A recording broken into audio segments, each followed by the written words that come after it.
Priyank, can you please go outside and just ask all others to quickly join in? We'll start in 1 minute or so.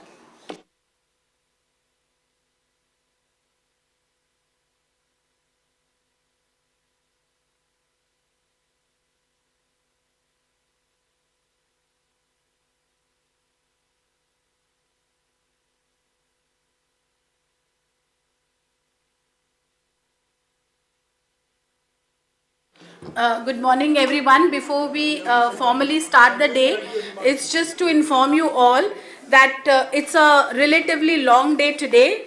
We have 3 sessions planned for the day, and therefore we would request everyone to be on time. We have a session on heat and health adaptation, followed by Indian experience in mitigating impact of heat on infrastructure. There'll be a particular focus on housing. We will then have a session on financing heat wave action plans, and then there would be a wrap-up session with which is more like a valedictory. Our request would be that after this, the people who would like to leave can, they can, but there's a special session which is slightly later in evening, which is on future collaboration. For the states, we would like to request that this may be a little exhausting for you, but if you can stay back, it will help us on collaboration. But the civil society, for the moment, if they feel that they would like to leave, they should be okay to leave. We would be sharing the proceedings after that. So the future collaboration is more closed door. I'll now request Mridu to start for the day. Thank you very much.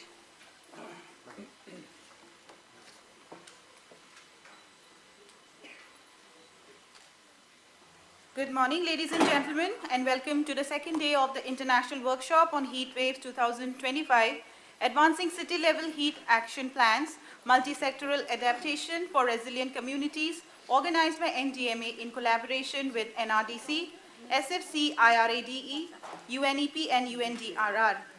I'm Mridushmita from NDMA. It's an honor to welcome you all to this important subject on behalf of NDMA. Now we will begin the technical session, Heat Health Adaptation. Today we will dwell into the critical aspects of heat health adaptation, exploring global advances in heat health literature, aligning policies for health, system resilience, and discussing occupational and gender-related heat health considerations. Our esteemed chair for this session is Mr. P.N. Rai, member, Bihar State Disaster Management Authority. Mr. Rai has started his journey as an Indian Police Service officer, and he is a former DG of Fire Services. In BSDMA, he is actively involved in capacity building programs for differently abled persons, self-help groups, and played an important role in developing the Bihar State Disaster Resource Network, a web-based platform for managing the inventory of equipment, skilled human resources, and critical supplies for emergency response. The moderator for this session is Ms. Soumya Swaminathan, MSSR Foundation, former Chief Scientist, WHO. She is a pediatrician from India and a globally recognized researcher on tuberculosis and HIV.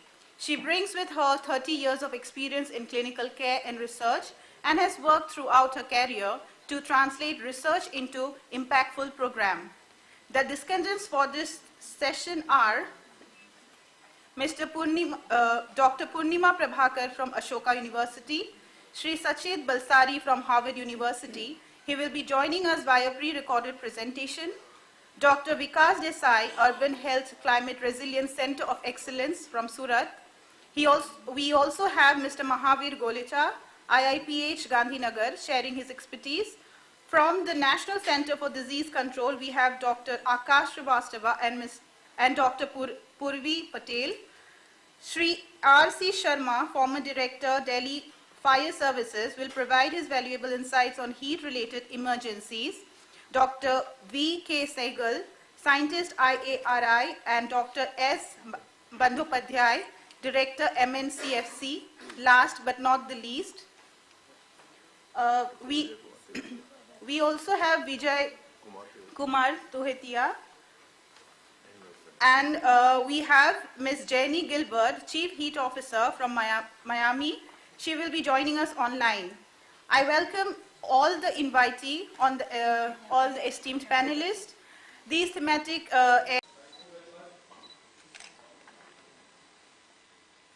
Thank you very much. Good morning and welcome to everyone here. It's my pleasure to welcome you all, especially our guest panel, for this important session on health related to heat illness. It's a very important topic for all of us. The session brings together several experts across disciplines to discuss global advances in heat health research, policy intervention and community level adaptation. Their wealth of knowledge and expertise in their respective fields. Among the speakers today, I see several well-known names in the area of their work. I'm happy to see Dr. Somya, the renowned scientist whom we used to see on TV almost every day during the COVID days. Welcome, Dr. Somya. The subject chosen this morning covers critical areas of heat wave adaptation, which includes cooling technologies, climate/heat resilience, responsive designs for buildings, etc. This all requires attention, and I would like to congratulate the NDMA team for choosing such topics and eminent speakers. All of us working in the field, in the states particularly, present here would be waiting to hear these experts and take the learnings forward to the states and to the districts, and therefore we look forward to great inside discussion today. I would limit myself to very brief opening remarks. Most of us here are engaged in the subject of disaster management, and therefore we all appreciate, understand that climate change accelerates risk associated with heat. This has become a great concern for all of us present here, and I will not go into detail in this. I would like to mention that perhaps this phenomenon, along with other atmospheric causes like humidity, is also causing large number of deaths due to lightning in states. Bihar is particularly affected by lightning in certain districts. The states are fairly well sensitized about this issue of heat wave management, and all related departments get into the act from January itself. Several departments of the government of the states are seriously engaged in prevention, mitigation and response when required. I can also mention that heat-related mortality and illness has been fairly well managed over the years. True that number of reported deaths have not shown any significant increase over the past few years. This way we can pat our backs. However, 24 has been bad for all the country. Thanks to the initiatives of NDMA and also proactive states from the states. I am referring to the heat action plans and the follow-up by the NDMA and the states also. But we do realize that the future does not look that good. The way temperatures are rising every year. We are creating near records year after year.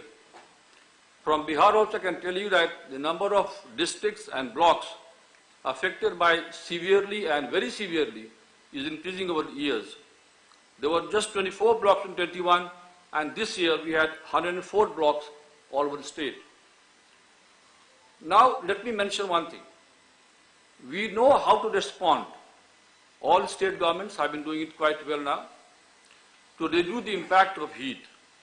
We have a framework in form of action plans, but the action so far has been more towards the response to the heat that has come to us.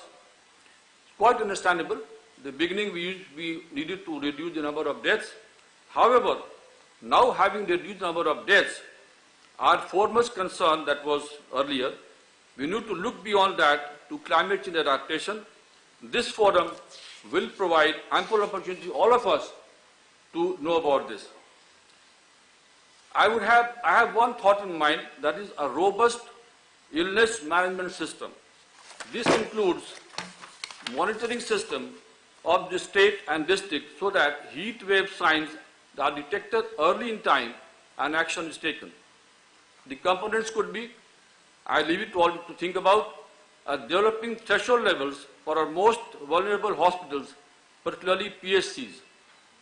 Project the same for next 5-10 years using AI. Assess present capacity to cope and requirements for next 5-10 years. Assess requirement for projected threshold levels. This also includes a graded alert system such that intervention is not late, what we have been seeing so far. This is, in my mind, this House can think about it. Here we have one concern, but that is a deficit of data. The limited access to and maintenance of data at the local levels, including government and private, which is now making it difficult for us to prepare the template for that. It is limited to deaths and mortality. Another thought that has come to mind is that we are focusing on cities. This is great. We must do that. The cities are facing heat island problems and they will continue to face that. Cities are getting worse also. At the same time, we need to appreciate that most of illness and deaths are reported from the villages, rural areas. They have less access to medical health, early warning, and also awareness about what to do, what not to do. And then we also need to look at the peri-urban and the urban areas and the surrounding areas which are developing a very, very unplanned manner.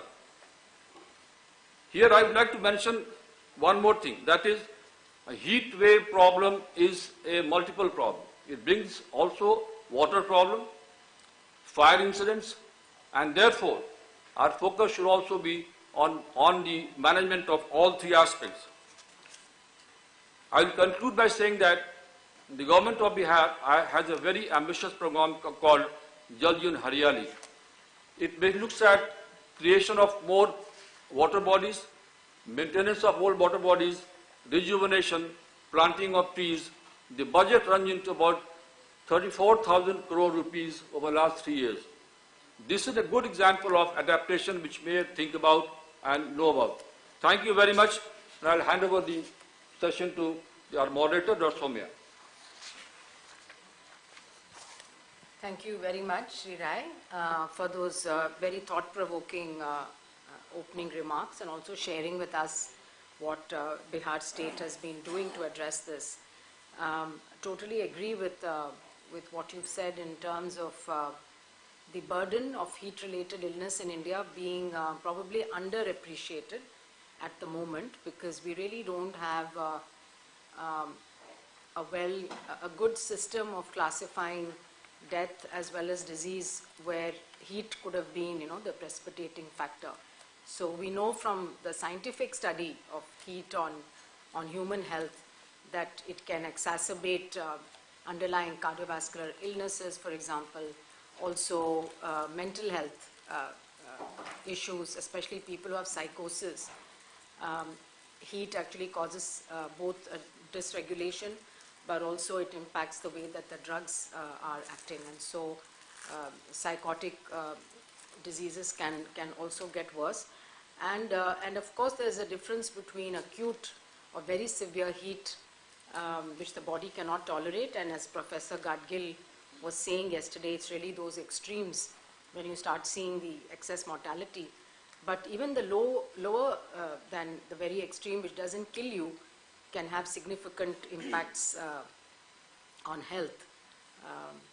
And these need to be now studied and documented. Obviously, the age and gender also make a difference to how one reacts. Now, there's clear evidence that for pregnant women, for example, if they are exposed to prolonged heat, it can lead to poor pregnancy outcomes. You can have stillbirth, prematurity, low birth weight, etc.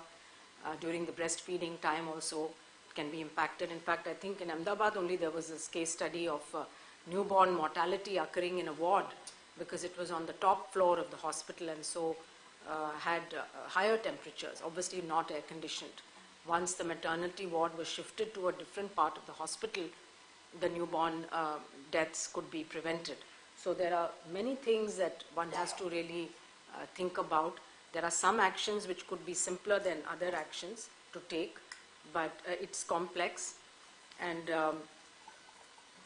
last year I had mentioned that we had produced a report for the Ministry of Women and Child Development, specifically looking at the impacts of climate change on women and children in India.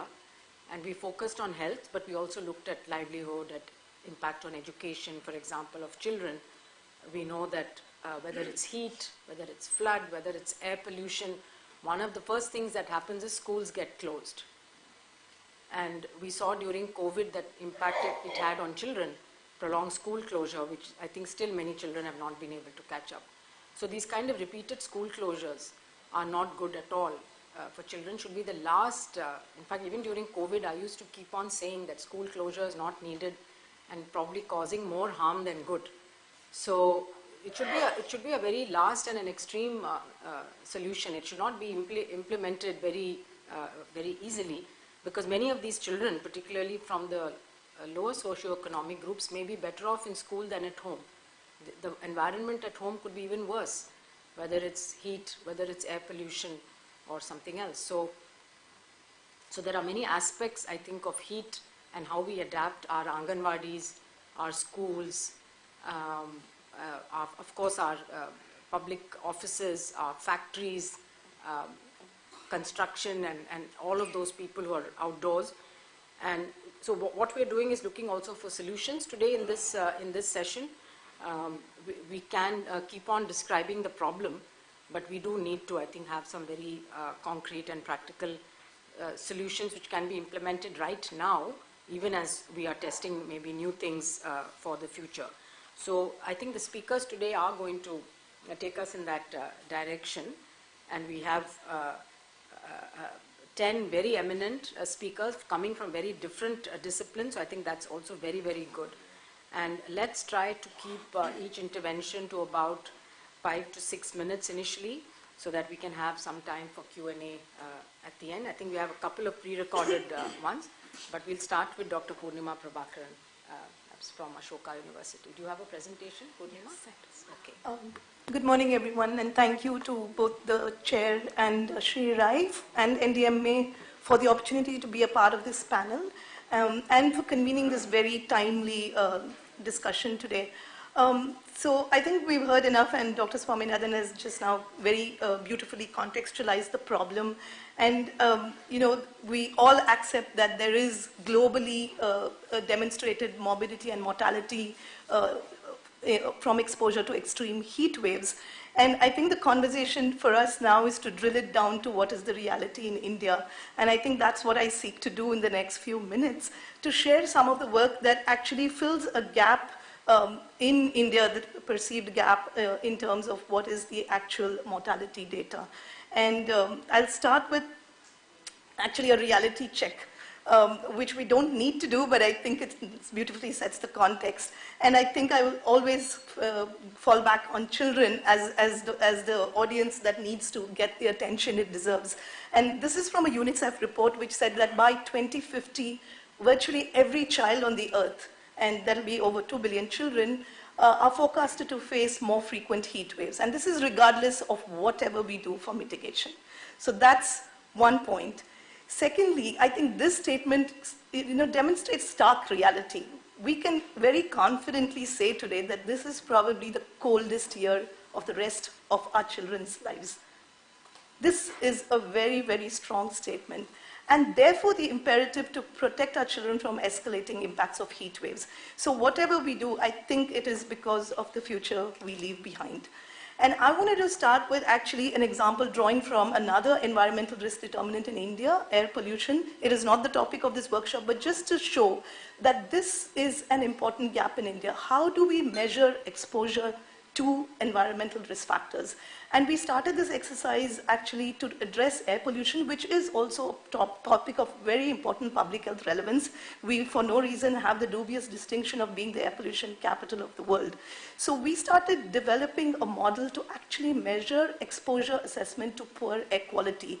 And this is now fructified into a nationwide model both in space and time from 2008 to 2020. We continue to update it. And what it did was actually took data from the ground. We've repeatedly talked about the lack of data. We do have monitoring stations on the ground that measure air quality. Fact is that probably they do not cover the entire country. Maybe they do not cover the entire period that we want to study. So what is our fallback option? That is what our model sought to do.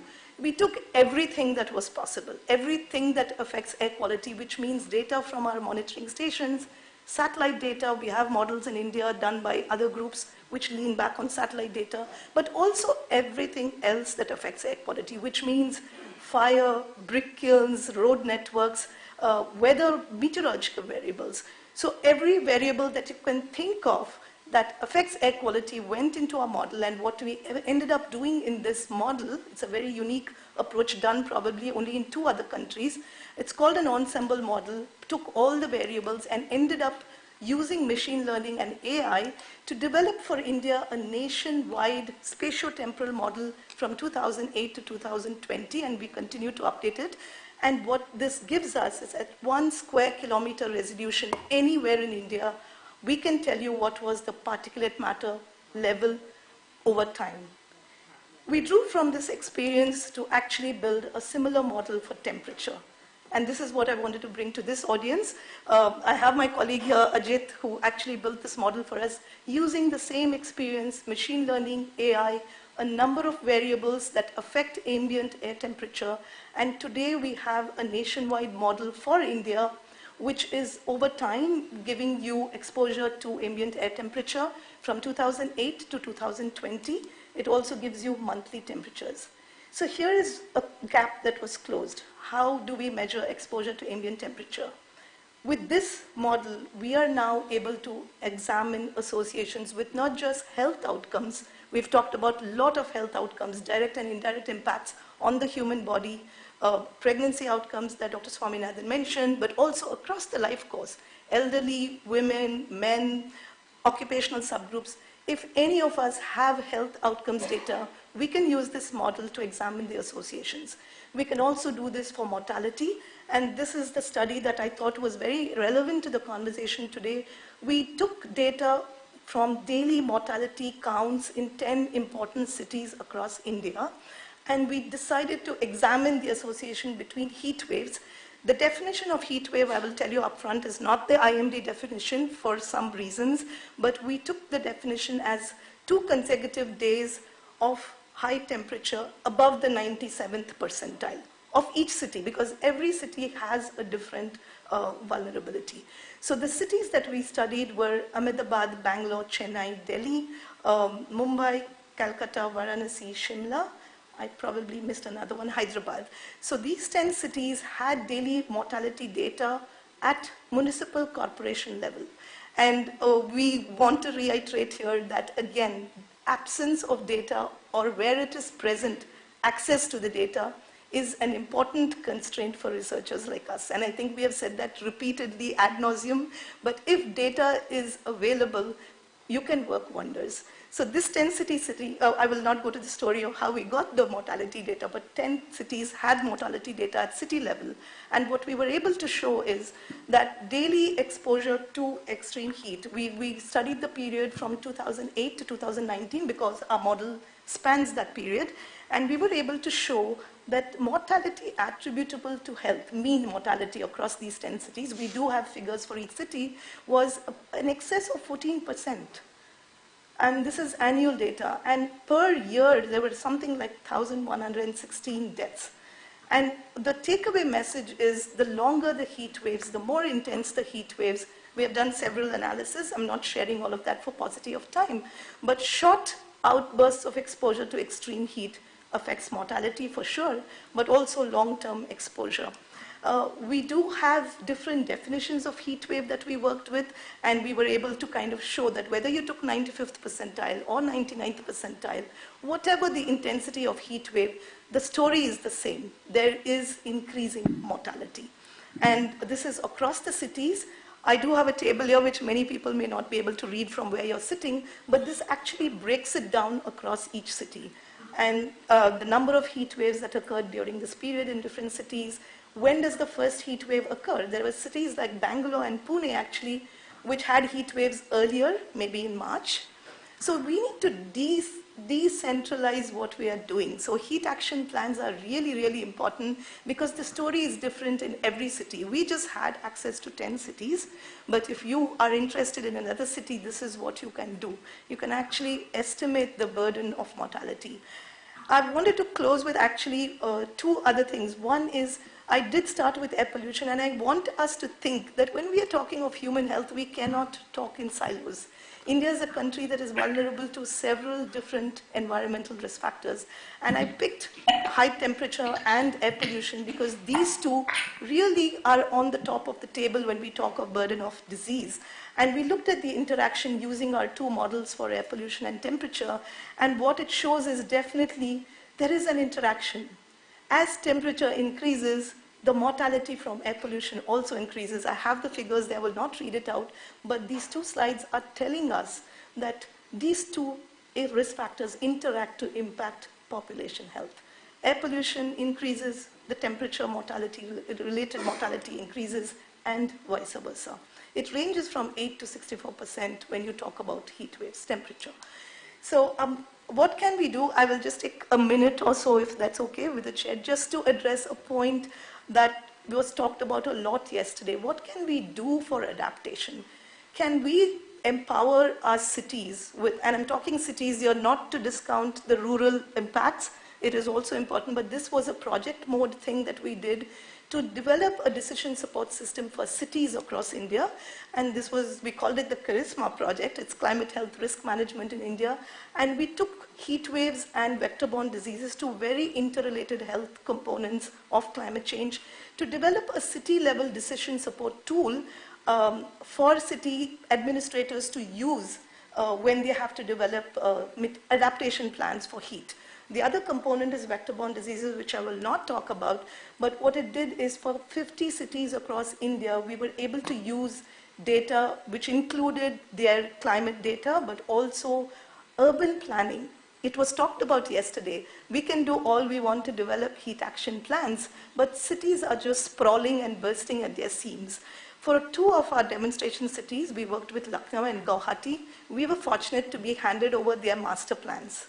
The master plans going up to 2040, and what we could do was actually build this information portal for them, but also the 48 other cities, to actually use it to develop, to predict the urban heat island hotspots. And this dashboard actually has about 4,000 layers of data. And it includes things like census data, population data, health facility locations. The city administrators, their GIS specialists can play with this portal, overlay it with whatever their data they have access to, and kind of decide where they want to put their resources. Where do you need to put cooling spots? Where do you need to empower your health facilities because you have more women and children over there? So this is the kind of dashboard that we have developed and handed over actually to the Ministry of Housing and Urban Affairs. This is one thing I want to stress. Just the graphics from our portal itself. This is for the city of Lucknow. We were able to actually predict for them urban heat islands and heat hotspots going into 2070. And this can be done for any other city. I wanted to close with this important message. Working with stakeholders from the word go. So we importantly told both the Ministry of Health and Family Welfare, Dr. Akash Srivastava is here, and the Ministry of Housing and Urban Affairs, which had the Smart City program, because they work at city level, that we're going to do this. I hope at the end there will be buy-in and you will pick it up for implementation, because we could only work with 2 cities. So I'll close with this, and really happy to share that we are a group of very committed academics, but also work with stakeholders. This is a consortium for climate and health and air pollution research in India. We call it Chair India, and the story has grown since early days. And it's only teamwork. I only present on behalf of my team. Thank you.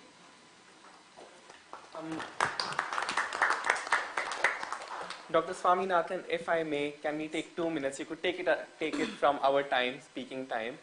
I would like to point out, thank you, Dr. Prabhakaran, for such a wonderful research that you presented. We used the study for your all-cause mortality through heat waves to extrapolate that data on how mortality would look like district-wise all across the country. So what we did was take the districts and assign them to a climate zone, and then have a representative city from the 10 cities that you chose, and do some sort of sensitivity analysis in terms of the altitude and the proximity between the representative city as well as the district that we are talking about. As an example could be... Yeah. Absolutely. More on that later, yes, definitely. But thank you for putting out that research. That was very helpful for us to understand what mortality at a bigger scale could look like. Thank you. So thank you very much, Purnima. I think that was an excellent opening presentation. Could I now request Dr. Vikas Desai, please, to make your remarks?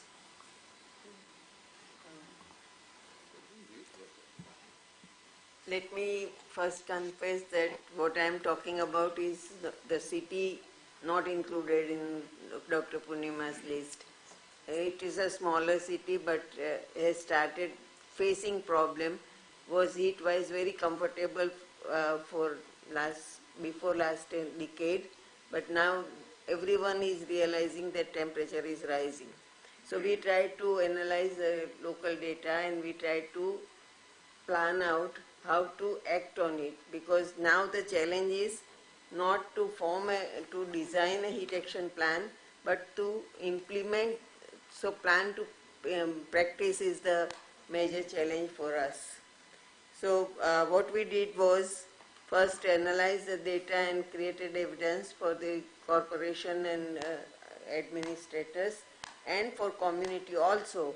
And then we worked on various aspects of heat action plan, which includes first is our trust itself is a multi-stakeholder public-private partnership trust formed by municipal corporation, but and that is one of the example of the multi-stakeholder collaboration.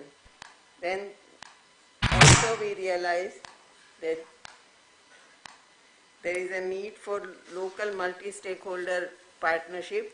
So we have a network partnership. Our mandate is research, training, networking and advocacy. So we work through these four arms at center. I was listening the discussion since yesterday. Something which is missing is community participation. There is a lot of knowledge with community, though there is no extreme of heat in Surat city. There is a lot of information and knowledge with community, which we are not working on. We are just telling them that it is coming up and you do this, you do that, which probably may not work because they know what is to be done. Even for, I have little concern about the white paint mechanism also, because we need to give them various options depending upon their comfort and their capacity of investing for that and their need. So that is something which is also required. So we are trying for that. Then because we are coastal city, we have a spatial pattern of heat wave days also. An impact of heat wave on the human health and in terms of mortality we have calculated. And it's very obvious that our city is a city which is very rapidly growing, fourth rapidly growing city with 80% migrants in slums and total 60% migrants in the city.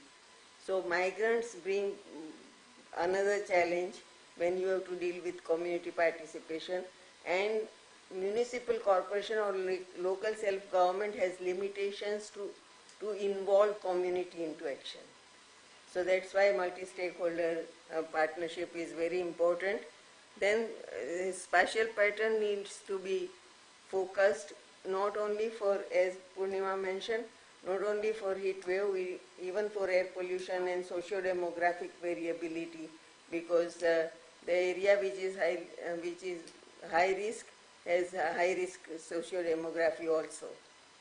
Then I would like to bring one more challenge here to the notice of the experts. Our general hospitals, wards, they show different pattern of mortality in relation to season. Say, when we analyzed this was analyzed in period of 2014, but when we analyzed this data, proportional mortality rate of the city was different than proportional mortality rate of the general ward of the hospitals. And summer was taking more toll in hospitals where there are poor patients, chronically ill patients, hospitalized patients, and so on, and in general ward with limited facilities. So that's why there should be, in vulnerability group, we should include the general ward patients also, because that requires special mention. As far as the health data is concerned, there are limitations, we know. Say for mortality statistics, because we are corporations trust, it was easy to get the statistics, but then the registration of death itself is limited for women and children, and that's why it has limitations to identify the vulnerable groups' impact on it. And then comes there is a provision for heat morbidity in HMIS, Health Management Information System of the government, as well as it is there in the death certification. But who will confidently write? As a doctor, I know that it's overlapping the manifestations, morbidity, and very difficult for doctors to say this is heat wave problem and nothing else. And that's why we are not getting that morbidity data, and that is a limitation. As mentioned, diabetes, cardiac elements, vector-borne diseases are related by some researchers with the increasing temperature, but then lifestyle is also changing, so many things are changing, so it's very difficult to identify whether it is heat wave or it can go under lifestyle changes, but lifestyle is also changing due to heat waves. And heat, only limitation with city like Surat face, coastal city, is the forecast, because the forecast which officially is given to us talks about 40 degree plus, and that's why corporation is at complacence, that we don't have to worry, because we are not in the red zone or yellow zone or orange zone. But for coastal city now it is 37 degree, so we do expect the mechanism to get the forecast for coastal cities also, so that the administration is sensitized to act on it. Another important thing is how to bring the new generations into action, because the current officers, even my generation officers, I am a generation ahead of current officers, I have not learnt about climate. I was also teaching seasonality of diseases. So we have not learnt about climate. I learnt when I started working on it, focusing at trust. So now, if we don't involve the academicians, the new generation will not learn. It's not, everyone cannot go for a special course. So we need to involve academicians, local academicians taking possession of their own city and working for it. Cities are blessed with academic institutions. It's not only public health, it's also urban planning, social scientists and so on. We had an experiment for the future generation. We organized a workshop of multi-stakeholder, multi-speciality postgraduate students, and we invited their professors to listen to them what is their experience. And then they said, first thing every group said was, we learned unless we work together we cannot produce. That is one. Now integration and interdepartmental collaboration is very important. We had a middle level municipal corporation officers meeting, I am just concluding, and they said, no, time is a challenge. They said, we know that our collaboration, interdepartmental interaction is very important, but it happens during emergencies. That Surat have faced floods almost every 4th, 5th year. So they said it is possible only during emergency. In routine, it cannot happen. So we can't wait for emergency like Ahmedabad or Delhi for temperature. We need to start working now, as it is seen that it is happening in our city also. And then this must be the story of all cities also, which are not in the map of important cities, as Purnima mentioned. But I am very happy that we were the first coastal city to prepare heat action plan in India, and we are trying to update it every year. Thank you very much, Dr. Vikas. So, yeah, you've given us a very practical, on-the-ground kind of experience. Next, I'd like to call upon Dr. Sachit Balsari. I believe you're online, Sachit. Could you now make your presentation?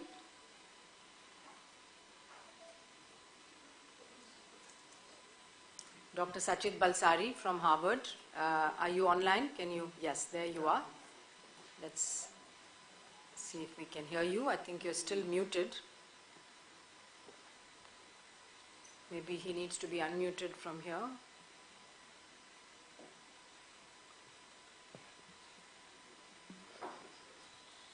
He's muted. Okay, now could you try and unmute yourself? Should be okay now. Yeah, go ahead.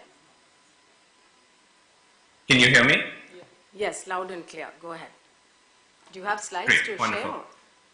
I do. I am sharing them now. Bear with me for a second. Thank you for joining so late at night for you. No, it's early in the morning. I'm in Europe, so this is fantastic. see. Starts my day sooner. And you may not have realized it, but you had two Suratis scheduled one after the other. So I'm quite honored to follow Dr. Vikas. So it keeps sharing the PowerPoint screen. It keeps sharing the WebEx screen. I'm wondering if, to save time, if you want to move on to the next participant, and I'll try and fix the window. Sure, we can do that, yeah. So then let's move on to Dr. Mahavir Kolecha from IIPH. I understand Dr. Mavlankar is also online. And so if you would like to make a comment at the end of Mahavir's presentation, that would be fine too. Thank you, madam. I would like to thank NDMA for inviting me to this important session. I would be talking about heat health adaptation challenges based on our experience of implementing heat action plan in more than 10 cities. I think this is the situation every year now we are looking. Every year we are thinking that let's move to Switzerland, but now Switzerland is also becoming hotter. So Indian Institute of Public Health Gandhinagar is implementing Come back right after. heat action plan. We have pioneered the heat action plan from city of Ahmedabad, and it was the India's and Southeast Asia's first heat action plan. And thanks to the leadership of NDMA, based on Ahmedabad heat action plan, they have developed the guideline for developing heat action plan for Indian states and cities. And there are many lessons and challenges we have faced during last 1 decade of our experience. First and foremost challenge for heat health adaptation or implementing heat action plan is basically governance and leadership, as already rightly mentioned by Vikas madam, in stakeholder engagement. And this is very essential political and administrative will. What we are seeing in most of the municipal corporation, the municipal commissioner is not proactive, and sometimes mayor is not taking any interest. So in the right extreme you can see the mayor of Ahmedabad is doing cool roof. So you can see if political leadership is so proactive, so the message is going clear to all the line department that it is our priority. We have to do something for enhancing the resilience of heat for the population. Second important point, the continuity of service. Across our experience, for 20 cities, we have seen only 2 cities, Nagpur and Ahmedabad, the nodal officer is same. Since starting of heat action plan, the nodal officer is same. So this is institutional memory is very important. Then basically, as rightly mentioned by some of the speaker yesterday as well, that because heat action plan involve lots of line departments. So inter-agency coordination, collaboration and cooperation is very essential. And clear-cut role and responsibility of all the line department and monitoring, by the nodal officer or by the municipal commissioner is very essential. Even at center level, it is not clear. Sometimes it is Ministry of Health. So clear-cut role and responsibility. At state level, what we have seen, sometimes SDM is taking the lead for heat and other disasters. Sometimes Revenue Department, sometimes Health Department. So we have to, design that what would be role of Revenue Department, what would be role of SDMA, and what would be role of Health Ministry and other department. The second is basically the localized governance. As we did several studies, and what we have found that city is not equally affected. All part of city is not equally affected with the heat. So we have to find out which pockets are more vulnerable, and so we can design the localized action at micro level.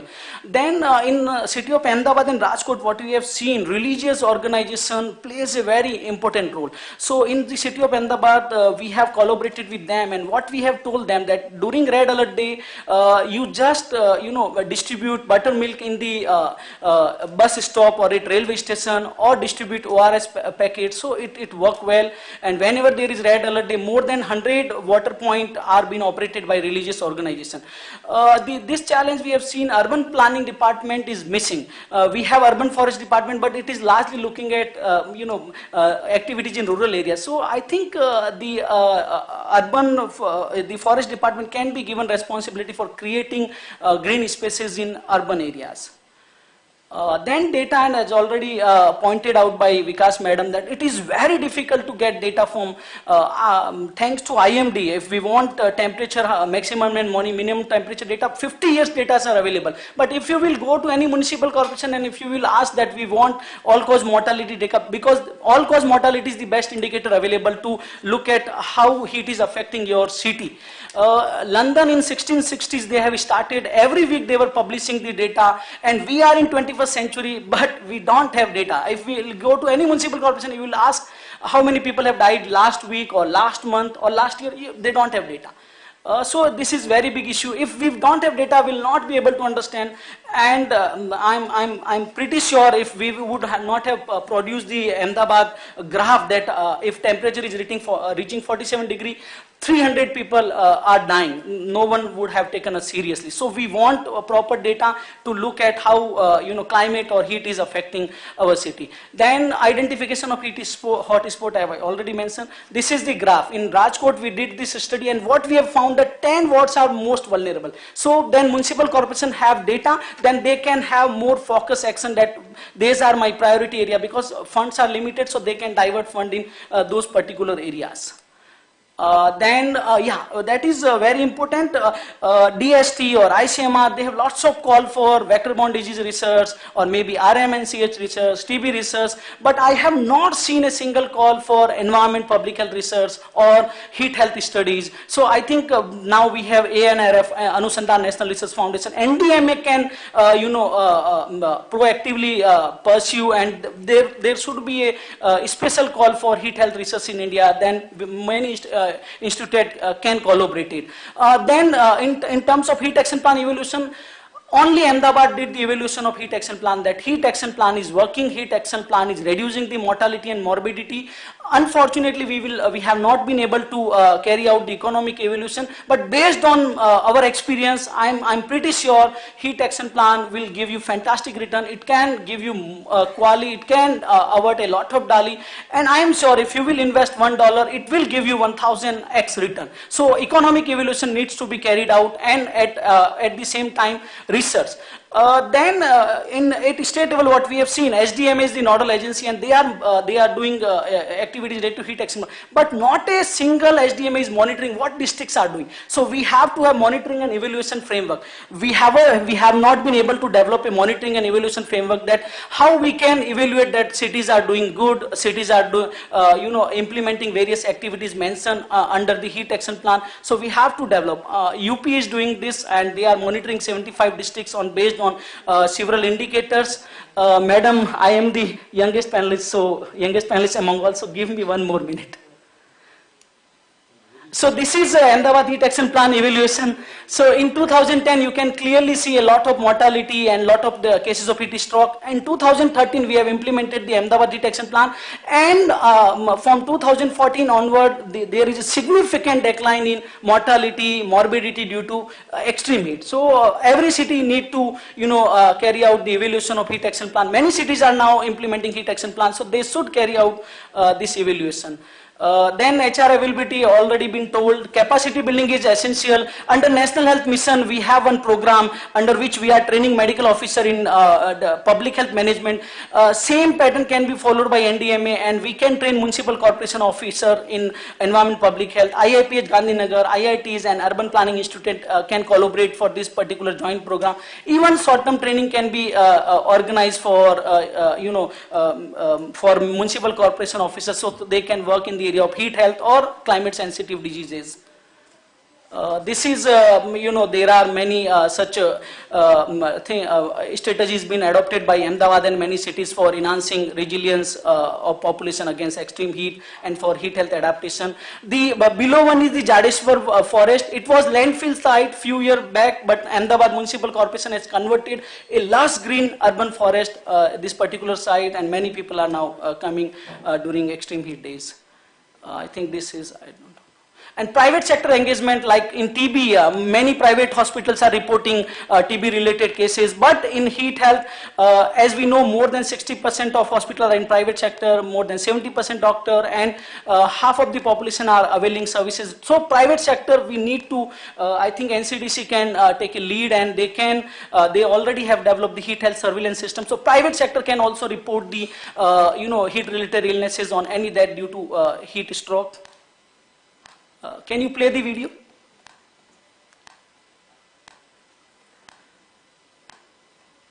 So we don't want this situation, so that's why we should implement heat action plan. We don't want dosa should be cooked on Activa.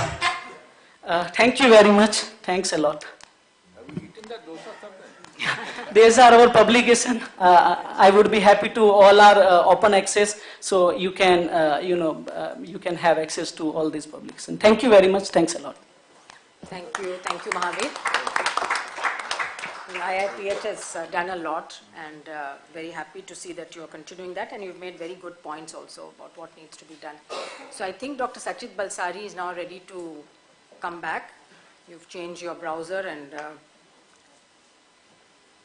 Sachit, you can make your presentation now.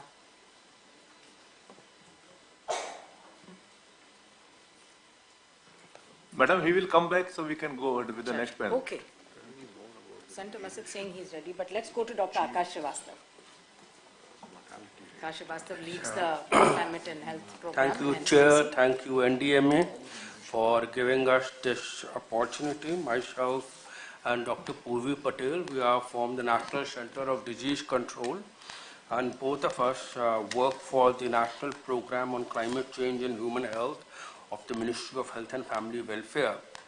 The National Program on Climate Change and Human Health today has now extended itself to all districts of the country, and is primarily is trying to address the concerns of climate change on health. And we address heat and health issues also under the same program. We help the states and the districts to various components related to heat. The first and foremost is issuing advisories during the summers that relates to how heat impacts health. We also work towards developing general awareness in the community about how heat impacts health, building up the capacity of our health workforce in understanding the impact and what the health workforce needs to do to mitigate that impact, and also work towards health sector preparedness. Now, health sector preparedness, one of the important components is that we have established a heat health surveillance system in which we capture heat stroke cases and both suspected and confirmed heat deaths, either from heat stroke, or we also capture now, for last over 1 year, total deaths, as per the recommendation given to us by many of these scientists. And when we initially used to collect this information, it used to be on email basis, but we realized that if do not exactly know that all health facilities are really reporting, we probably are in a situation of under-reporting. So starting from the year 2023, we moved to the digital platform, which is the Integrated Health Information Platform. In the year 2023, over 40,000 health units, which have a doctor in position, that is primary health center onwards, participated in this surveillance and got listed in this surveillance, of which 25% of these health facilities actively reported during the summer season. The reporting happens only during the period in which the NDMA mentions about the heat waves, that is starting from March to July. This year in 2024, another 8,000 units have joined the reporting system, and of the 48,000 reporting units in the surveillance system, we moved from 25% units reporting to 55% units reporting. So there has been twice the increment in the number of reporting units which actually submitted their reports. Now, the other thing that we did in context of reporting is that we made a trigger if there would be a clustering of 5 deaths coming to us from a similar geographical domain, then we would initiate the investigations and ask the concerned state and district to give us a detailed report of if there was a clustering of cases. So that's what we also started in 2024. We realized that identifying heat stroke cases was a major challenge for the doctors because there are no definite pathognomonic signs that suggest that this is a case of heat stroke. It's more a matter of clinical judgment. So it was important to give training to the doctors and also make them empowered to be able to say that it was a case of heat stroke. And to help them to do that, we created criteria to label heat stroke cases and divide training among the doctors so that they felt more empowered and were able to say a heat stroke as a heat stroke. We also realized that autopsy is one of the mainstay of diagnosing heat stroke at the given point of time in the country. So we held a national level consultation to understand the challenges of autopsy. The consultation ended with the point that it is not a definite way of diagnosing heat stroke death, and therefore we've given out these guidelines across the country for the doctors to understand that they need not depend on autopsy to say a heat stroke death as a heat stroke death. They should be using their clinical judgment to say so. Feedbacks were also taken from all doctors and clinicians after the guidelines were floated and the surveillance systems ended to understand the challenges that we had. We also this year had made a special case for 7 states which had agreed to move from number-based reporting to case-based, or what we call patient-based reporting. We get more details of the patients who are diagnosed as heat stroke cases or deaths. And if everything goes well, then in 2025, we will be asking all states to onboard for patient-based reporting. Will help us to know more about what these heat stroke cases and deaths look like. We're also working with the technical expert group in which we have members from IMD and other expert researchers to see and understand how exposure data and the death and cases data that has been collected in the surveillance systems can be analyzed to understand the impact of exposure on these cases and deaths. Among the feedback that we received from various clinicians and doctors who participated in the feedback, we realized that there are a lot of concerns that the doctors have because our heat system has things that probably needs improvement. We do not undertake humidity, and many of these states do understand that humidity is a major concern when we're talking about heat's impact on health. Also, there was concern from the people that while there are cases reported in the media, the system itself is not picking up cases. And one of the concerns highlighted by many of them was that the administration has a compensatory mechanism for the deaths related to heat, and that somehow hinders the ability of the medical profession to openly say that it's a death related to heat because compensations are involved. So it's a matter for discussion with the administration. We also work towards strengthening the health facility preparedness, that is making them work towards becoming themselves resilient, that is cooling measures to make them cool, and also to be able to address patients who are impacted from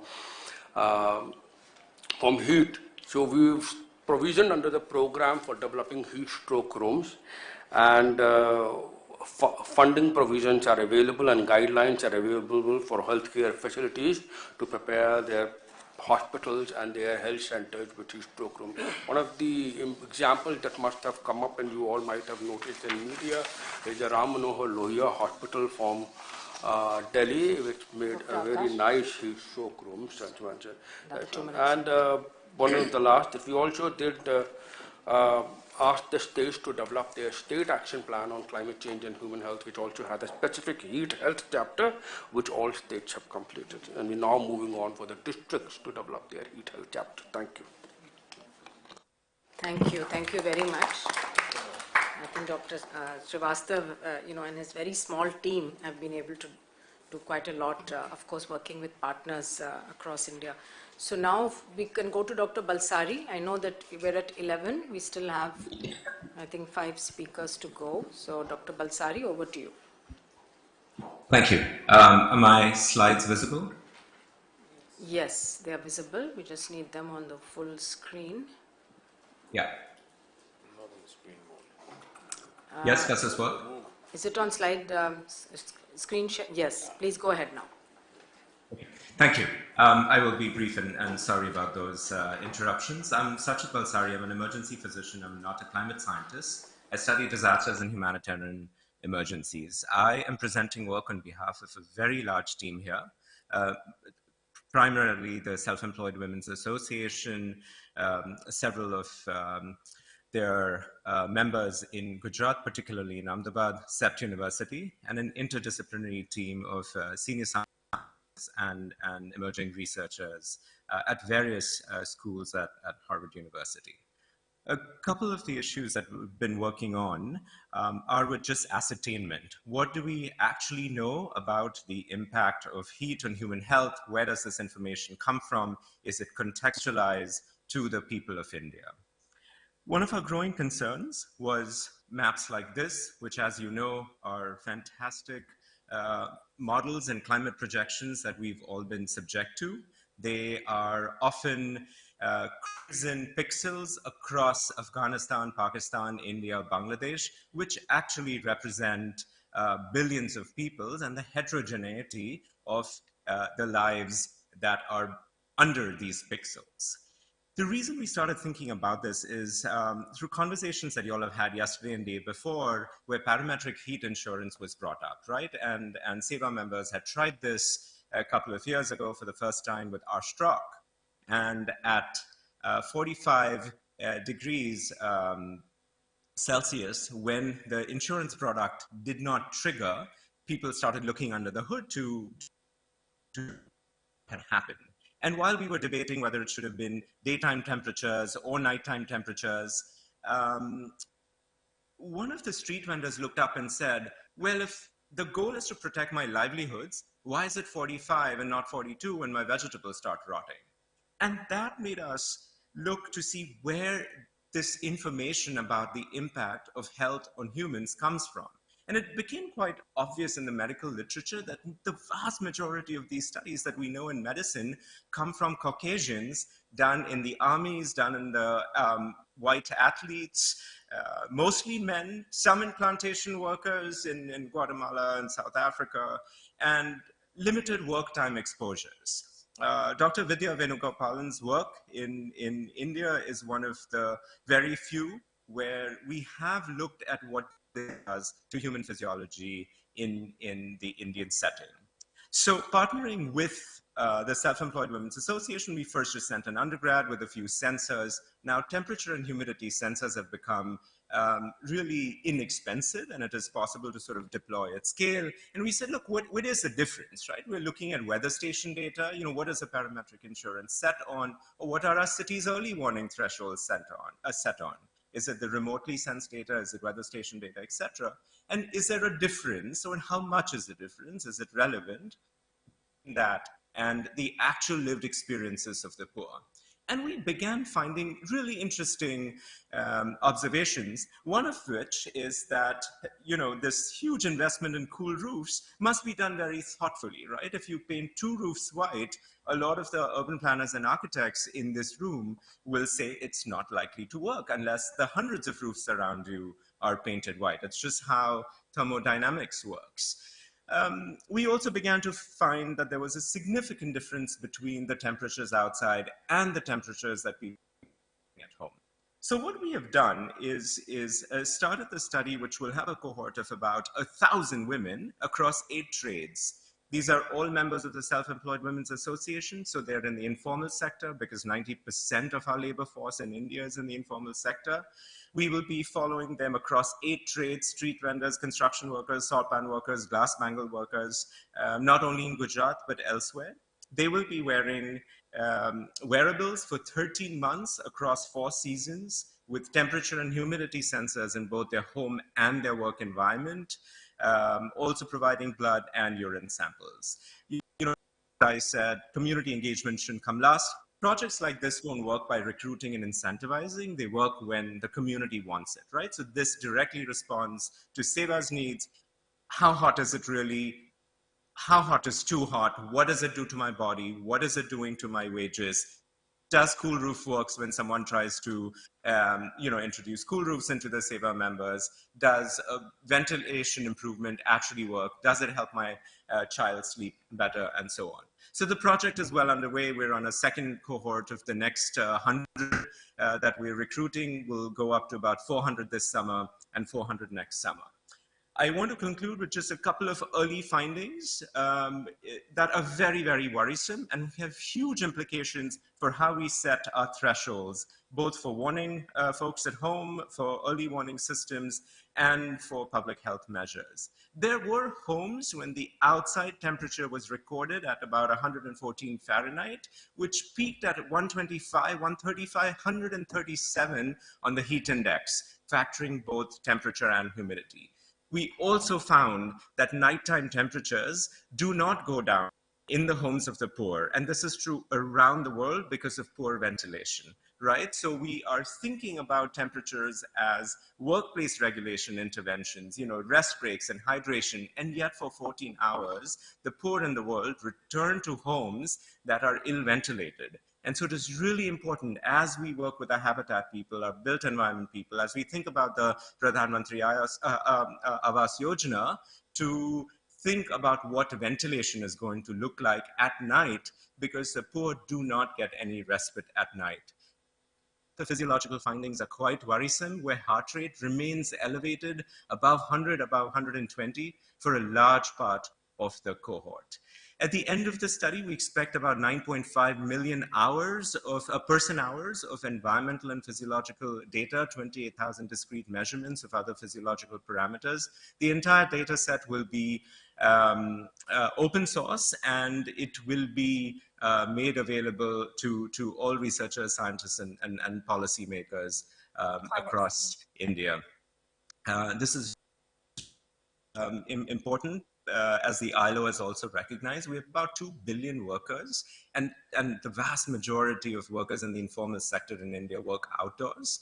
And so it's really important for us to now think about how we will think about worker protections that are not just at home, not just at work, but sort of through the 24/7, 365 cycle. As many speakers before me also alluded to, the worry about chronic heat exposure and not just acute heat standards. I will skip this video. We'll just give you a snippet for a few seconds of work we've done with the Indian Meteorological Department when we started sort of looking at our early findings. This was a video that was tweeted out by IMD during the peak of the summer. I won't play the entire video, but to give you a flavor of sort of the science communication that we should all engage.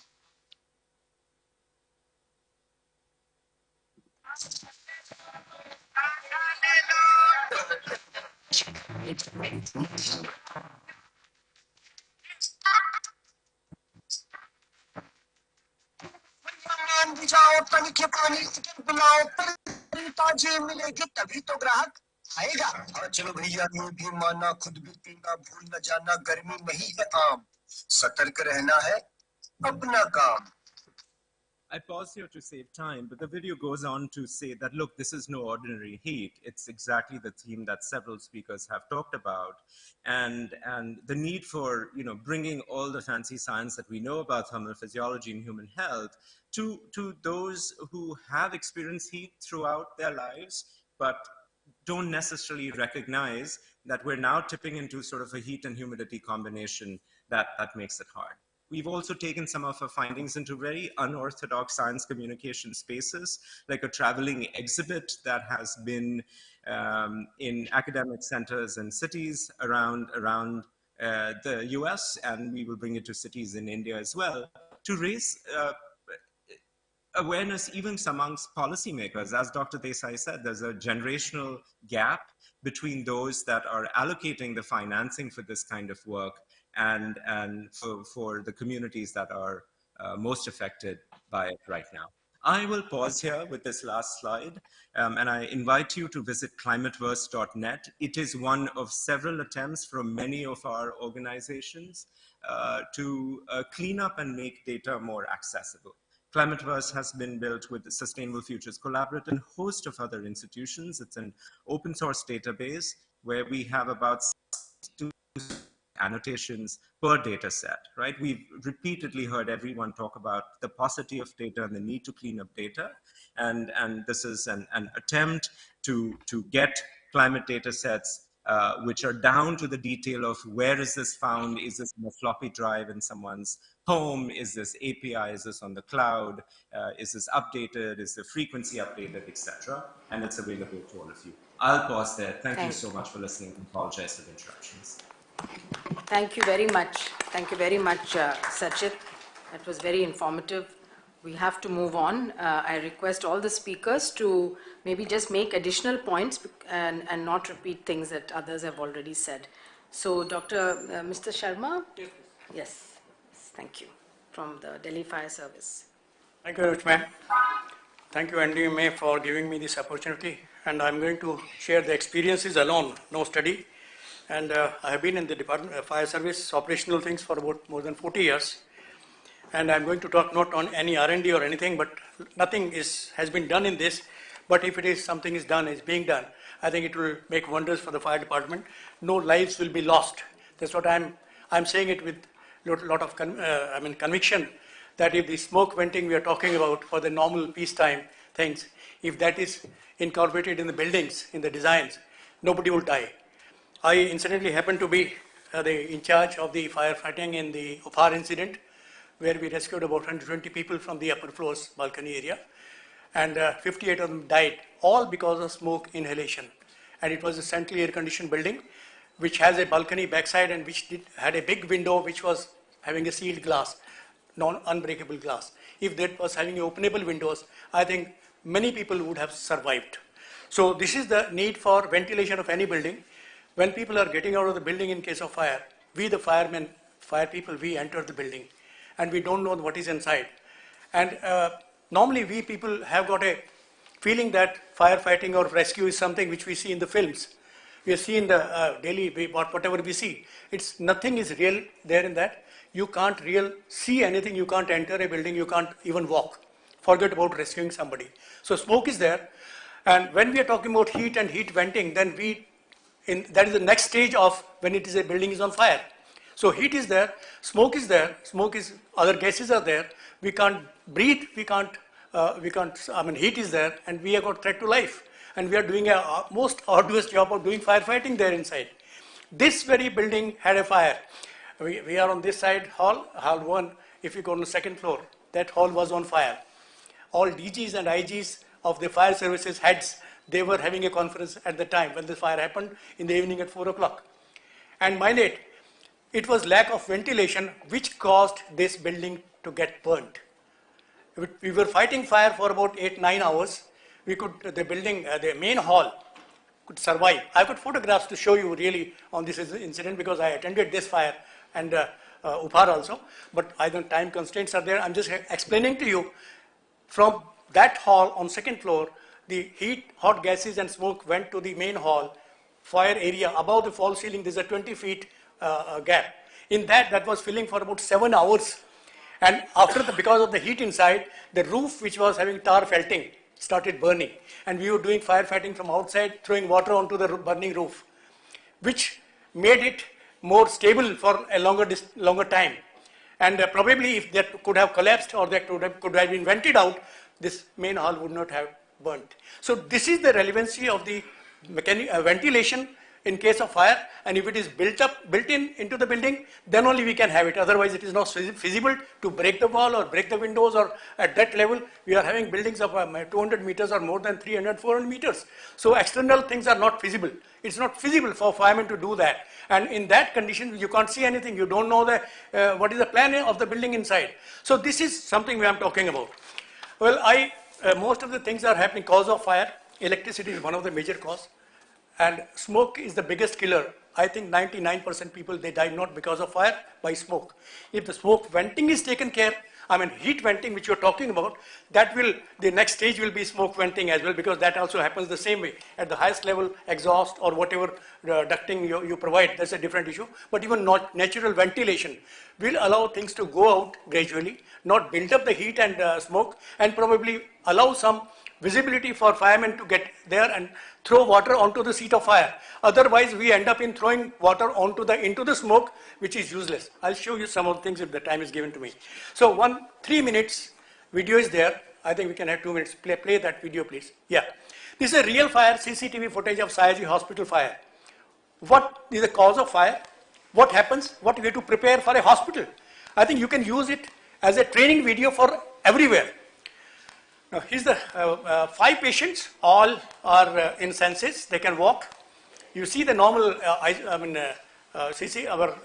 we had the COVID times, the 5 beds, that 4, they come and they try to start a ventilator machine.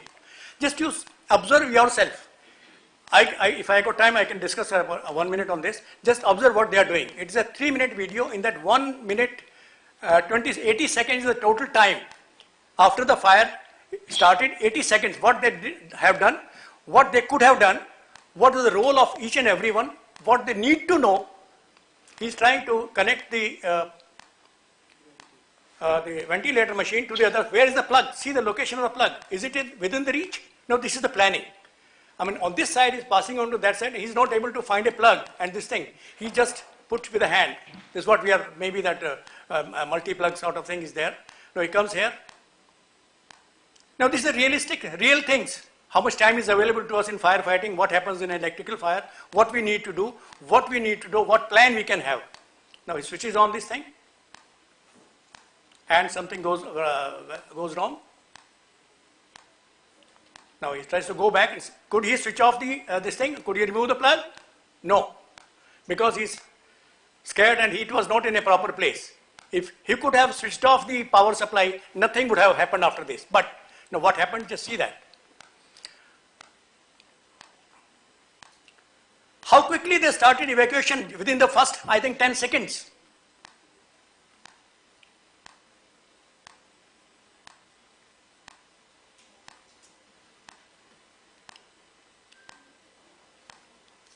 This is how electrical fire behave.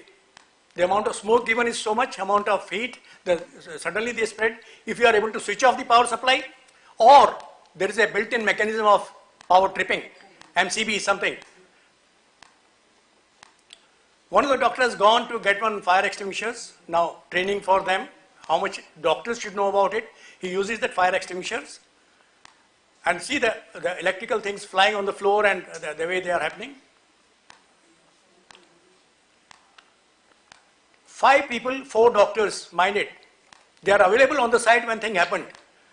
Think of if something is happening in the night, only 1 doctor is there. What will happen?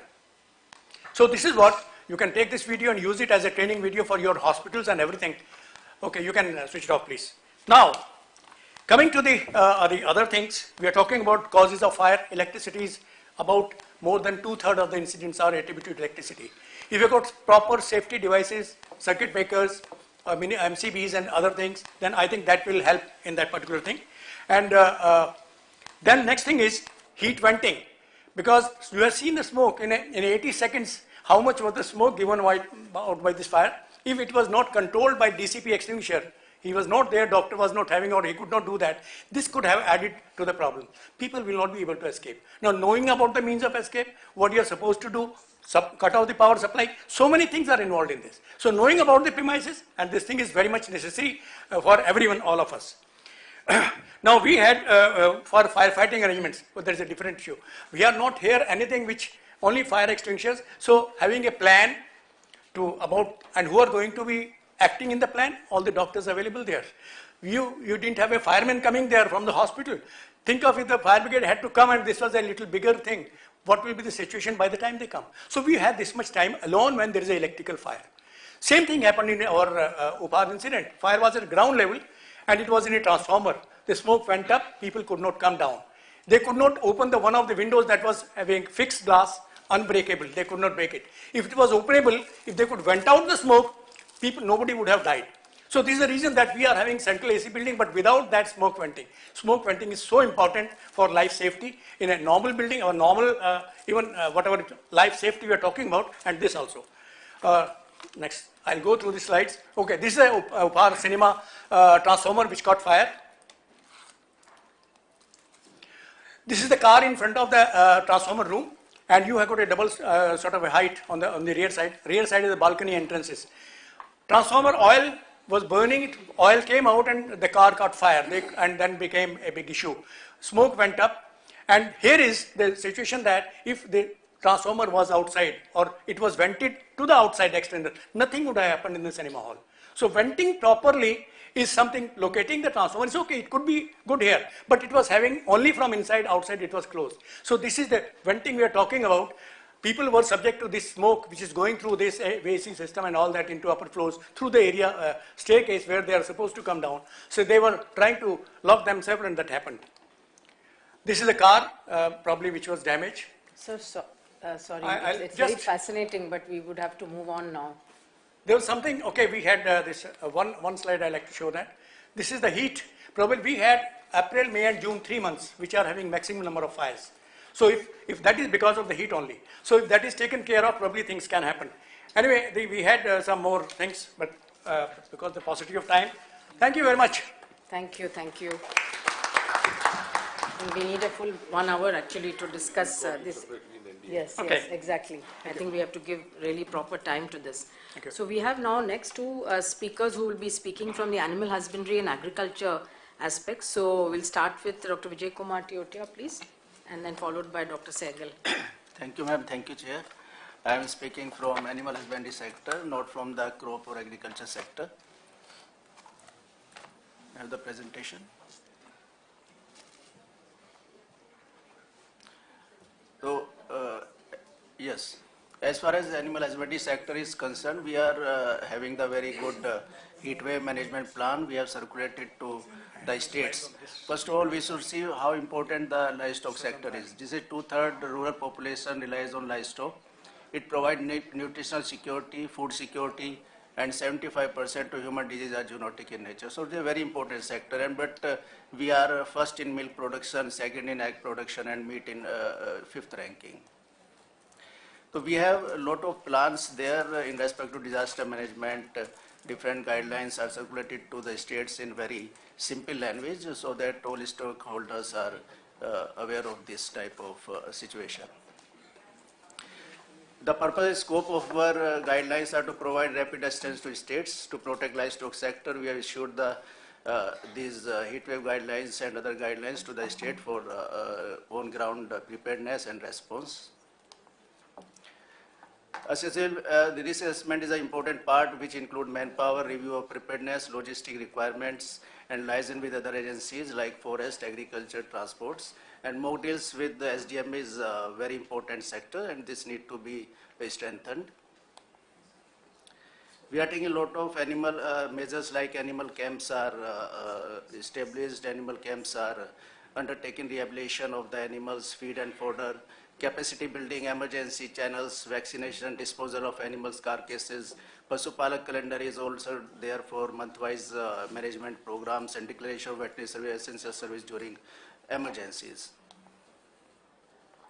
Environment temperature is very important. If you see the exotic and crossbred, 24 to 26 degrees centigrade temperature, they feel the heat. And for cattle, indigenous cattle, 33 degrees centigrade, and for buffalo, it is 36 degrees centigrade. Heat stress symptoms are mainly like humans, increase in temperature, hyperthermia, and there is a lot of economic importance involved, loss of productivity in the animals. So it is a very important sector. We have to take care of these animals against these heat issues. Animals which are high risk are their young animal, dark colored animals, sick animals, newborn sheep, lactating and pregnant animals, heavy and working animals, underfed animals, and unvaccinated animals. So we are running the program also to vaccinate all the animals to prevent the diseases for different diseases so that they are more having better immunity and they can fight such stresses. Heat disorder, they are sunburn type of disorders, they are heat cramps, heat exhaustion, stress, heat stroke, and we are arranging the mineral mixtures and tonics in these hospitals, and we are activating the mobile veterinary units to go to the far-flung areas and to educate the farmers regarding the preparedness and how they should respond to this type of heat disorders and heat stresses. Drought-like condition, it is very important in animal sector. They affect the overall animal health of the animal health. Scarcity of feed and fodder is there, so we are planning of having the fodder banks in the risky areas and trigger the disease in animal. Whenever there is a heat type of stress is there, the animals are prone to so many diseases, and abnormal eating habits are developed and digestive problems develop because they drink water which are having lot of sand and all. And parasitic disease are also common in many areas, and this lower the immunity and may result in death of the animal. So we have also issued some do's and don'ts, keep update on local weather. We are suggesting to a state ASD to have the local updates with the IMD departments, have proper electrolytes with feed and water balances, milking of animals in the evening, use sprinklers and shade in the yards, animal to rest from 12 to 4 p.m., watering 4 times a day, cooling heat stressed animals. These are some measures. Pregnant animals, they have to give the additional feed. Pigs to get the proper mud holes areas. Bird shed, they should have the temperature cooling systems. Pets should be left at home as much as possible. Shelters and roof should be made of iron or timber, aluminum galvanized sheets. Burial areas, this is the very important sector which is neglected many times. So we are saying that whenever there is such death of the animal, they should be properly buried, they should be well protected with the help of local administration. Don'ts also there: do not leave the animal tied in the sun. Pets should be left in the parked vehicle. Avoid the high temperature periods. Avoid overcrowding in animal sheds. Protection from direct sun, and milking should be avoided in the hot hours. These are the we are circulating these guidelines, do's and don'ts, in very simple language to our stakeholders, because they all are very from the rural areas, village areas. So we are not using highly technical languages. We are circulating everything in a very simple way, and it is getting good effects. And the way forward is we should have more cooperation between different sectors. Liaison with the state ASD and SDRF, it is very, very important, because mock drills are very necessary. We have not seen that SDRF is giving such training to the animal husbandry sector, which need to be strengthened. Training to SD officials, involvement of local youths, NGO, Gram Pradhans, school teachers, children with regular awareness, and creation of rapid response teams. Use of mobile veterinary units is always, it is a challenge, because we are introducing lot of MUs in the country. Presently, we have 5,000 MUs all over the country. Vaccination and veterinary care and zoonosis and One Health is the program which we are cooperating with Ministry of Health, for so many zoonotic diseases are there. So we are issued all guidelines, and we are very well prepared to handle such situations as far as animal sector is concerned. Thank you. Thank you very much. Being very concise but making really important points, and I think I agree that we need to bring the livestock sector, because for large parts of India, the livestock are as important as their own health. You know, they lose the livestock, they lose their livelihood. So I think the training and the at least simple measures which can be undertaken. So we'll go to Dr. Sehgal now, please. Thanks. Yeah. Thank you.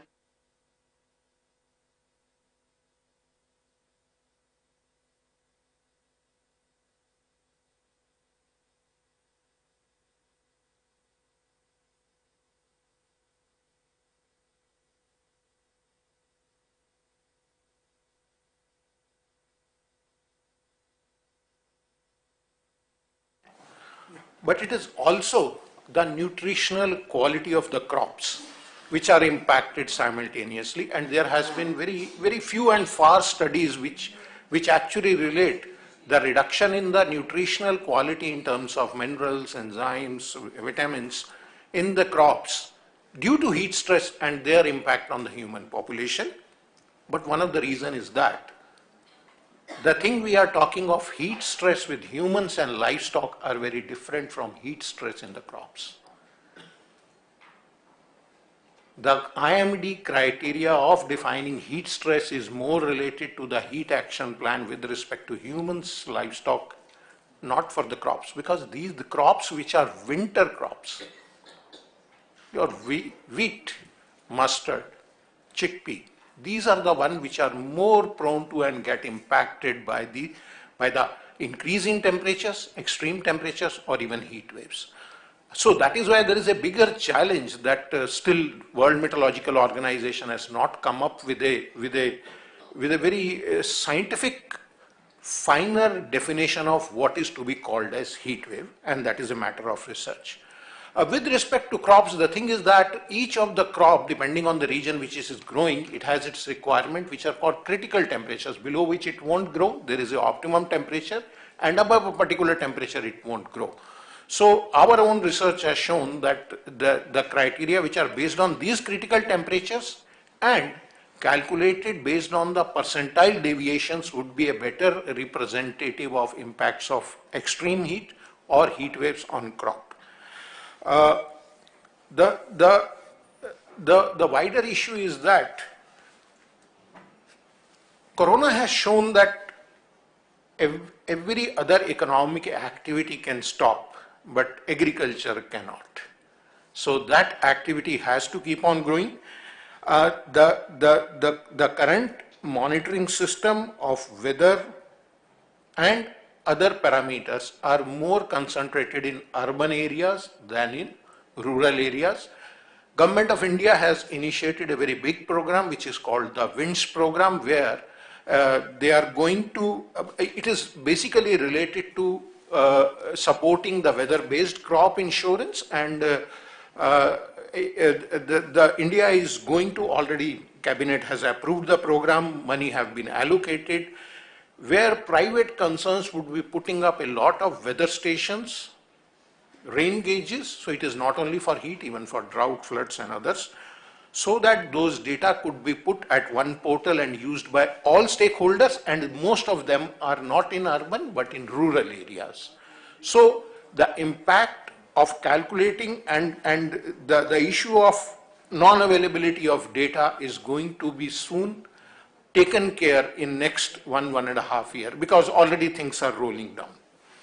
The other thing is, within India, with respect to crops, a lot of effort has been going on since last 30 years at the behest of Ministry of Earth Sciences, coordinated by India Meteorological Department, of initiating a program which is one of the largest program in the world, which is called Gramin Krishi Mausam Seva, GKMS, where every Tuesday and every Friday for next 4 days, based on the weather forecast and current weather of the station, from 127 centers all across India, advisories are issued to the farmers, and that include advisories with respect to any of the heat wave also. It is not only heat wave, it is with respect to other practices related to dryness, any other extreme event, or in general, if weather is normal, what farmers need to do. So that is one. Another is that within Indian Council of Agriculture Research, one of the center, CRIDA, has developed all across 705 districts, which are called crop contingency plans, already available on farmers.gov.in, and which talks of that in case of there is a heat, because in case of crop it is not heat, a crop is going to stand for 100, 120, 30 days in the field.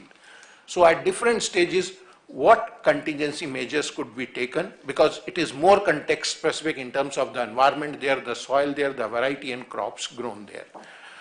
A lot of National Agriculture Research System of India has developed lot of heat tolerant varieties for many of these winter crops, like for wheat, mustard, chickpea, and even I'll tell you, we talk of rice, the largest crop covering the area across India.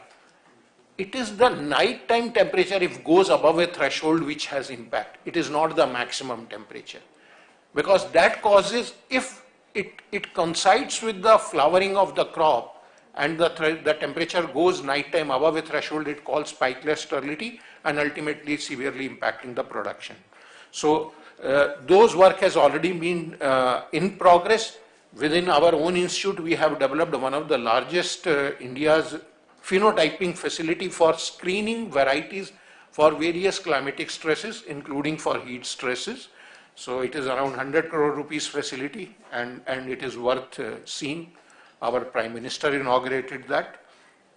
And then, of course, one of the bigger program is that the crop insurance program, which also takes care of both weather-based crop insurance, which are mostly for plantation and horticultural crops, and our yield index-based insurance program. Both take care of these kind of stresses and transfer the risk of farmers in case of such kind of stresses.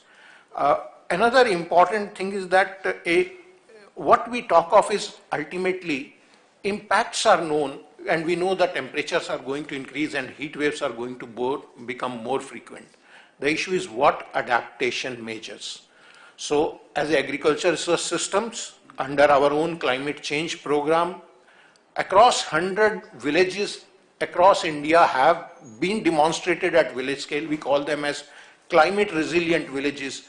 Different agronomic, soil-based water conservation technologies, including managing for any of the extreme heat waves like mulching, water conservation, leveling, adjusting the sowing dates, doing the diversification of crops, and such kind of examples across India have been now already demonstrated and documented.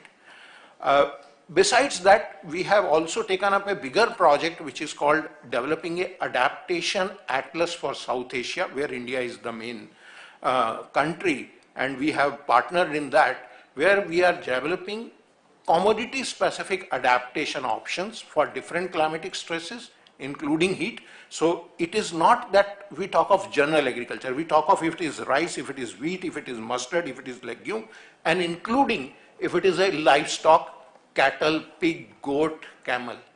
So where are all the climatic stresses, and then link them to various kind of adaptation measures, where adaptation measure would be profitable, where adaptation measure could be scalable, and where this adaptation measures could be taken up. So it is going to be a good resource for our policy makers in time to come.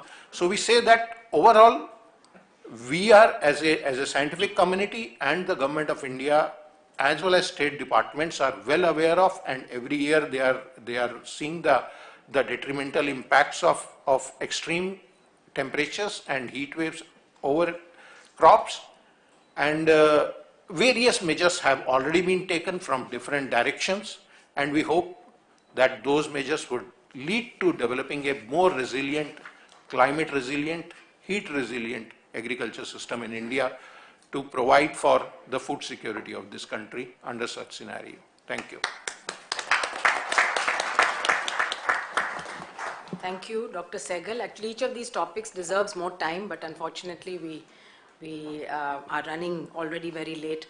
So we have one video to be played from I think the Chief Heat Officer of Miami-Dade County, who could not join yesterday. But while that video is coming on, could I request Dr. Mavlankar to make very brief remarks, please? Dr. Mavlankar, you're online.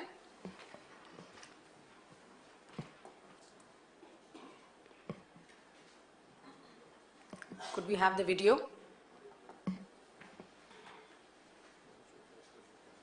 Yes. Greetings from Miami. My name is Jane Gilbert, and I serve as the Chief Heat Officer for Miami-Dade County. I am so sorry I can't either be there in person or live with you today, but I'm happy to briefly share what we've been doing to plan and address extreme heat here in Miami-Dade County. So today I'm going to briefly talk about how we went about understanding who and where people are most at risk to heat in Miami-Dade County. As you all know, we're all at risk, but certain populations are far more vulnerable than others. And then how we engaged our community in creating a collective action plan. In other words, not just led by the county, but multiple stakeholders. A little overview of that plan and progress to date. So Miami, we have tropical, subtropical, chronic high heat. We have over about 6 months of the year where we have a heat index over 32 degrees Celsius. So it's a chronic high heat. And we do have relatively high AC penetration. In other words, most people have access to air conditioning, but their ability to afford their electricity bills varies, and their ability to repair a old or overtaxed system due to increasing temperatures and humidity.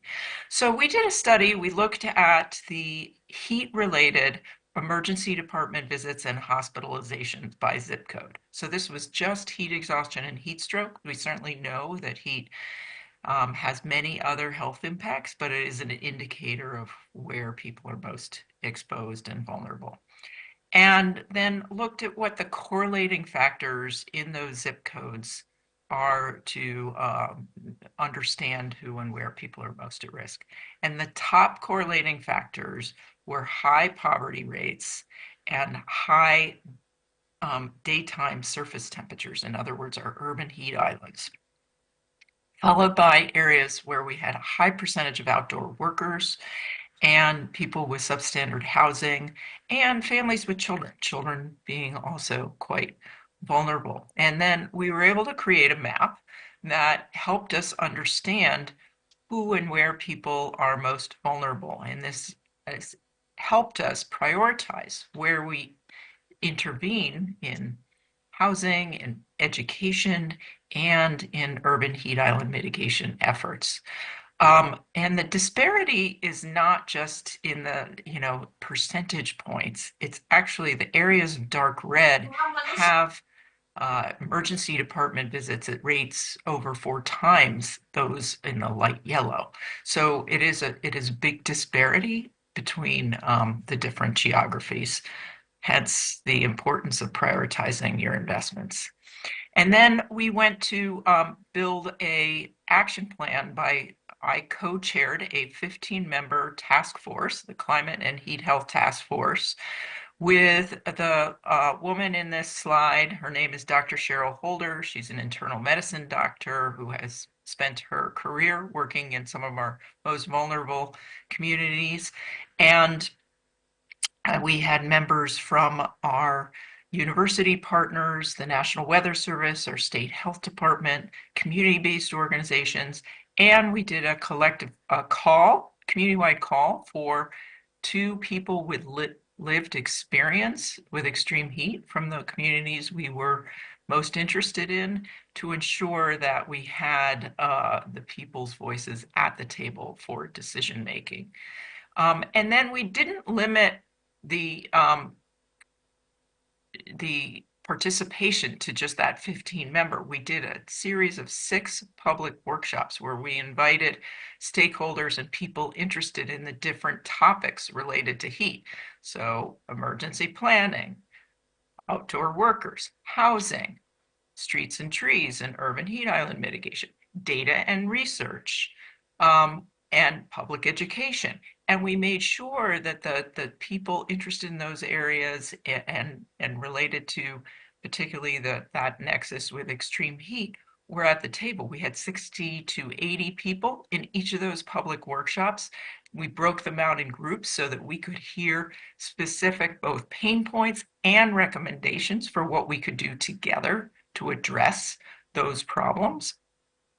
And brought all those ideas back to that 15-member task force, who then prioritized our actions and created 3 goals and 19 actions in a plan. And these are just logos of examples of all the different participating organizations, and these organizations, most of which are involved in the implementation of our plan in some way.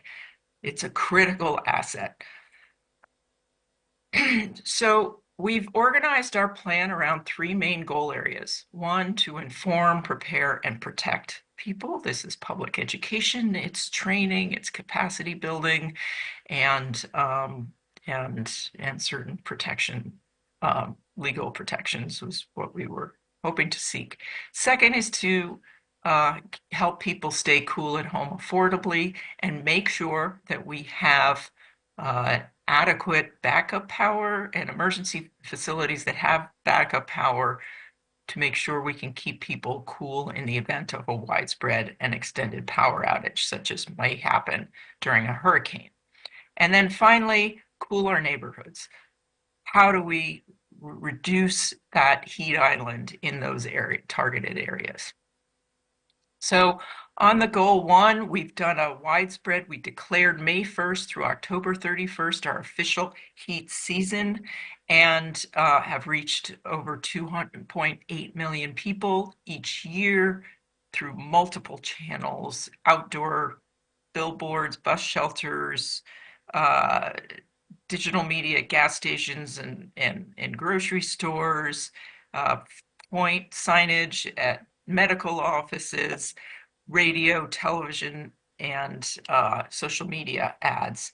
We've done trainings for specific targeted populations, early childhood educators, after school and summer camp providers, the homeless outreach teams, and our cooling site staff, and worked with the National Weather Service in updating our heat advisory and warning thresholds. We've done a lot of work on outdoor worker protection and education. In terms of helping people stay cool at home affordably, we installed 1,700 efficient AC units in our county-owned public housing that had inadequate cooling to make sure everyone under the county's care had access to adequate cooling. We increased, actually doubled with county funding, the funding to help low-income homeowners weatherize their homes and small, medium-sized multifamily affordable housing to do rehabs. We did a lot of education and outreach to homeowners and renters about no and low cost things they can do to keep cool at home affordably, and worked with the state building code to pass a requirement for cool high albedo roofs, which can reduce AC costs by 15%. We are now in the process of working with a national group on indoor cooling standards, and just released our Resilience Hub plan, which is related to those emergency facilities. On the goal 3 of cooling our neighborhoods, we doubled our funding for tree planting, focusing on those areas that need canopy the most. We went from planting an average of 8,000 trees a year to 16,000 each year the last 2 years, and that is continuing. We were able to get a $10 million U.S. Forest Service grant to continue that work for the next 5 years. We are releasing this month our final urban forestry plan, which is a detailed plan for how we get to our goal of a countywide 30% tree canopy.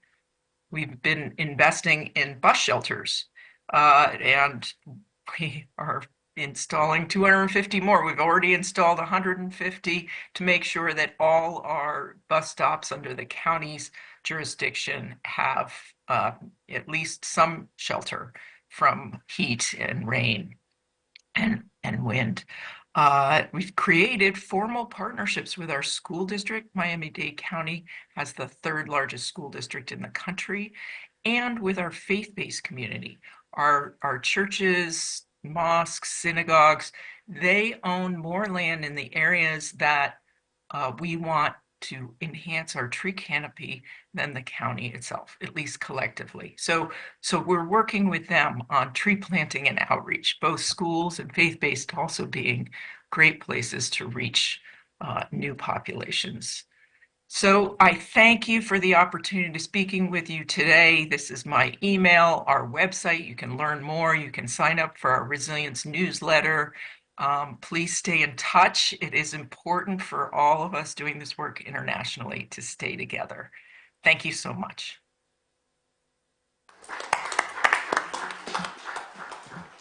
I think one message I take away is that probably a lot of our cities need a chief heat officer, because that person can then be the one who brings everyone together needed to develop this kind of an urban resilience, heat resilience plan. So I think we should think about that. I know we refer to them as nodal officer and things like that, but I think calling somebody a city heat officer gives them that authority, and it's very clear to everybody else what that person's role is. There are only a few around the world. I don't know if there are any in India. No, we don't. We don't have any city health heat officers, so that's maybe something to think about as pardon? Dhaka has one, yeah, and Athens has one, so I think there are about a dozen maybe around the world. We can talk of heat officers in every department as well. Correct, yes. So that the same person works with heat management all throughout the year. Absolutely. I think that point also came through clearly yesterday, that this is going to be an all-round, all-year effort. We shouldn't all wake up in the month of April and somehow try and get through the summer and then forget about the heat. This is something which requires a sustained and long-term investment. The framework that I think she put forward, Jane Gilbert, was quite interesting. And also the way in which they've approached it with the task force that also involves the community. So I think we've really exceeded our time. I think as a chair and moderator, we really, you have to excuse us for that. We have very little time left for tea or coffee. So I think we'll have to break at this point. I know everyone didn't get a chance to speak, but hopefully later in the other sessions, we will be able to bring all the views in. So thank you very much. It was a very, very interesting session. Thanks to NDMA for organizing. Thank you. Well, Smita, ma'am, before we do the honors of mementos, I would just like to explain to all that the high tea and lunch are not in this building today. We all would have to walk up to the next adjoining building, which is the NXA building, and you will all have to carry your badges because you will not get an entry inside in this building if you're not carrying your badges. We have created a broad human chain from here until there to facilitate you. And I'll also have to request the moderator of the next session that because of this half an hour, you will get only 1 hour to finish your session. So thank you very much, Brother Smita. Yeah, thank you, ma'am. I would request all the participants to please move. Yes, I would request, the chair of the session and sir to give the mementos, please.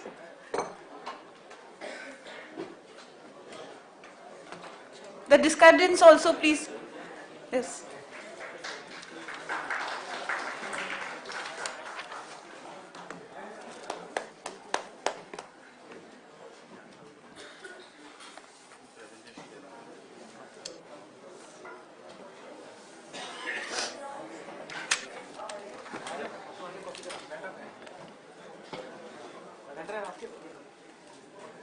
Can we have a round of applause, please? We had a very good discussion, which is a very important session today we had.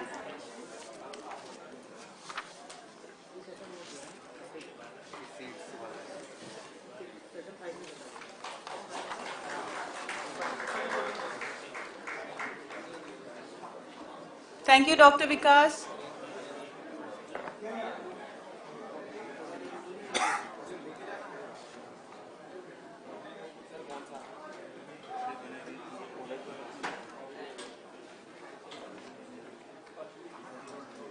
Thank you, Dr. Purnima, for your insightful views on this very important subject.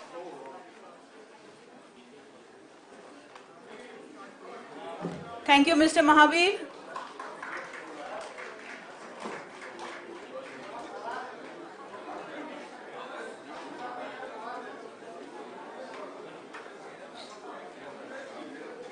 Thank you so much, sir, for your contribution to this session.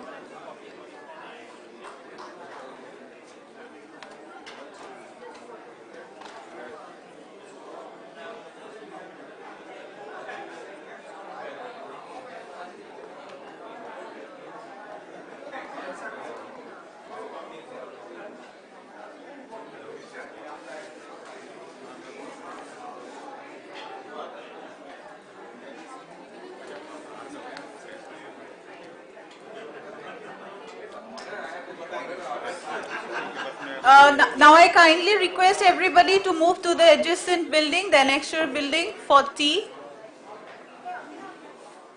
We have to start the next session as soon as possible. And the discussants from the next session are requested to arrive in time. Thank you.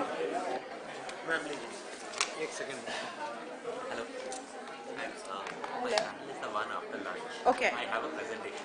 Okay. Presentation you have to give.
Welcome back, everyone, to the technical session number 5, that is on Indian experience in mitigating impact of heat on infrastructure, particularly housing. In this session, we will focus on actionable urban planning, heat-resilient urban infrastructure, innovative technologies, and architecture of urban housing for heat mitigation, and a lot more. Our chair for this session is Lieutenant General Syed Atta Hasnain, PVSM, UYSM, AVSM, SM, VSM. Lieutenant General Atta Hasnain is a member of NDMA and is a distinguished military leader with a 40-year career, having served in some of the world's most challenging conflict zones from Sri Lanka to Siachen. With a strong academic foundation and global engagements, he actively shapes India's strategic discourse through writings, literatures, and policy contributions. The moderator of the session is Mr. Mr. Amit Prothi, Director General CDRI. He is an international expert with almost 25 years of leadership in urban planning and resilient infrastructure across more than 15 countries in North America, Asia, and Europe. His works on climate change, mitigation, urban policy, flood management, and disaster resilient infrastructure, guiding the world for best practices. His expertise and global experience drive CDRI's mission to strengthen disaster resilience worldwide. In the esteemed panel of discussants for this sessions are Ms. Neha Sanchar. She will be joining us online from India Cooling Lead. Mr. Piyush Narang from UC Berkeley. Ms. Aarti Nain from National Institute of Urban Affairs. Parag Talankar from SEEDS. Sanjay Kumar from Ministry of Labour and Education. Amit Tripathi, Technical Advisor, CDRI. S.V. Arunachalam, she will be joining online. Subir Kamal Mandal, he will be also joining us online. He is from NHAI. Professor Ashok B. Lal from the Indian Institute of Architects will be joining us online. Now I would request our Honorable Chair to begin the session.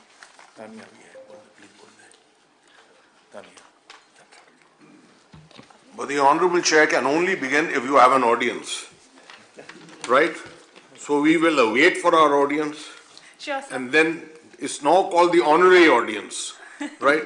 Because that's how we will have to go through. First we'll have to address them as the honorary audience, then they will perhaps land up here. So we'll wait 5 minutes, Okay, maybe sir. 2 minutes. No issues. Yeah. Ms. Tanya Banerjee from BCG is also here. She will be also joining us. So while the honorary audience is coming in, I may tell you that this session is first of all chaired by a strong disciplinarian with an army man, right?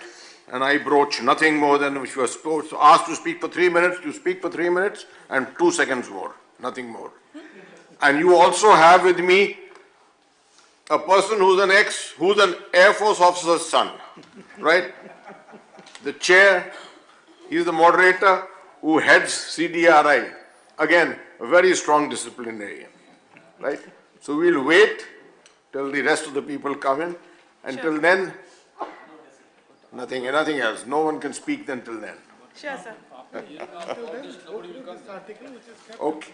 Yeah, you can go through the article which is put in front of you, circulated from the mainstream media today in the Indian Express. Have you all got a copy of it? Yeah.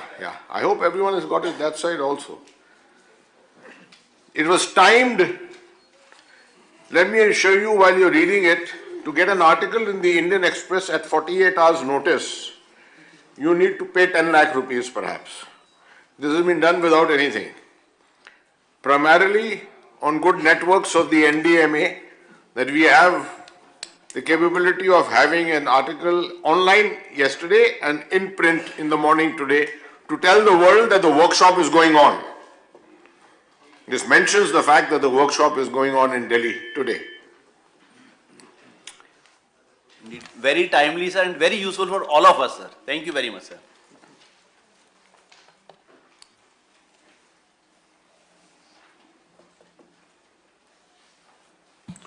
Right, I think we'll start. Right, the rest of the audience come in, and because the time is already now getting over. It's now the better part of 12:40, and we have Most of the chairs are some of our prominent people. They'll probably walk in. Let them come in. I have 1 minute under the sun, nothing more, and then I will hand over to Mr. Prothi, who's the chair, who's the moderator for this session. But in that 1 minute under the sun, let me just outline one thing. An aspect which will probably strike you and you should take home from here. I was commissioned into the Indian Army in 1974, right? Very, very ancient. And I carry with me what I call the wisdom of the ancients, right? Everyone today thinks all that is there to solution is technology. I think you couldn't be further from the truth. There is and our Honorable Prime Minister keeps emphasizing and focusing on this. There is a huge, repertoire of knowledge, Indian knowledge, which is there behind us. I remember I was commissioned in Kargil at heights of 16,000 feet, and within a couple of months, I came down to Udaipur and we were going to Jaisalmer, where it was 48 degrees centigrade. We came from minus 16 degrees to 48 degrees centigrade, right? Even at that time, despite no climate change or global warming, 48 degrees was the usual temperature in Jaisalmer. You just saw someone showing a dosa being cooked on a scooter. I can assure you, we actually fried our eggs on tank decks. You can fry an egg on a tank deck. But there was a certain regulation, certain instruction which was given to our troops. Everyone was told, you cannot go out without water. You have to first show the sentry at the gate, I have got my bottle of water. Then only you could leave. Every single man had to cover his neck at the back. So all the caps and hats had a covering at the back which went up to your shoulder. And you wetted that cloth piece. The nape of the neck is what brings about heat wave, the heat stroke, right? It's the nape of the neck when you're hit here. And similar such everyday practices. You have to consume so many bottles of water in a day, so many liters of water in a day, etc. We started our physical training in the morning at 5 o'clock. And we ended all the day's activities of work by 11 o'clock. After that, no one went out into the sun. Then we restarted our logistics work at 6 o'clock in the evening. As it is, a soldier needs to work at night most of the time. So we said we'll work at night. And we beat the heat. We had no heat stroke cases anywhere. Now this is the wisdom of the ancients. And the second thing is leadership. You can keep sending regulations, the government of India, to every state, district and tehsil, but unless you have the leadership to implement it, nothing will happen. And therefore the leadership has to first be themselves cognizant of it and then have the capability to push it down and make sure that the issues are implemented. A very simple solution that Field Marshal Slim found for malaria in Burma. When malaria hit the British Army in Burma, he said one simple thing. Whichever unit has a malaria case, the commanding officer will be sacked. Now, after that, there were no malaria cases. Simple. You have to be dictatorial in certain things. So if you have to make sure that your hospital fires are stopped, you have to make sure that your rules are implemented, the infrastructure is implemented correctly.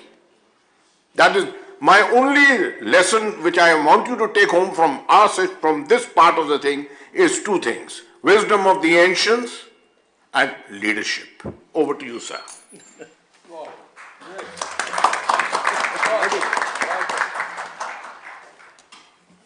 So for me, this is the challenge, right? I have to follow General Saab, which is never an easy thing to do. But very aptly said. I think, I come from the architecture field, and I have a professor of mine here as well. And I remember studying architecture about 35 years ago. And the one thing we learned about what the Indian architecture had already figured out was the use of jalis. Exactly.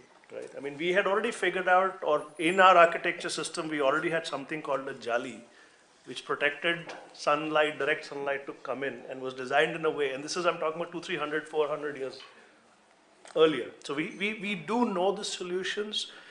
At the same time, the challenge is getting worse. So, I don't want to pretend that what we did in the past may be completely transferable today and into the future. And that's the opportunity. I mean, I want to commend NDMA for holding this workshop on heat. I think if 3 years ago, maybe we would have not thought about it. And already we are sitting in a room full of experts who've been working on this topic for a while. And we want to share something that we're already doing. I mean, if you look at the title, it is starting with Indian experience. So we already have experiences that we need to now bring forth in a way that can be shared, replicated, and provided to the leaders who can then push it down. But how do we do that? What do we do? Infrastructure is a really, really, really big topic. Urban is a big topic. My hope is that we have an hour, sir. And within an hour, we're going to listen to about 8, 9 people. So I would really encourage all of us to be very precise with what have we learned and what is replicable. There's a lot we can talk about. But what have we learned in the domain that we're bringing forward today? So let's be precise. Let's take literally 3 to 4 minutes. Each of us, we have power experts. We have people from different, I see Bijal Brahmbat here. Unfortunately, she couldn't join us. She's been working in Ahmedabad and beyond for at least 25 years on housing. We won't get a chance to hear from her, but hopefully somebody else will also step in and talk about housing. Let's be precise. Let's talk about 3 things that you think are really relevant in your domain your domain, and then let's see what is the opportunity for scaling that up. So with that, let us start. Maybe we have a pre-recorded message, so I'll probably go to that next. But let's start with Aarti Nayan from NIUA. Okay, Aarti, over to you. Thank you so much, sir, for inviting NIUA to this session. I'll cover 2 topics as much as I can in 3 minutes, and that's housing and urban planning, because that's what NIUA focuses on. In terms of housing, cities need to start following their regulations very clearly, especially about heat resilience, and this has to be updated in the building bylaws. We have faced challenges in getting cities to update these bylaws. They quite often wait for urban development departments to take the lead and the ball keeps it. That needs to be done as soon as possible, because if you start looking at our bylaws and building energy codes that can be applied to these bylaws, there's a lot of potential to make the buildings heat resilient by increasing the resilience of the envelope, either by adding a material called insulation or by using heat resilient materials themselves. And I think Professor Ashok Lal will throw more light on it, but also the way we design our buildings can be regulated through the bylaws, and we are not paying enough attention to that. So that is definitely one thing that cities start to need looking at, and it can be done through heat action plans by recommending the cities to relook at their bylaws and to see that they are being implemented correctly and with the correct provisions for heat resilience. Next, city planners should start looking at how the cities are designed to be heat resilient. I'm going to quote an example from what NIUA did with the Delhi Master Plan in 2041. The master plan lays out that there has to be green buffer zones along the mobility corridors, which includes planting trees and encouraging the use of water bodies. Any land pooling schemes also have to retain whatever wetlands and heat sinks are available. These have to be maintained. Most importantly, the Delhi Master Plan defines something called the green-blue factor, which is the green area in a plot versus the overall plot area. The green is being defined as all the soft cover in that plot area, any trees that have been planted and any water bodies. And they have defined the minimum green-blue factor that has to be maintained across all new development greater than 4,000 square meters. So basically they have said that you have to maintain some portion of green, and if you go over and above it, you get incentivized to increase your FAR in a proportionate manner. Additionally, most new development as per the master plan has to be at least compliant with 3-star rating level of either GRIHA or an equivalent rating system. And by adopting these measures, your building does incorporate a level of heat resilience because you're using good construction materials which have heat resilience. You're using cooling systems which have high efficiency.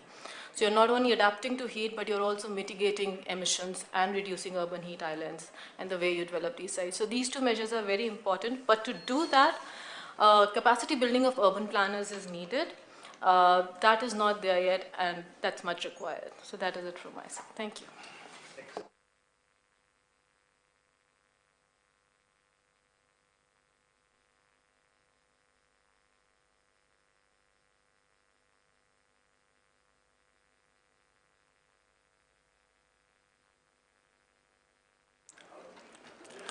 Sir, please use the mic, the moderator, sir. Sorry.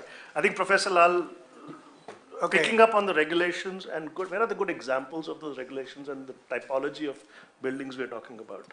Well, I'll share some thoughts on regulations.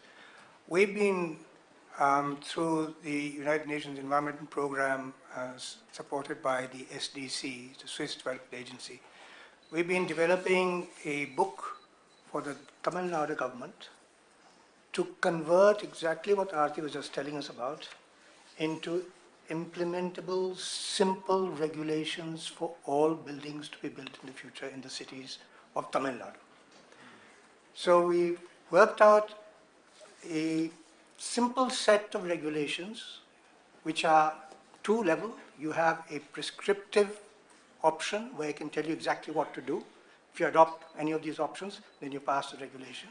And there's also a performance standard which you can prove through simulations or calculations to meet the regulations. The point really is that every new building that is to be built, as our cities are growing rapidly, populations will double shortly, cities will also double their size. It is time for us to be prepared with these regulations and to adopt them. And there's been a lot of resistance in municipalities and urban bodies to adopt these regulations because they think it cannot be managed. And what we have tried to show that it is actually very simple to implement. You have to protect from the heat getting in. You have to allow the cool air to pass through the building at night, right? And most important, you have to shade the windows and insulate the roof. There are 3 or 4 things very easily implemented. And this, in different standards, will apply to every kind of building, whether it is air-conditioned, partially air-conditioned or non-air-conditioned, residential or otherwise. 70% of all buildings in cities will be residential. And of those 70%, a good 50% will be for low-income families who will not be able to afford air conditioning. So my recommendation is these regulations should be adopted, and we have a model ready which we can share. Next, sir, I read your article, and it says that under the chairmanship of the Prime Minister, the NDMA has played a leading role in protecting the lives of citizens. Here's a message through you to the committee at the Prime Minister's desk to say, we have established in this forum that the conditions of exacerbation of heat in the city are produced by the way buildings and cities are being developed. Urban heat island is the case here. Therefore, as Aarti was just pointing out, in planning regulations, in planning guidelines, urban development controls, they need to be adopted for the regeneration and the growth of cities to protect the lives of all our future citizens. This has to be a policy action led from the very top and insisted upon. That's it, sir.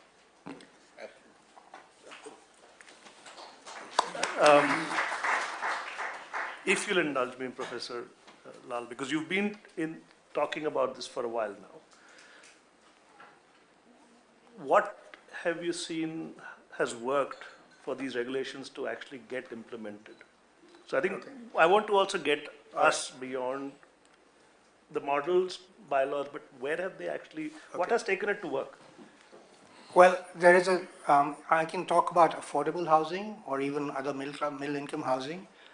A number of housing schemes in different parts of the country in different climates have been developed following these principles of design.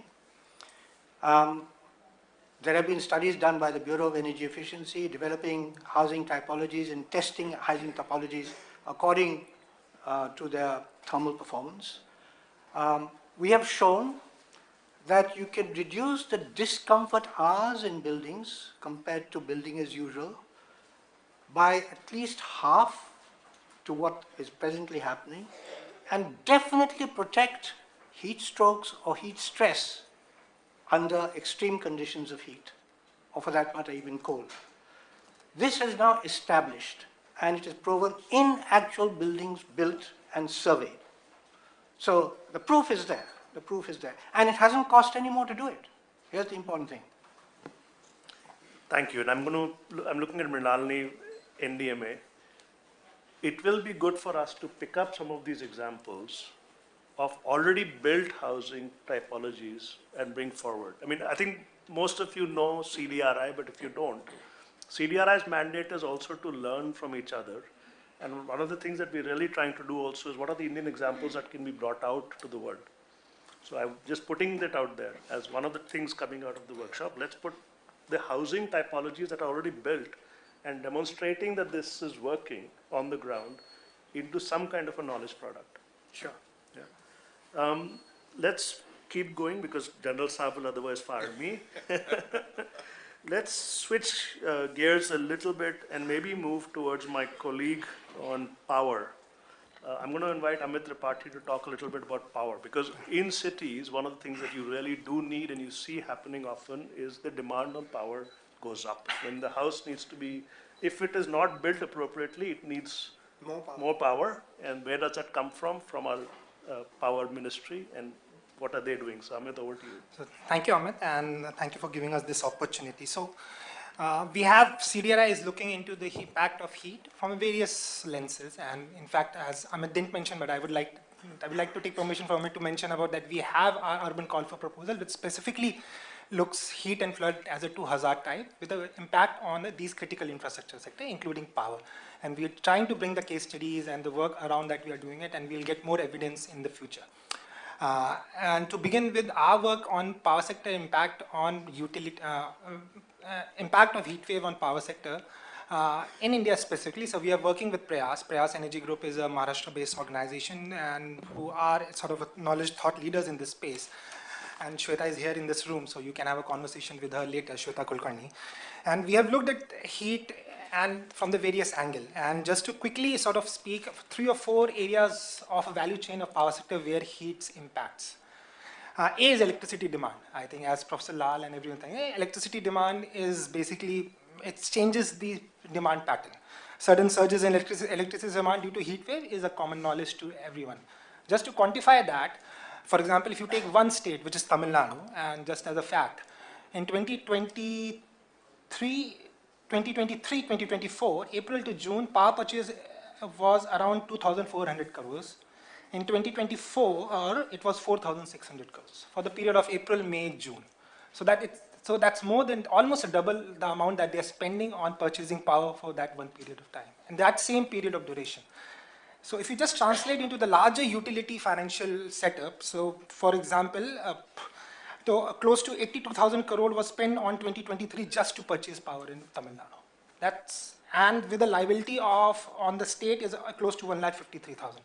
A sector which is already stressed, sector which is already in a lot of strain due to the whatever how it's operated, heat is adding additional impact on them to actually address those issues.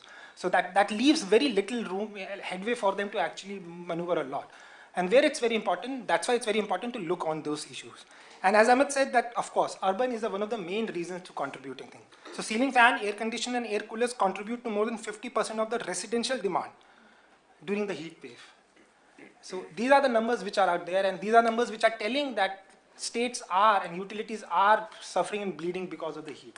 So heat is a very important component. That's why it's very important to look at energy efficiency now from the lens of managing heat wave as well.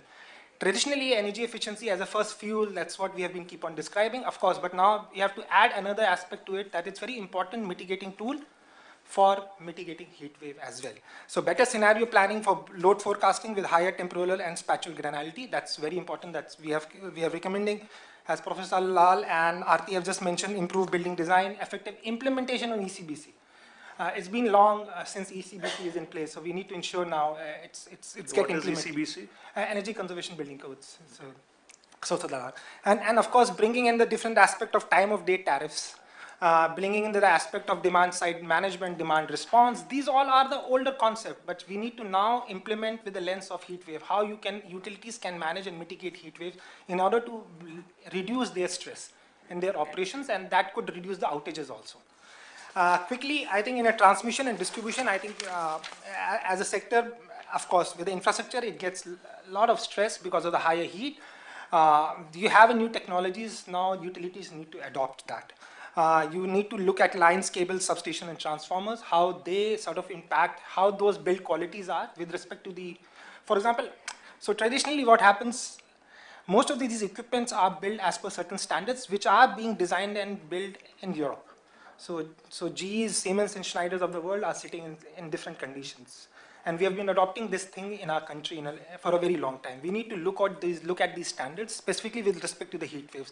Whether those distribution transformers, those substations, those conductors are equipped to take that high heat and work around that. So Indian standard codes need to look at those things in order to address those issues.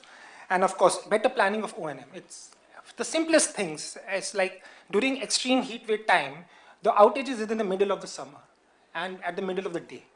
And the ability of a lineman to go and address those outages is very risky. So that doesn't happen. And they are also at the threat.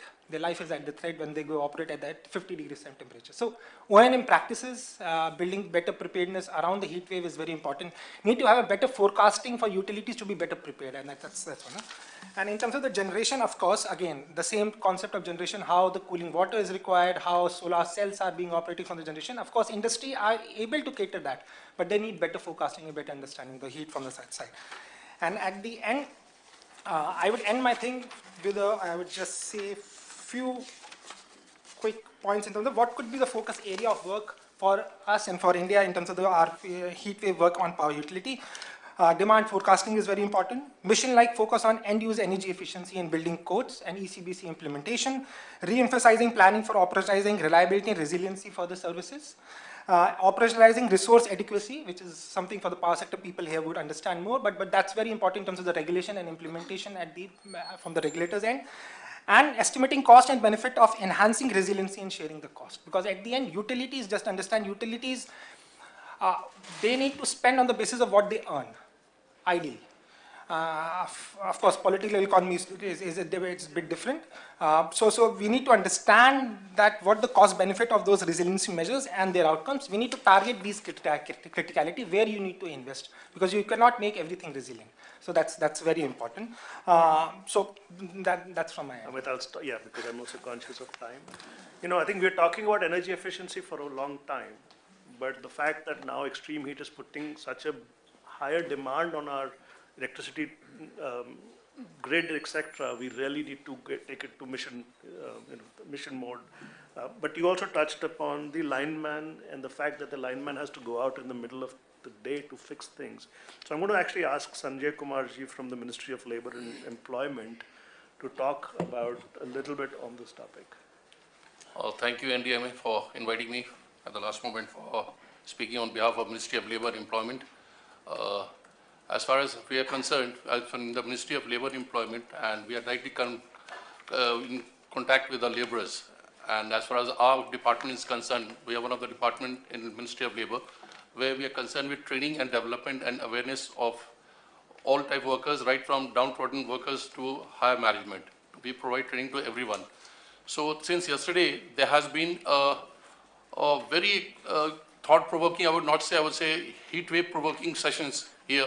And commendable work has been done by all the speakers who have presented out here, and a lot of work is being done. I think a lot of effective outcome is also going to come out.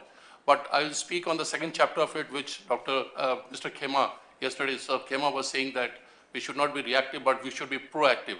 and we should move stress on the implementation part.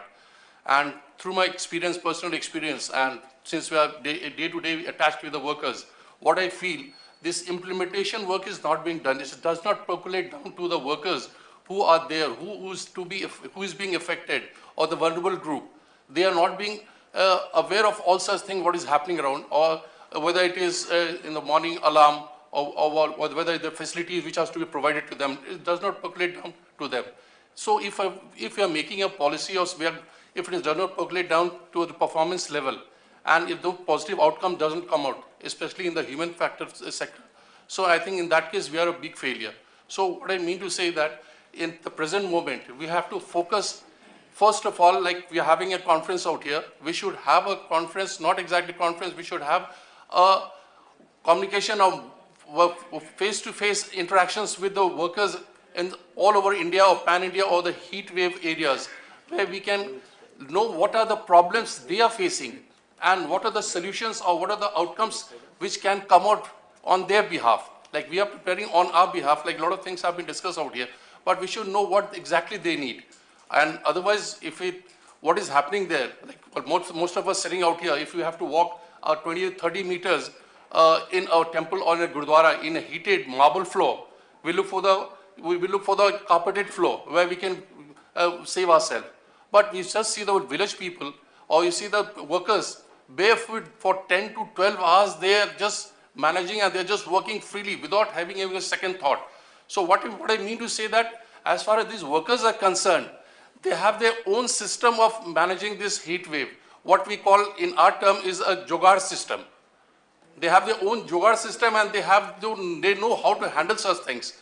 So what I have just 2-3 points on behalf of Ministry of Labour. As far as Ministry of Labour is concerned, we have prepared DMP for all the departments and exclusive SOP on heat wave. We have prepared it, and throughout Pan-India, we are conducting training programs, especially my department is conducting programs, and as part of the curriculum, we are circulating this SOP among the workers, what exactly they should do and what are the precautions they should take, without having any proper training or something, but we have just for 5 to 15 or 20 minutes, we provide them this information. And they are very much aware like what should be done. But what I mean to say that, first of all, we should get their information, what is required for them. Secondly, we should sensitize them. We should make them aware what are the consequences of this heat wave. Because what exactly happens, what I have seen, like women working on the field, they just faint. Small child just walking around, they don't know. Sometimes they have diseases, they are not aware of why this is happening. So in that case, what I mean to say that these workers, they should be made aware of the consequences of the heat wave. And for that, training is very much required, awareness camps are required. And our department, it's pan-India, we have 50 regional directorates. If any organization or anyone needs for any soft skill training or for this, for making awareness, we are always there to provide some information to the working class, so that they can become aware of what are the consequences or what are the facilities which is being provided to them. And secondly, as far as organized sector is concerned, some SOPs from NDMA, they prepared some SOP or some guidelines and they provide to Ministry of Labour that this should be given to the organized sector, public or private, and they should implement it forcefully, like it should be implemented so that for the workers, that is very much important.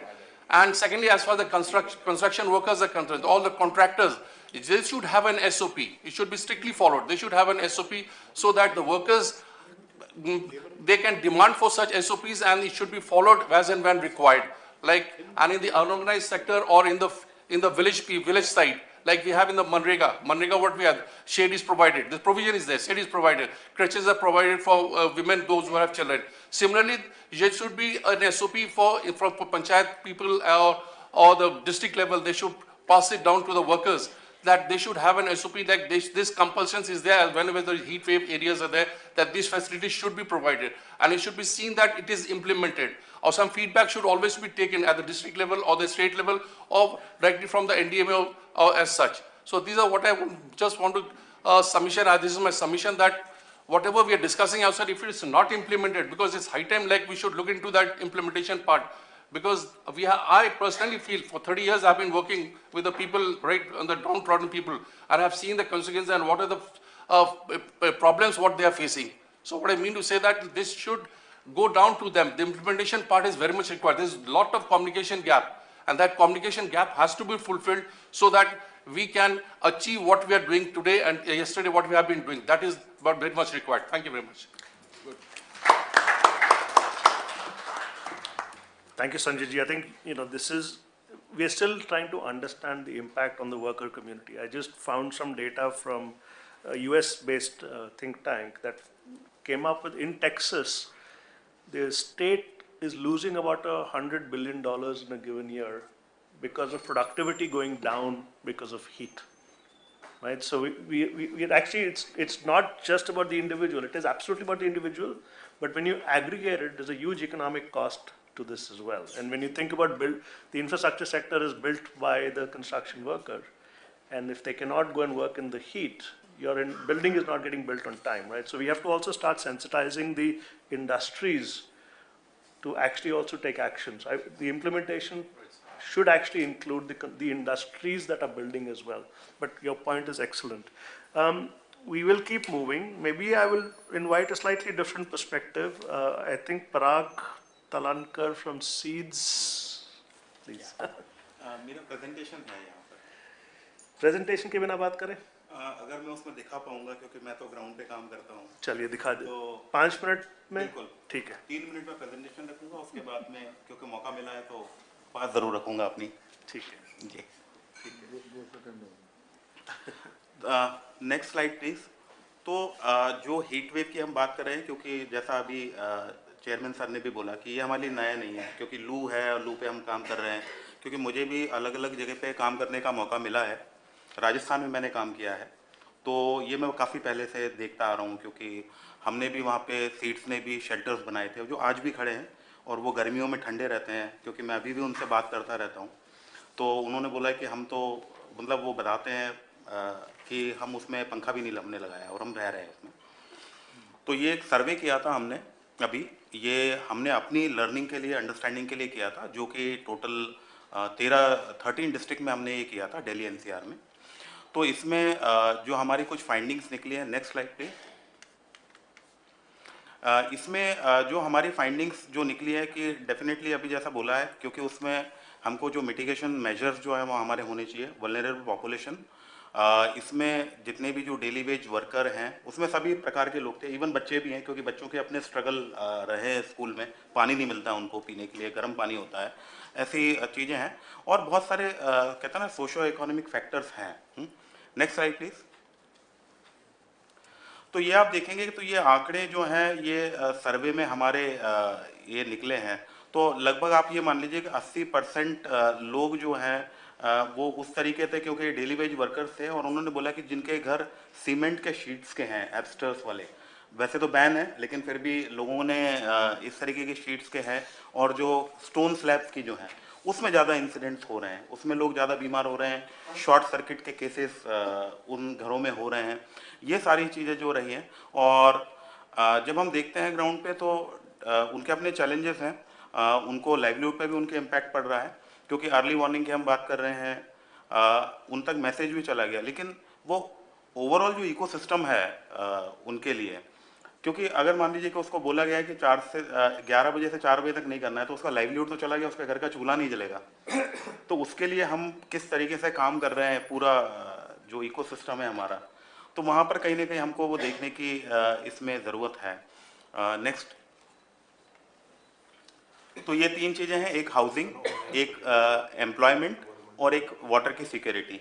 ये 3 चीज़ें हैं जिस पर हमको कहीं ना कहीं काम करने की ज़रूरत है, क्योंकि वाटर सिक्योरिटी में भी जितनी बात होती है हमारी, तो जो लोग सामान ढोने का काम कर रहे हैं तो वो बोल रहे हैं मेरा 30 से 40 रुपये तो पानी खरीदने में चला जाता है. तो इतना इस लेवल का कमर्शलाइजेशन है. तो जो वाटर का जो लीकेज हो रहा है, जितना वेस्ट हो रहा है, उसको हम कैसे कन्वर्ट कर सकते हैं, इस दिशा में हम कैसे ला सकते हैं कि उनको इंश्योर कर पाएँ कि हम उनको पानी मिलता रहे, ना कि वो बॉटल से या फिर वो स्ट्रीट पे 2-2 रुपए का पानी लेकर के जो रहते हैं, उनसे हम वो कमर्शलाइजेशन को किस तरीके से रोकें और इंश्योर करें कि उनको पानी जो है मिल पाए. Next please. तो ये छोटे छोटे जो प्रयास हैं अभी नाकाफ़ी है, लेकिन इनसे थोड़ा उनको राहत मिलता है कि कूल रूफिंग के इंटरवेंशन से, जैसे एयर बबल शीट्स को हमने किया है यूज़ उसमें. ये इंडस्ट्रियल सॉल्यूशन है, कहीं ना कहीं हमको नेचर बेस्ड सॉल्यूशंस पे जाना पड़ेगा और थोड़े लो कॉस्टिंग भी, जिससे कि सभी लोग उन चीज़ों को कर पाएँ। इसमें जो वेंटिलेशन की बात आती है तो हमने उसमें प्रयोग किया कि छोटे वाले जो एग्जॉस्ट फैन होते हैं उसको हम कैसे रूफिंग पे लगा दें जिससे एयर जो है वो हट जाए, क्योंकि ये भी देखा है कि गर्मी में अगर 45 डिग्री का टेम्परेचर है तो अंदर का टेम्परेचर 48 है, तो ये एक बड़ी मुश्किल है उनको रहने के लिए, जो बताते हैं, क्योंकि पानी अंदर घर का गर्म हो जाता है तो बच्चों को, क्योंकि बच्चे बहुत परेशान रहते हैं, उनको नहलाना पड़ता है तो वो पानी भी गर्म है, तो मतलब बहुत मुश्किल जो है वो उनकी जो सफरिंग्स हैं वो कहीं ना कहीं काफ़ी ज़्यादा इंक्रीज हो रही है। तो इस तरीके के सॉल्यूशंस जो हमने उनको दिए हैं और अभी भी हम और भी सॉल्यूशंस को ला रहे हैं, क्योंकि 2 डिग्री 3 डिग्री 5 डिग्री मेरे हिसाब से पर्याप्त नहीं है, क्योंकि जिस तरीके से जो टेम्परेचर बढ़ रहा है उसमें कम से कम 10 डिग्री तक में हमको वो सॉल्यूशन लाना पड़ेगा, जिसके लिए हम लोग काम कर रहे हैं अभी कि और बैम्बू का हम किस तरीके से यूज़ कर सकते हैं। ग्रीन नेट्स को भी हमने इसमें इस्तेमाल किया था, जिससे ये इसमें हम ला पाए। Next please. ये कैसे हम पुरानी चीज़ों का इस्तेमाल कर सकते हैं, क्योंकि जिस कम्युनिटी के साथ हैं वो गुजरात की कम्युनिटी है जो कपड़े एक्सचेंज कर, क्योंकि वो रिसाइकलर्स हैं हमारे, तो वो कपड़े का एक्सचेंज करके बर्तन वगैरह देते हैं, तो उनके पास में जो यूज्ड साड़ियाँ थी उनसे हमने ये स्ट्रीट शेडिंग बनाया, जिससे कि वो लोगों को घर के बाहर थोड़ा कंफर्ट वो मिल पाए। और भी इस तरीके से कैसे वो शेडिंग्स हो सकती है, इस तरीके का प्रयोग जो है हमने छोटे छोटे वाटर बॉटल्स जो है जो वेस्ट हैं उनसे हम किस तरीके से शेडिंग्स वगैरह कर सकते हैं उनको कलर में करके, ये छोटे छोटे प्रयास जो है किए हैं। लेकिन यही है कि इनको स्केल जो है वो किस तरीके से किया जाए, ये मेरे हिसाब से इम्पॉर्टेंट है। नेक्स्ट। ये जो डेली वेज जो वर्कर्स हैं, जो रिक्शा पुलर्स हैं, उनके लिए इस तरीके से हमने शेल्टर्स बनाए, जिसमें हमने कूलर्स वगैरह रखे, सेकंड हैंड कूलर्स लेके रखे कि जो कम्युनिटी खुद से कर पाए, जिसमें वो लोग अपना बैठ के दोपहर को खाना वाना खा पाएँ, थोड़ा सा आराम कर पाएँ, इस तरीके के। लेकिन और भी इसमें करने की ज़रूरत है, और ये सारे बैम्बू से और इनसे ही बनाए गए हैं, जिससे उसमें हवा का जो है वो प्रॉपर सर्कुलेशन रहे, ये सब देखा गया। नेक्स्ट। इसके साथ में हमने जो यस टाइम, हाँ, तो इसके साथ में हमने ये जो कंस्ट्रक्शन डंप पूरा साइट हुआ करता था वजीराबाद लेक में, इसको अगर आप देख रहे हैं तो यहाँ पर हमने वो ग्रीन स्पेसेस बनाए, जिससे उन लोगों को सबको वो सहूलियत मिले और वो सारी चीज़ों को ये चीज़ कर पाए। नेक्स्ट। ये अब इस तरीके से हम देख सकते हैं कि यहाँ पे वो चेंज आया है वजीराबाद में, जिसमें जीएमडीए का रोल भी हमको, क्योंकि जीएमडीए ने हमको काफ़ी सपोर्ट किया उसमें, आईएम गुड़गांव और सब ने मिल करके, तो ये आज वो ग्रीन में जो है ये कन्वर्ट हो गया है। नेक्स्ट। ऐसे ही जो है एक झरसा में है गुड़गांव में, वहाँ पे जो आपकी सोसाइटीज था उसका सीवेज और वो सब वेस्ट आता था, उसमें वहाँ पे कम्युनिटी के साथ में सबको समझा करके और इस तरीके से हमने ग्रीन जो है वो इंफ्रास्ट्रक्चर जो है वहाँ पे क्रिएट किया है। नेक्स्ट। तो अब वो उसकी सिचुएशन जो आप पहले देख रहे हैं और अब में काफ़ी डिफरेंस आ गया, और वो स्पंज की तरह भी काम करता है। ठंड मतलब टेम्परेचर का डिफरेंस दिखा, टेम्परेचर बिल्कुल डिफरेंस दिखा इसमें, बर्ड्स वगैरह काफ़ी मतलब वहाँ पर वो दिखी, जो लोग बताते हैं जो उन्होंने वैलिडेट किया है इसको। और फ्लड में भी, क्योंकि जो गुड़गांव में पानी भरता है तो ये स्पंज की तरह भी काम कर रहा है, ये वाटर को ले रहा है। नेक्स्ट। ये हौज़े शमशी है, जिसमें ASI जो आर्कियोलॉजिकल सर्वे ऑफ इंडिया है, दिल्ली जल बोर्ड है, जल शक्ति मिनिस्ट्री है, सब लोगों ने मिलकर इसको रिवाइव किया है। नेक्स्ट। तो आप देखेंगे कि अब इस तरीके से उसकी जो तस्वीर है वो पूरी बदल गई है उस पॉन्ड की। तो ये छोटे छोटे प्रयास है जिनको मेरे को लगता है और हमको बढ़ाना चाहिए, लेकिन जो एड्रेस करने की बात है, क्योंकि जब हम काम करते हैं ग्राउंड पे तो जो गैप है जो पॉलिसीज और प्रैक्टिसेस है, क्योंकि प्रैक्टिसेस में जब बात होती है तो वो अब बहुत अलग हैं पॉलिसीज से, और ज़मीनी स्तर पे जो काम करने में जो आता है ना कि एक तो परमिशंस हैं, उसमें परमिशंस में काफ़ी समय लगता है, तो उस तरीके से कैसे करें, जैसे हीट एक्शन प्लान बना हुआ है तो उसको ज़मीन पे वो कैसा दिखेगा वो इम्पॉर्टेंट है, ना कि वो लिमिटेड है, वेबसाइट पर है और हम सब लोगों के बीच में सीमित है। तो उससे वो एक लाइव प्लान वो कैसे हो पाए लोगों के लिए, वो मेरे हिसाब से बहुत ज़्यादा ज़रूरी है। और जो हमारा जो रिस्पॉन्स है, क्योंकि हम सब लोग हैं और यहाँ पे बैठे हैं, उसको हम कैसे फास्टर बनाएं, उसको हम कैसे स्ट्रॉन्ग बनाएं और कैसे वो इंक्लूसिव हो, सब लोग एक साथ में मिलकर हम कैसे करें, तब तो वो प्लान मीनिंगफुल है।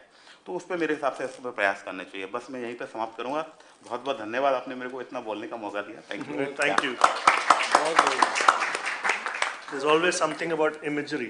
I think you see photographs and it really helps. And I was just telling you, General Saab, yesterday I was in an urbanization seminar organized by the EU and MOA. And one of the key questions was, how do you look at integrated development? So here we are sitting in heat workshop and we are seeing water challenges. Right? The solution that you're providing about lake rejuvenation is actually also a water problem. So this is not just a heat action that one needs to take. It is an integrated set of solutions. It should be known to everyone that SEED as an organization is the winner of the Subhash Chandra Bose Abda Prabandhan Puraskar of the Prime Minister, 2022. They won it. So we'll again switch scales and we're going to go to online now. Can I invite Mr. Arunachalam, the CEO of Dial, if he's available? Over to you, sir. Can you hear me? Yes. Good afternoon to the Honorable Chair and the guests and the dignitaries, and also thanks to NDMA for giving us an opportunity to represent uh, the airport perspective of this interesting conversation. So we do face significant challenges from the stakeholders' point of view, primarily during the hot wave conditions. We have three major stakeholders whom we practically focus on. One is our passengers who travel through at different areas where they get vulnerable to the weather when they come out of their transportation systems, primarily at the airport forecourts, check-in counter areas where we have the interplay between the entrance gates, which keeps opening and closing, and because of which there is an ambient impact on the controlled temperatures inside. Passengers already in a crowded place, they feel getting suffocated. So we take specific measures related to that. And also at the remote bus boarding gates, which actually opens up towards the airfield side, primarily creating another ambient condition there. So generally we address these by creating specific cooling conditions there, which keeps the passengers and their comfort in mind. And one of the other areas also is especially when passengers come in from international origins or from slightly cooler climes, and then they land in the afternoon at a place like Delhi. And sometimes because of the aircraft rotation requirements, longer halts are there. So we cannot bring the plane onto the contact stands or some situations like that. When the plane comes to the remote stand, they are all dressed inappropriately for the ambient temperature outside. And it is as quickly as possible, we need to get them back into the temperatures where they can feel warmer, because otherwise they tend to get very into a suffocated mode very faster. So we also start looking at these finer aspects. The other key impact that we face in aviation is primarily the pavement temperature, which creates a lot of issues for aircraft tire temperatures and rubber deposits on the runway, which also impacts the surface friction. So we start focusing on that significantly by removing the rubber deposits during the summer period to ensure that the friction remains always under control for aeroplane to land safely and then operate. And it is also important that because of bigger airports like ours, where there is a longer taxi times, generally there is also a limit on the tire temperatures beyond which the plane has to again come back to ensure the tire cools off. So these are the issues which is not generally known to public, and sometimes if airline gets delayed due in a very hot temperature due to this thing, so they normally feel that it is a reason that could be controlled. But these are ambient condition that forces the airline or the technical people to take these decisions. So from without extending further, as my previous speakers also spoke about, and there are minor interventions that we did considering the hot weather operating and then coordination procedures we have established. What we realized was there is a small moment when aeroplanes are ready with all the passengers or the doors closed inside, but the engine's not on because they need to push back, and then only the engines can be switched on. And sometimes at that moment, there is dependence on the traffic conditions where other planes are coming inside, and some other plane has pushed back and they are facing some issues on this thing. In the bargain, there is a situation where in an ambient temperature outside of close to around 47 plus, the passengers inside do not have any air condition. and the aeroplane engine is not on. Only the avionics related electrical ground power comes from the APU, which is servicing the aeroplane. So we realized this, and then we have established a ground procedure to start one engine on bay. We did all the safety and risk assessments to ensure that the passengers doesn't get suffocated. So we have published these procedures. So now this can be implemented by the airline and the operating people at our airfield. So we realized this.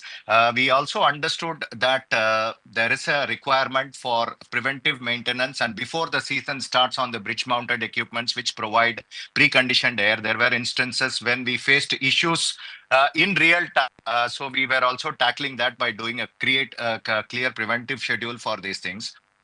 The third one is, interestingly, as bigger airports like us and with the carriers like Air India operating in a hub mode, there are requirements to park the aeroplane for longer duration, and they park in a remote place by doing activities, by keeping their doors open and other things.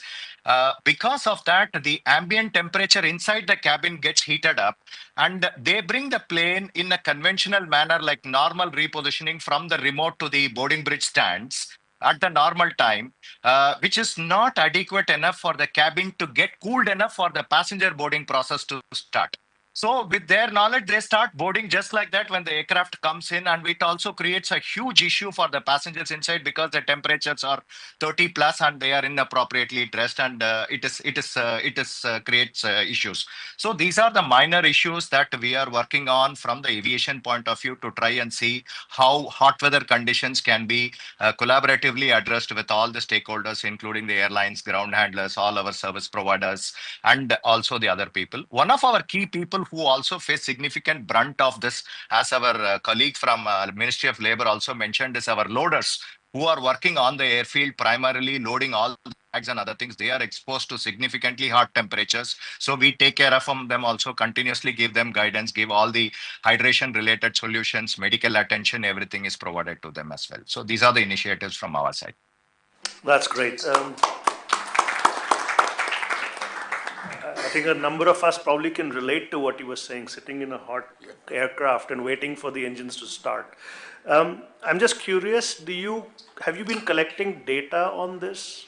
Because I also want to understand if there's a trend that you're seeing that, there is, because this is an economic cost to the airline industry and the airports.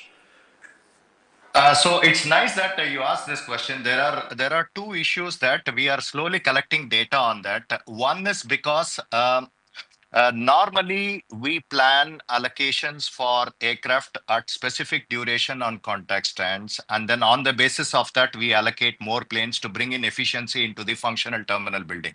As you keep operating more on the contact stands, we can accommodate more demand from the airline.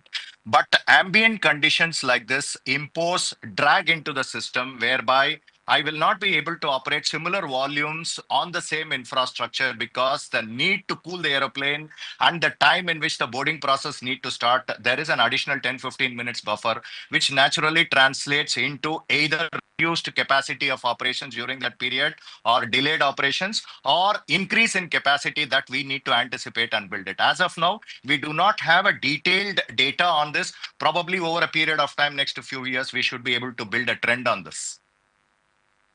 Thank you so much, because we're also trying to understand the economic cost of extreme heat, and I think what you're talking about is really relevant there. Maybe I'll switch a little bit again to BCG. Tanya, we have you here. Over to you. Thank you so much, and it's indeed an absolute pleasure to be here, representing BCG. And just to maybe introduce what we do as BCG, Boston Consulting Group, in this topic might not be known to a lot of us. So we work a lot with country governments supporting on various topics of adaptation and resilience. And what we have consistently seen in some of the geographies, some of the African countries, Southeast Asian countries, of course, and India too, is that two climate impact drivers or hazards emerge as the top ones that are common across. One is, of course, extreme heat, and the other being sea level rise. And with that, we've had opportunity to tackle the element of heat as a problem in several of these countries. I wanted to share one experience which might be very relevant from the Indian context, and some of the experiences which could be also taken downscale to an Indian perspective too.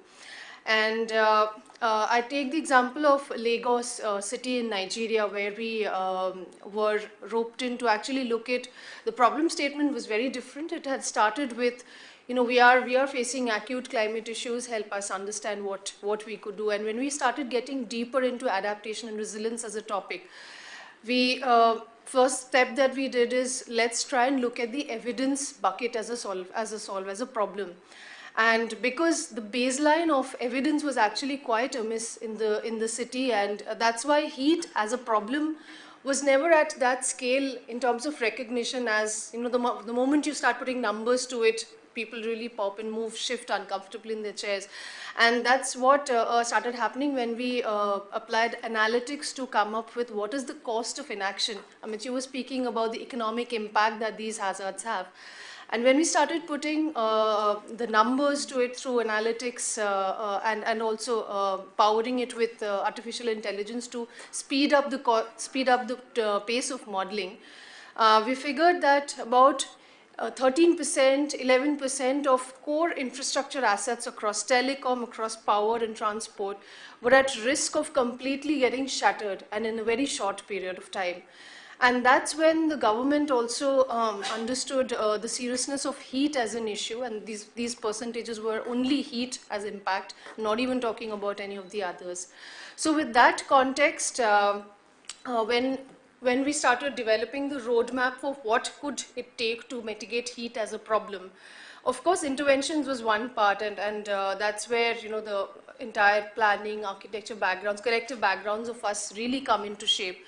But from the perspective of each of those standalone measures to actually having them feed into what we call as a bankable list of projects, which can actually help some of your investors, some of even the government to really take the case, strengthen it with hardcore numbers on the table, and ask for what is the challenge that we are really looking to solve, and then take it from an implementable, bankable project pipeline, is where the dialogue then went into. And when we designed the entire bankable project pipeline for the city, now it's under implementation, and that is when actual implementation on ground, some of the solutions, we were also hearing about some of the small scale solutions really need scale up. So those started seeing the light of the day across the different regions that we saw in the city.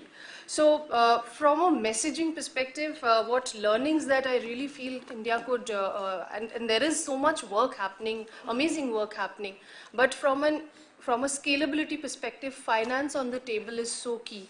Innovative instruments, blended financing, 100%. Of course, there are several issues to solve on that perspective, but two recommendations or two thoughts that I would like to leave the group with is, one is, of course, taking smaller scale solutions to an investable project pipeline, which also helps investors and financiers to really put money on the table.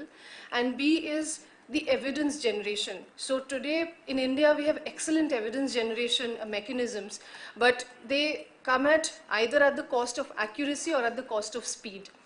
The marriage of accurate modeling, accurate data with the pace at which it is coming is something that can really help address this challenge, and that's where technology can help us. And we've tried and tested it using artificial intelligence into the modeling bit. Thank you so much. Thank you, Tanya. I think, just highlighting the evidence, and I think that's where even the question to the gentleman from Dial, we are still trying to understand the impact of heat on a lot of things. And then first of all, understanding it, using the right data, but then also translating that into a financial instrument. Right? I mean, a lot of the building energy efficiency people know this. They're trying to actually look at the long-term savings for energy efficiency to then that becomes your initial investment. But there are a lot of other ways to come up with this bankable project. I'm really curious to see that study. So, that's one thing I'm going to come and reach out to you after this. I'm going to go back online again. We have Mr. Sumir Kumar Mandal from NHI. Over to you, sir.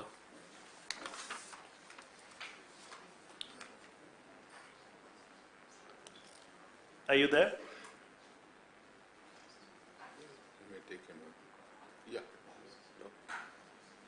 Mr. Subir Kumar Mandal. You're on mute if you're speaking.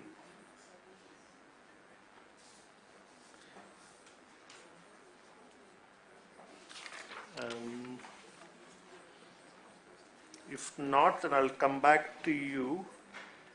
We also have a recording from Miss Neha Sachar, so let's hear that.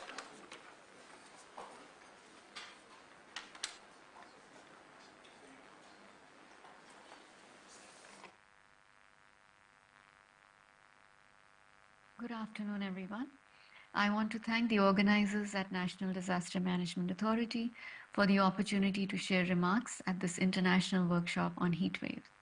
My name is Neha Sachar, an Associate Director and India Cooling Lead with the Clean Cooling Collaborative, or CCC, which is a global initiative focused on providing technical, policy, and financial support to scale up energy-efficient cooling solutions with minimal climate impact. We utilize diverse approaches, including right-sizing cooling needs through thermally efficient built environment, promoting energy-efficient and lower climate impact cooling technologies, and facilitating wider access to climate-friendly cooling for people at risk from the threats of extreme heat. While we work across many geographies, I will limit my remarks to the Indian experience in keeping with the topic for this technical session. And I'm focusing on the issue of urban cooling, particularly with respect to heat-vulnerable communities. Working with several India-based partners, some of our work in this area includes empowering lower-income communities in urban settings to access practical, affordable, and sustainable cooling methods such as cool roofs, supporting municipal governments in the development of community cooling solutions. For example, in August of last year, our partner Mahila Housing Trust completed a net zero community cooling station in the city of Jodhpur. This dedicated space, which is largely passively cooled, is designed to keep marginalized communities and outdoor workers cool and safe during extreme heat. Building upon this work, we are exploring opportunities to take such community-centric solutions to scale. In thinking about how we progress from cool roof pilots to creating an ecosystem where cool roofs can meaningfully scale, our partner CEPT University is working with stakeholders to develop a framework for a cool roof rating and labeling mechanism in India. And finally, I also want to mention Solar Decathlon India, an initiative that is bringing a paradigm shift in the building design and construction sector by training future professionals that are well-versed and skilled in climate resilient building design. Many of these partners are also panelists at this workshop, and you would have or will hear more from them. So I will focus my remaining time on some opportunities and gaps that I see in this space. First, an encouraging observation. Heat stress and heat vulnerability has caught our collective attention like never before as an urgent challenge that needs immediate attention. And this is not only amongst national level policymakers, but across multiple stakeholder groups, including municipal government, practitioners, academics, financial institutions, and philanthropies. This gives me optimism that convergence of all these actors on the issue of heat stress will catalyze actionable solutions to promote resilient communities. I'll highlight a few gaps that I feel need our collective attention. One is skill building at the grassroots level. As we look at housing, where heat relief is needed the most is in the lower income communities. And often this is beneficiary-led housing, or what we call the informal housing sector. Closing the skill gap in this sector, empowering people to build homes that are thermally comfortable, is essential in order to advance towards heat-resilient homes for all. Second is the need for collaboration and convergence, the two C's. Heating and cooling are really two sides to the same coin. We talk about cooling action plan, and we talk about heat action plans. And I believe there is need for integration, viewing these from the lens of human thermal comfort. Cooling or heat cuts across many sectors which are typically handled by separate departments. And we want to start thinking about collaborative cross-sectoral approaches where solving for heat is not an add-on layered on top, but rather intrinsic to how we plan these multiple aspects. And third, elevating attention on humidity. Experts are suggesting that by the end of this decade, by 2030, India could become one of the first places in the world where temperature during heat waves would exceed the survivability limit for healthy humans. Why so when there are places much hotter than India? This is where humidity comes into picture. The north of India has historically exhibited some of the world's hottest wet bulb temperatures. Wet bulb temperature is an indicator that combines air temperature and relative humidity, and it provides a more accurate measure of heat stress on the human body than air temperature alone. Humidity has thus far largely been missing from our narrative about heat stress, and there is an urgency to bring awareness around humidity and to drive towards solutions that address both heat and humidity. That is all from me, and I look forward to the proceedings and outcomes of this workshop. Many thanks.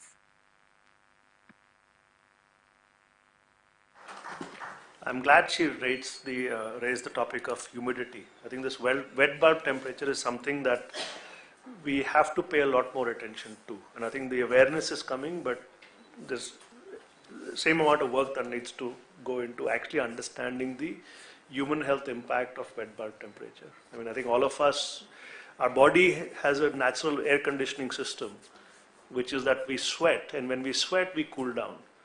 But when the humidity outside is so high that we cannot sweat, we cannot cool down. And then there's an impact on the human body. And I think National Geographic, I was telling General Saab, National Geographic had a very good piece on how the human body starts to really, the organs start to fail when heat continues for a number of days. I'm going to give the final word to our colleagues from UC Berkeley. Over to you. Actually, we have, I mean, you go ahead, but there may be an online person who we missed, so I may come back to him. Yeah. Sure, if they could put up the presentation. And again, 3 to 4 minutes. 3 to 4 minutes, yeah.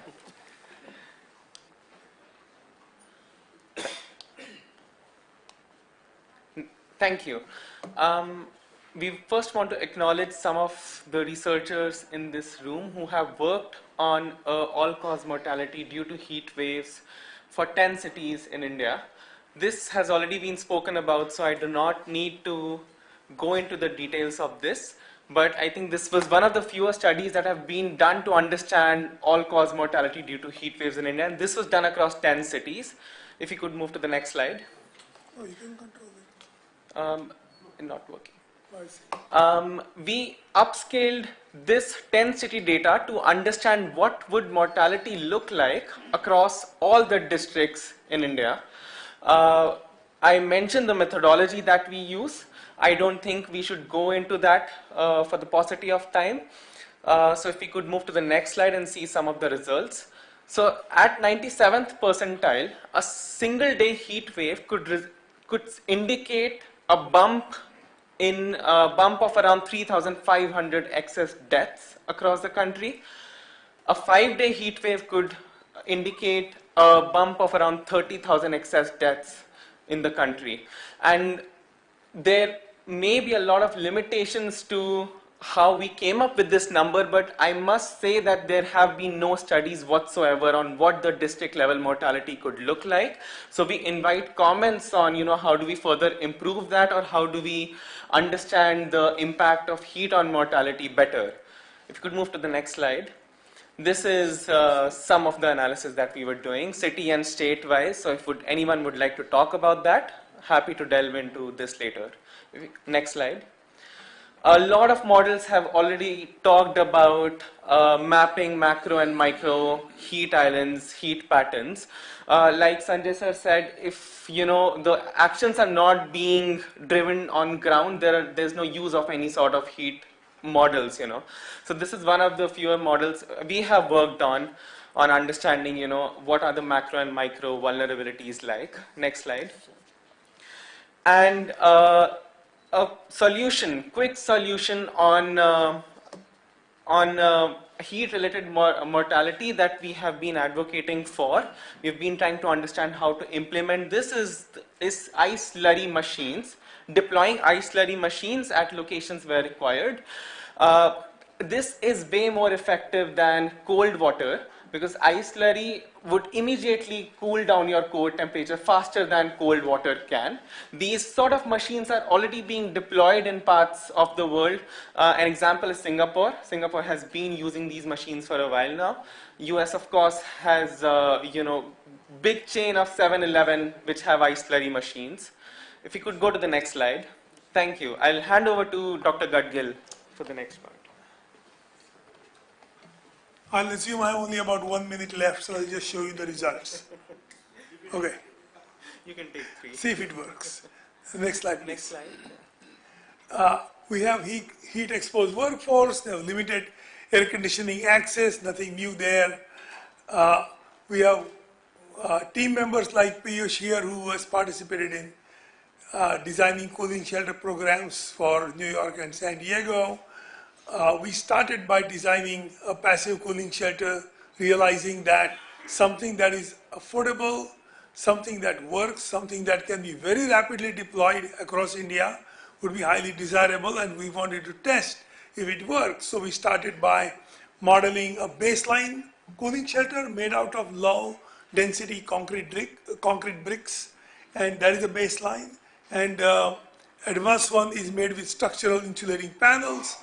The picture shows you the solar track graphics for Jodhpur, and this is details of what is the baseline model setting. We tested 10 different alternatives or passive measures and selected the ones that work well. And the key results are here. This is in terms of the wet bulb global temperature. The light blue line shows what happens in the baseline.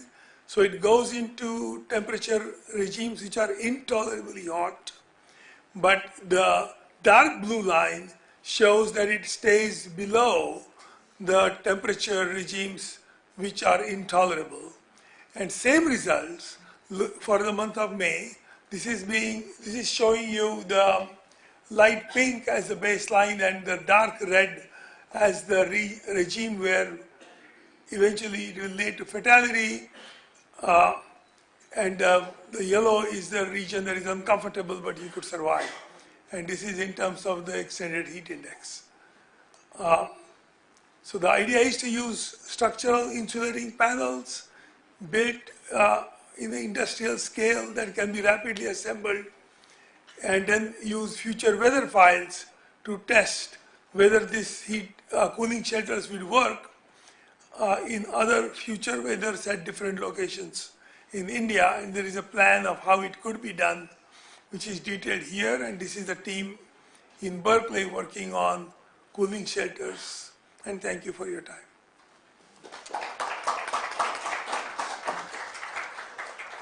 And who's the partner you're working with in India, out of curiosity? With Prasad, IHS. Okay. We have been, of course, talking to Ashok Lal, the guru of this field as well, and IIT Jodhpur. Thank you. Did we get somebody online? I think we were waiting for Mr. Subir Kumar Mandal. Is he online at all? We can close. He's not there. All right. So then, sir, over back to you. Thank you, sir. Thank you, Amitji. Thank you for this excellent conduct, and my compliments to our great speakers for the brevity and effectiveness with which they delivered the thing. I have two observations, just as a take-home for you. Through this complete workshop, everyone seems to have forgotten one area, and that is the mountains. You think that heat waves don't hit mountains. Be in Srinagar sometimes when the temperature is 37 degrees and you see what the infrastructure is there.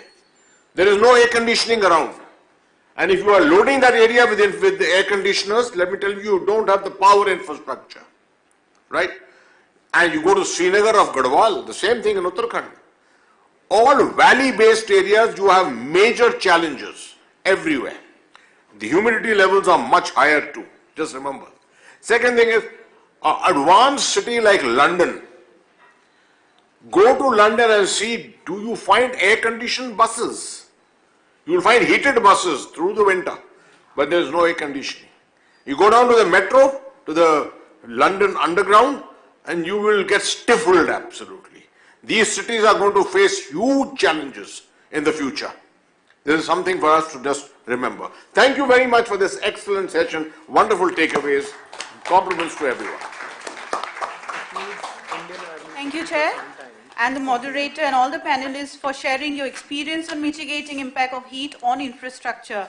Now I would like to request Sri Rajendra Singh Sir, Member and HOD, to felicitate all the...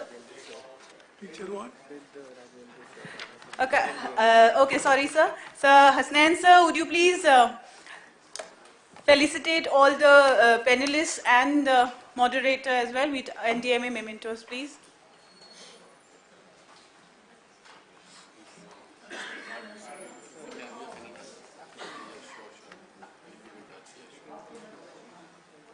I really liked your talk. It's really relevant what we did for construction workers.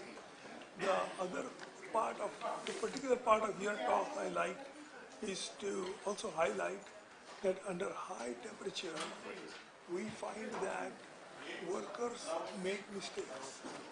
So workers who are working in construction jobs or linemen in parks, The moderator of this session, accidents, they lose their balance, they get electrocuted, serious injuries.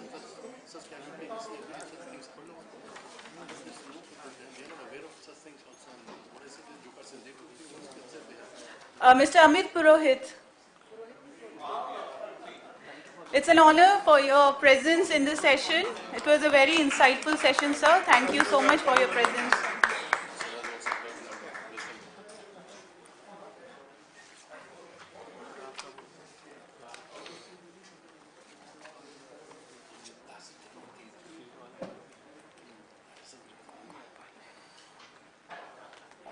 Yeah, now we have Ms. Aarti Nain. A round of applause, please, everybody. We have Parag Talankar.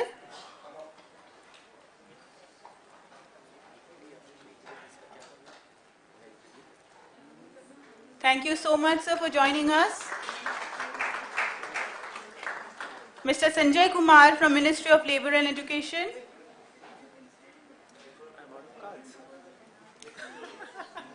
As predicted.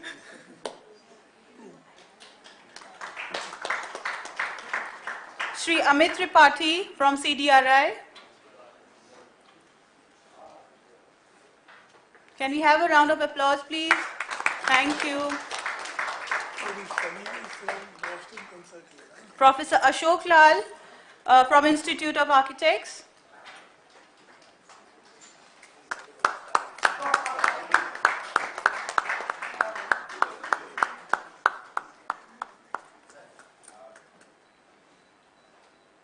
Ms. Tania Banerjee from BCG.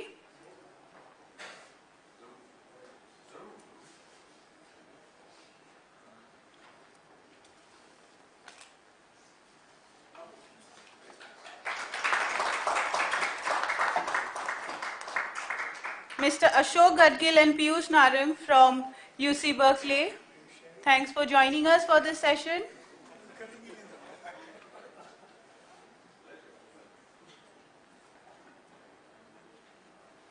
Thank you so much. Can we have a round of applause? Thank you.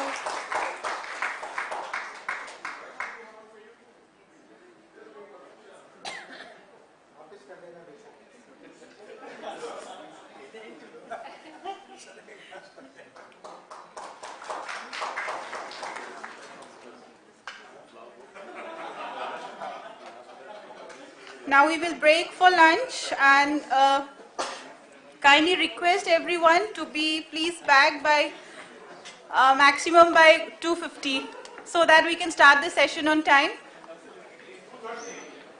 It's already 1:40. 2:50. 250. Lunch same place. Lunch is again served in the same building that we had the high tea, the adjacent building. Kindly carry your badges as well.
Welcome back everyone after the lunch.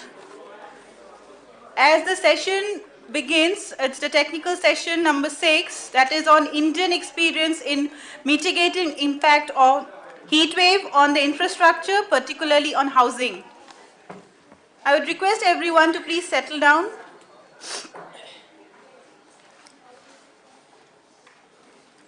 In this session, we will focus on actionable urban planning, heat-resilient urban infrastructure, innovative technologies and architecture of urban housing for heat mitigation, and a lot more.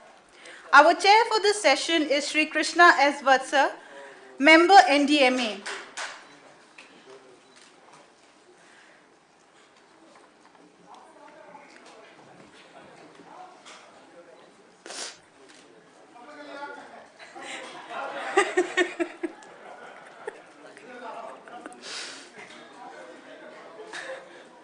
Our chair for this session is Sri Krishna S. Vatsa, member NDMA.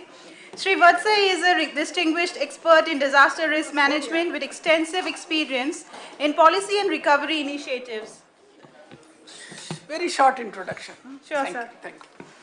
His expertise derives NDMA's efforts in building resilience and effective disaster recovery strategies. The moderator of this session is Sri Safi Ehsan Rizvi, advisor NDMA. Rizvi sir is an Indian Police Service officer with more than 3 decades of experience in policing, security and disaster management. At NDMA, he leads the mitigation and reconstruction divisions. He is the pioneer of Committee on Disaster Risk Reduction, that is CODA, and closely associated with the initiatives on disaster risk financing and technology integration. His expertise drives NDMA's efforts in building a resilient and disaster-ready India. The esteemed panel of discussants of this session are Dr. Shekhar, Member Secretary, Kerala SDMA. He will be joining us online. Ms. Tamanna from SFC, Dr. Sahil Heber from SEWA, Ms. Bijal Mahila Housing Trust, Ms. Archana Chaudhary, Director Climate Trends, Sri Dinesh Arora, he will be joining us from ADB, Ms. Subra Singh, Khemka Foundation, Ms. Jane Gilbert, I suppose she have already joined us, Sri Saeed from International Finance Corporation, he will be joining us online, and Mr. Mark Gordon from UNDRR. I would request our Honorable Chair to begin the session, please, sir. Thank you very much, and very good afternoon to... I'm so sorry, sir. Mr. Oliver, he is from GIZ, he is also joining in this session. Thank you. Thank you very much, and good afternoon to all of you, and we are reconvening after the lunch. We hope to have good discussion so that you are all awake and engaged with the discussion. In the forum, and we are going to discuss how to finance the heat action plans, how to support the various initiatives related to heat wave adaptation. This is the crux of the matter. We need to find resources on a continuous, consistent basis to support various initiatives. In the morning, there was an excellent video presentation from Miami-Dade County, and she mentioned about increasing the number of ACs. You know, we can't even think of that. We will purchase ACs and give it to the households, but this is what the Miami-Dade County is doing. And then they also spoke of few other measures like urban forests, the plantations, how they are improving the bus stations. So all the measures that have been mentioned in the heat action plan, and of course, finding a chief heat officer, because if you designate a chief heat officer, it means that you may have to find an additional person, you may have to find salaries. So it is, all the measures need some resources. And the crucial question is how do we find the resources? Within the government, there is a growing realization that we need to support a few preparedness measures, but we have not really earmarked allocations for this purpose. And this is going to be an important challenge for us. How do we use the SDRF, State Disaster Response Fund, and State Disaster Mitigation Fund and National Disaster Mitigation Fund for supporting the heat action plan? One can say that it is just a matter of taking an executive decision, but it is not so, because these decisions have a lot of implications. We cannot just these programs cannot be nationally driven. These programs need to be conceptualized and implemented at the local level. So if we have to find the resources, then we have to have a different model of financing. That model has to be a collaborative model where the local institutions, the local governments need to take ownership, and the state governments and the national governments can play a supportive role, the role of or provide supplementary resources. So how do we think of different kinds of resources to make the heat action plan more worthwhile? As I mentioned, public financing is one source, but then there are other sources as well, and I'm glad that today we have a number of speakers who will be highlighting the role and contribution of different sources of financing. One very important is how the international climate agreements can support heat action plan. Do they have a role? Have we thought about GEF and Green Climate Fund and many other loss and damage fund? And can they come up with any sensible scheme of supporting heat action plan? Insurance, we have been talking about insurance for quite some time, but finding a sustainable model of insurance is a challenge, and today I think there is one presentation on insurance as well. It's clear that the government and the non-governmental resources need to be pulled together. It means that we need to think of a viable public-private partnership. So what kind of public-private partnerships that we can set up? And what are the different models? What is it that would really work? Several foundations are interested. We can have the CSR resources, how some of those resources can be leveraged to support the implementation of heat action plans. Carbon markets, climate bonds, what are the possibilities of using some of these financial market mechanisms to support the heat action plans? We are talking about these all the time, but let's think about the application. Are they feasible, or we are just throwing big words? And then finally, we also have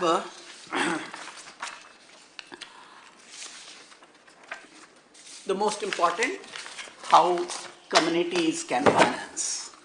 What kind of innovations can be applied? Communities, as you know, communities are not passive recipients. Communities can contribute, the citizens can contribute. So how can we think of organizing the community to support some of the implementation of heat action plans? So there are multiple sources of funding, but we need to develop a framework, and the discussion today is about developing the framework. As as was announced, we have several speakers today, and where are the speakers? Okay.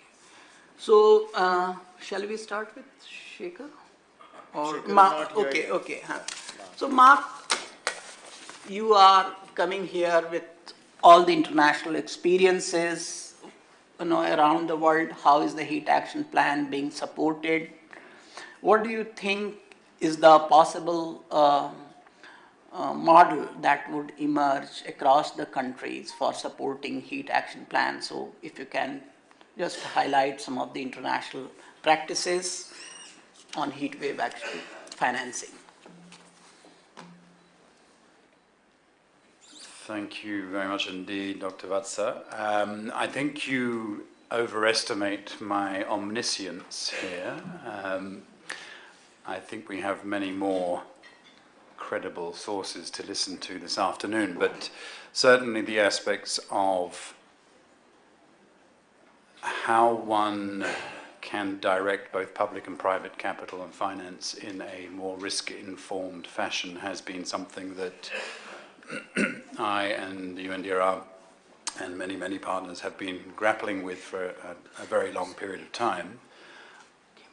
I would not say that we are necessarily at this point, it's a little premature to be a significant repository of knowledge on specific financing and investment for heat action planning, partially because much of the more recent work that's been undertaken around extreme heat risk reduction has been looking at how we can shift mindsets away from a tendency towards a preoccupation with standalone financing for specific actions on specific hazards or approaches, when at the very base of what we are discussing, and I hope that that can feature in today's session,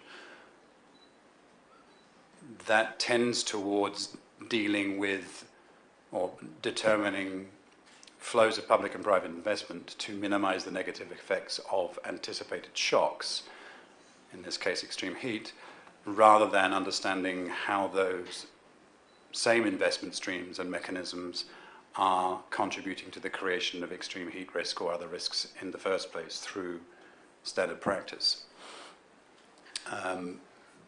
There are examples from around the world where you see, and in the public domain, public investment planning systems that are starting to integrate more detailed, comprehensive multi-hazard risk assessments in the determination of public budgets and appropriations processes and expenditure protocols, which do therefore require of multiple sectoral line ministries and at sector and at scale an appropriately deep consideration of how those investments are protected against anticipated risks to be able to deliver against and discharge their mandates. Few, however, dive more deeply into a deeper analysis and assessment of how the policies and the investments that then ensue contribute to the creation of those risks and how those can be propagated through time and space, if left unaddressed, to manifest as a shock that can have quite serious cascades both within and beyond the sectors and scales and even territories, to the point where if all countries are operating in a similar fashion, we are looking at a planetary existential crisis. So I would hope that in today's conversation we have the opportunity to explore those aspects in addition to the more explicit instruments and mechanisms that you have been speaking to. There are, as you correctly say, numerous examples of and particularly in the last 10 years or so, curiously with the coinciding with the adoption of the Sendai Framework for Disaster Risk Reduction, a flourishing of parametric insurance mechanisms and other risk pooling approaches within the rising interest in risk transfer as a risk financing mechanism, which is legitimate, and it does help to deal with the residual risk that we have as a society been unable to either prevent or mitigate before it becomes a shock. However, that of course is dependent upon the ability of the policyholder to be able to afford the premium, and it affords financial protection ex post that often is those who are in the enabling environment as a way to seek to reduce risk, but rarely does that lean into the risk preventative and risk reducing domain that will require collaboration across sectors and disciplines and scales. May I come in here? So very interesting point that you raised about risk transfer.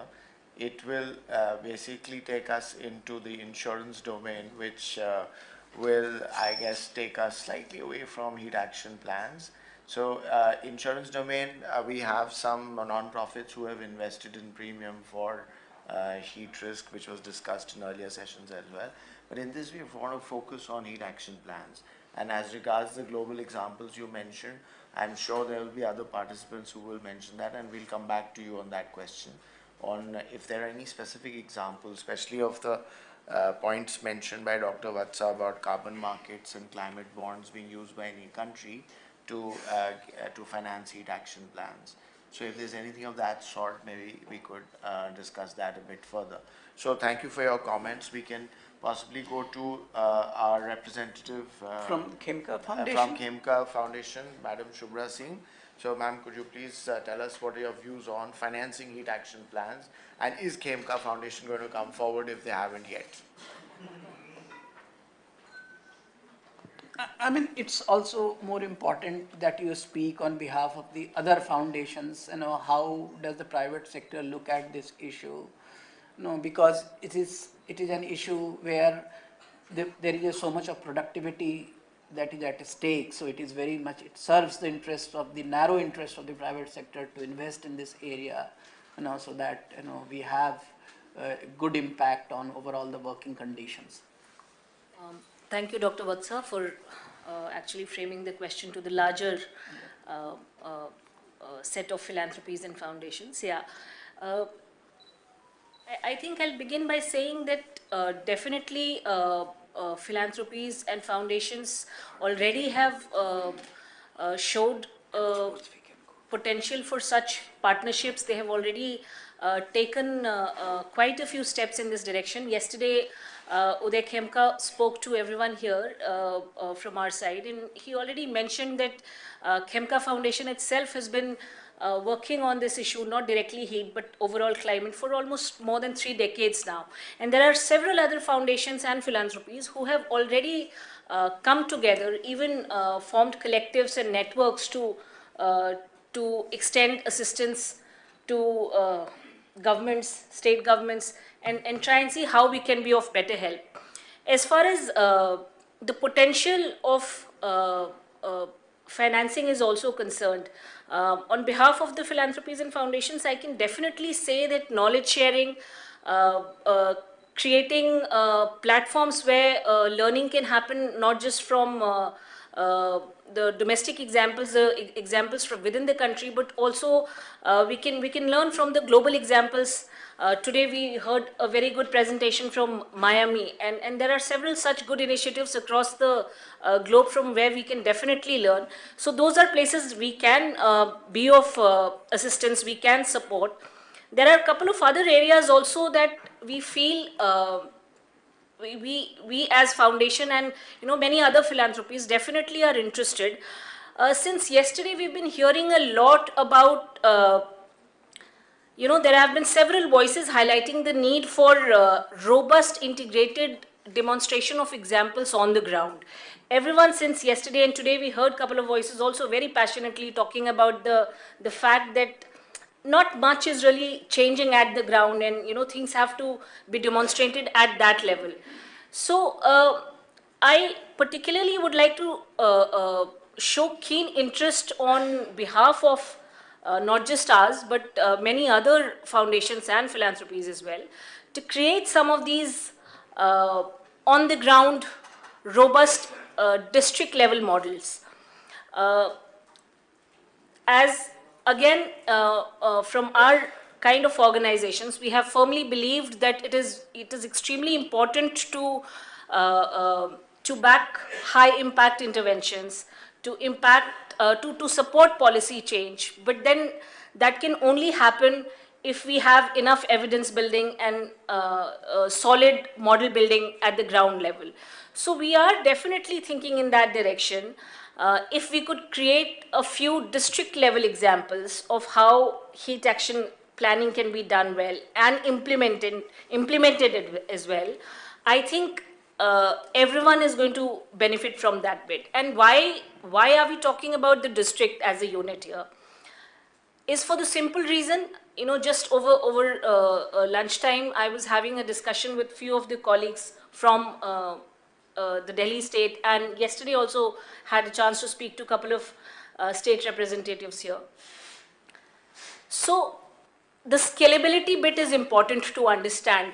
We do have sporadic examples of initiatives across the country, but it is extremely important to understand how this convergence can happen at the district level, how the integration of different financial resources can happen at the district level, and even on the implementation side, how this convergence can happen from both government and non-government partners. So we are very keen and willing to see and, if possible, support that kind of model building at the district level. So thank you, ma'am. So ma'am, I'd like to just kind of take this question to the whole room, that I just as a little bit of a ballpark understanding, which are the non-profits available here who have currently or recently in the past funded or participated in a heat action plan? Well, that's not a You are not a non-profit. Is the world's largest non-profit, and okay, that one we know. And okay, so that's either we are not in touch with the right ones, but the point, ma'am, here is that, as you very succinctly mentioned, that we need to focus on the district level. Some of, like CEW at the back there, they've been focusing on the city level. So they've done Thane, they've done Pune, they're doing more cities. So we need to scale that up.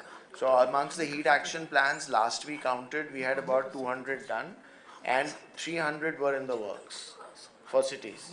So we haven't yet even started talking about districts as yet.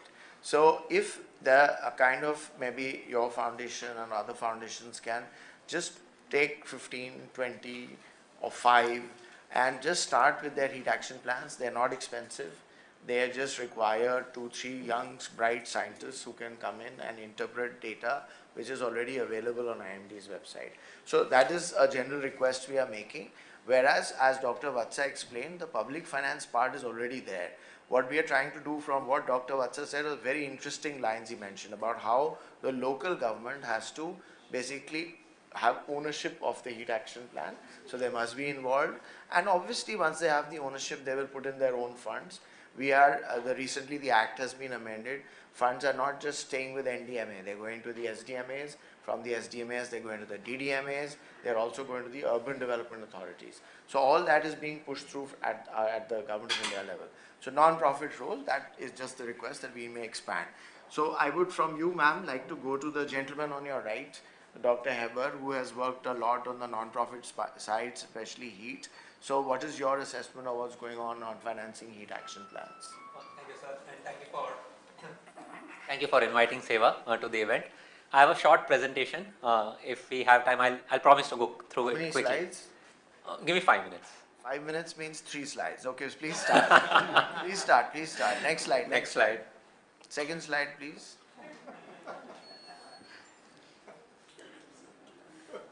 Actually, the lady who was doing all the mridu, I remember when she was calling us, she had to call us discussants and she called us discontents. I distinctly remember that slip of tongue, whether it was a slip of tongue or not. Please carry on.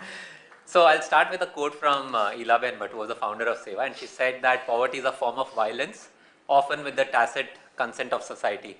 And this is especially true for climate change, because hundreds of thousands of people are going to be pushed into poverty because of the disproportionate impact that the informal sector is going to face because of climate change, for something that they had very little to do with. So I think this quote is especially true today for the discussion that we are having. So I'll not go through this slide because a lot of the distinguished speakers have already spoken about the impact of climate change. We started the climate finance program in 2022, and there are a couple of initiatives that I'd like to highlight. One is the climate insurance program that Seva has run for the last 2 years. And there's a new iteration, more evolved version that we want to pilot from 2025 onwards.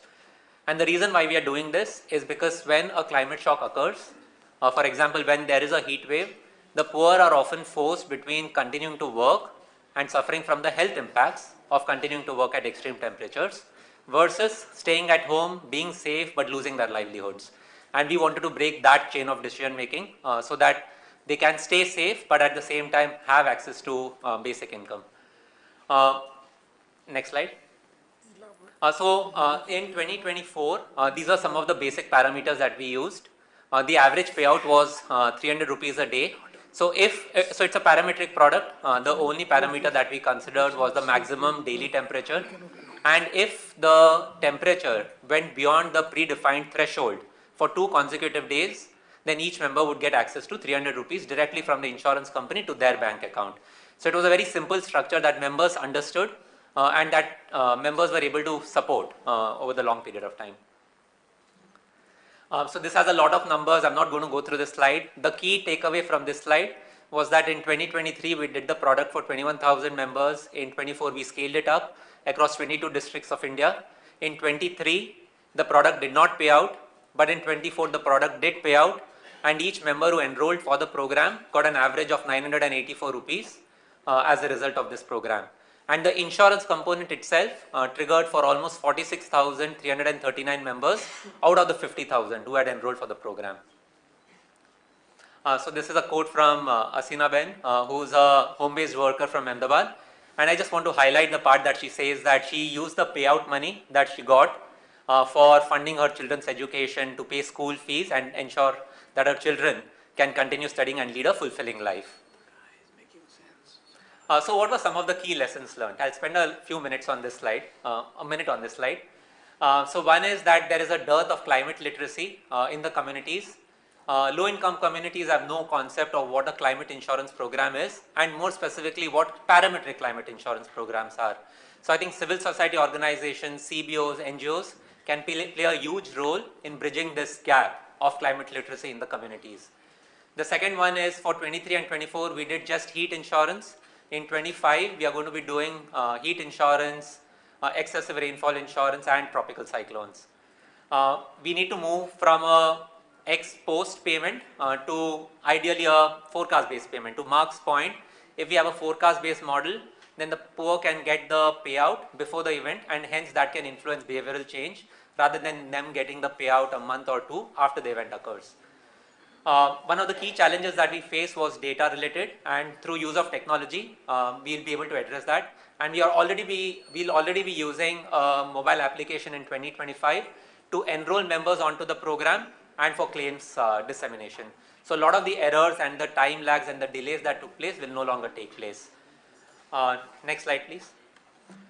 So one of the key challenges or one of the key lessons learned is that a standalone climate insurance program might not be financially sustainable over the long run.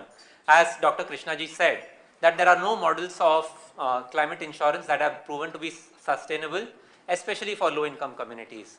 So the iteration that we want to pilot in 2025 is called the Climate Welfare Facility.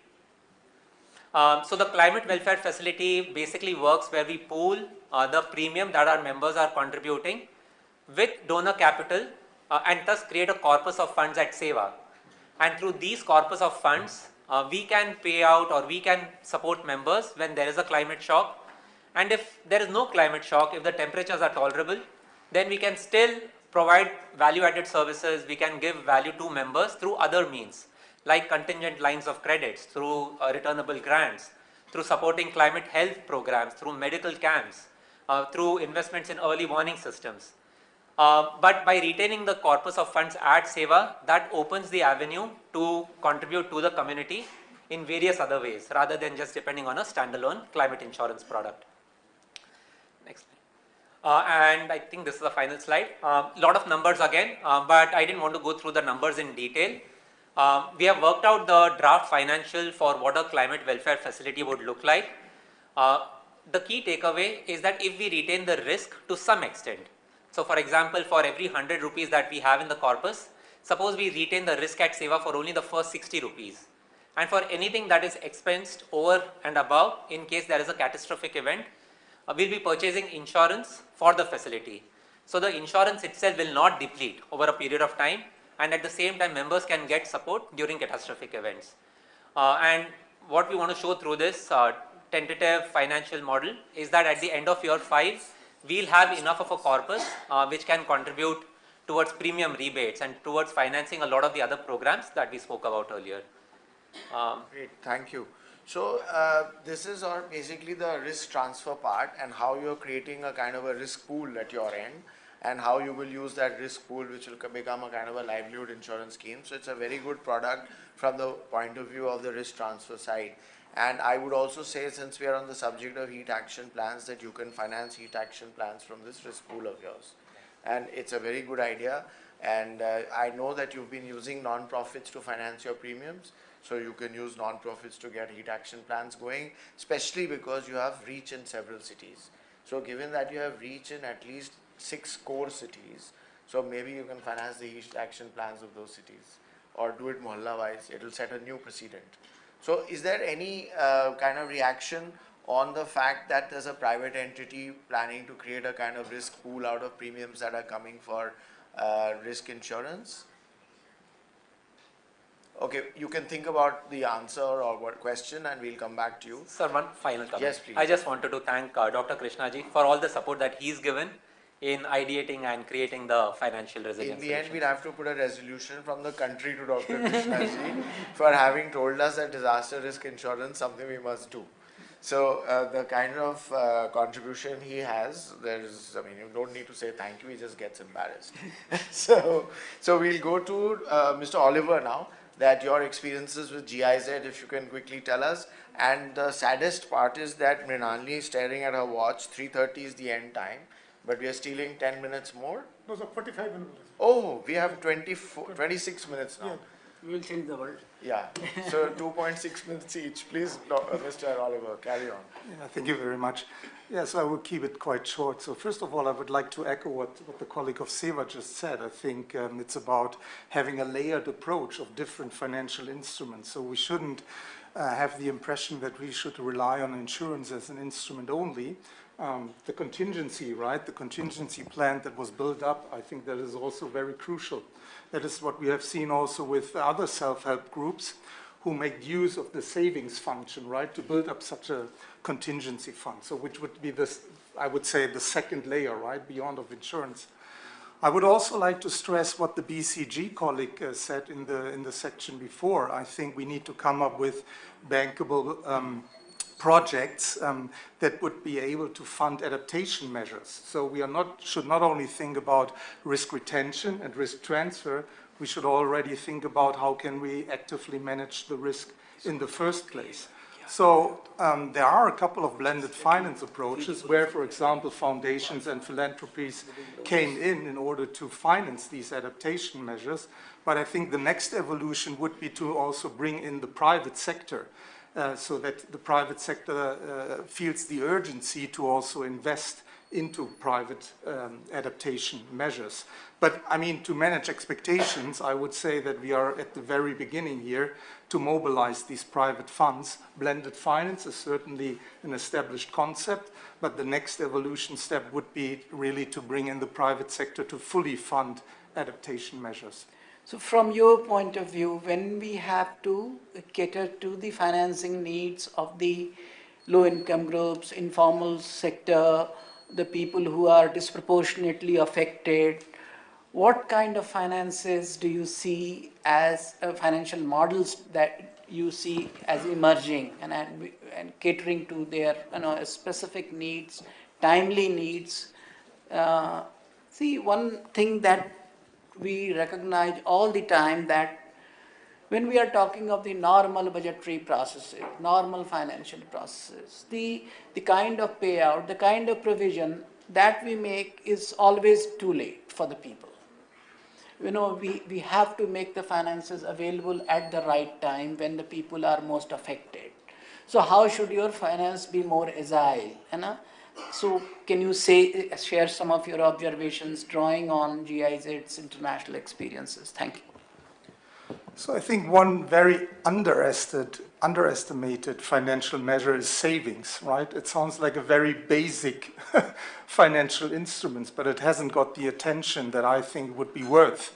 And we have also seen examples in other countries. So I participated, for example, in the conceptualization of a project in Rwanda, where the government incentivized the people to further save money. So, so for every, let's say, 100, whatever the currency is, that people will put into their savings account, the government will put additional matching funds to that. So, and that is not only for the purpose of managing risks, it also put the people into the position to build up their own economic model, right? So therefore, I would strongly advocate for savings, which has not necessarily got the attention during the last couple of years that I thought would be necessary. Excellent. That's a very interesting new addition to our thinking. And so in the work that GIZ does, have you ever thought of bringing a private sector, either for-profit or non-profit, especially in your work in India, into risk transfer or in heat action plan financing? Yeah, not in heat action plan financing, but I think the colleague of ADB might talk about this insurance case. So we have worked together with the Microfinance Institutions Network in the past, which is a kind of association of microfinance institutions. So when we started the discussions with these MFIs, they were quite skeptical about selling insurance to their customers, because the first reaction was, look, we are in this business for 25 years. The extreme weather events were coming all the time. So, and people were paying back their loans anyhow. So why should I, as MFI, have an interest in selling insurance? But when we were able to convince them to share their, let's say, non-performing loans data with us, we were able to show a correlation between the occurrence and the intensity of the extreme weather events and the spikes in their non-performing loans ratios. So I think that was the point where we got their attention, because out of a sudden they realized it's not only the problem of the customer, sooner or later it will become their problem. And yeah, that made them interested. And so we piloted this solution together with the Asian Development Bank, and we are now in the phase of further scaling this. And I mean, since insurance is a game of large numbers, I think the beauty of working together with the Microfinance Institutions Network in India is that they assemble a lot of microfinance institutions, which would then pose the potential for scaling this solution. And it would clearly address the needs, right, of the microfinance institutions customers. Great, thank you. So since ADB has been pointed out, could you, Mr. Gupta, add to those comments? And are you working at a micro level, or you still work at the national and state level and give loans? Thank you. Thank you for inviting ADB on this forum. So ADB, as a climate bank of 21st century, has been diligently working towards mainstreaming climate and health agenda. And coming to your question, we have been financing various projects at the international, national, at the subnational levels as well. So till now, we have pledged over $120 billion in climate financing. And recently in G20 India Summit, we launched a climate and health initiative. The climate and health initiative serves as a key platform to consolidate and streamline policies and bring out the practices that can be implemented in countries. So right now for the CHI initiative, we have garnered over 5 million in seed funding through different organizations. So CHI is Climate and Health Initiative that we launched during the COP28 Dubai event, but it was focused on heat? It is focused on 5 pillars that I'll be talking about, and heat is one of them. Okay. So it is focused on adaptation, mitigation, decarbonizing the healthcare supply chains, mobilizing climate finance, and through climate bonds, and through insurance, and facilitating One Health approach. Recently, as I speak here, we are also convening an event in Bellagio that is on heat and health. The event is gathering all the experts around the world and developing a heat framework for the countries to adopt. The heat framework is dependent on 4 pillars, that is health, enablers, technology, and architectonics. So, yeah, and similarly, we also focused on bankable projects, and we conducted a Climate and Health Solutions India conclave recently, where heat and health was our main focus. And when we came out of the conclave, the result was that right now we are developing an urban heat tool. The urban heat tool gets the data from the satellites and the data from different sources of government sector to create heat maps and urban heat islands, so that the policymakers can plan for it. This and is open source. it is still in development, and soon we'll be soon we'll be in touch with the governments to open source it. Yeah. Great, great. That should be a great initiative. Thank you, thank you. So we'll go to Madam Archana Chaudhary on climate trends, and then we'll go to Tamanna of SFC. And can you please share your experiences since you work on the ground? Yeah. So we've been grappling with this this issue of how private sector funding can be, coming into adaptation measures, especially for heat. The things that I can talk a little bit about what we're hearing from the ground and from the companies and folks that we talk to, because our main, this is communication. And one of the things that we realize, the feedback that we have for y'all from the ground, is that there is a requirement for a lot more data transparency for companies to be able to build their risk management strategies for heat. Second is that what also is important, and I think will be increasingly important, is if there is a coordination. For instance, especially in manufacturing units, last year when we did a study on what was happening on the ground with companies and how they are trying to understand heat, most of the companies, especially small and medium scale industries, don't even understand in India what the extent of the risk that is coming towards them is. And I think that risk awareness, to begin with, needs to happen.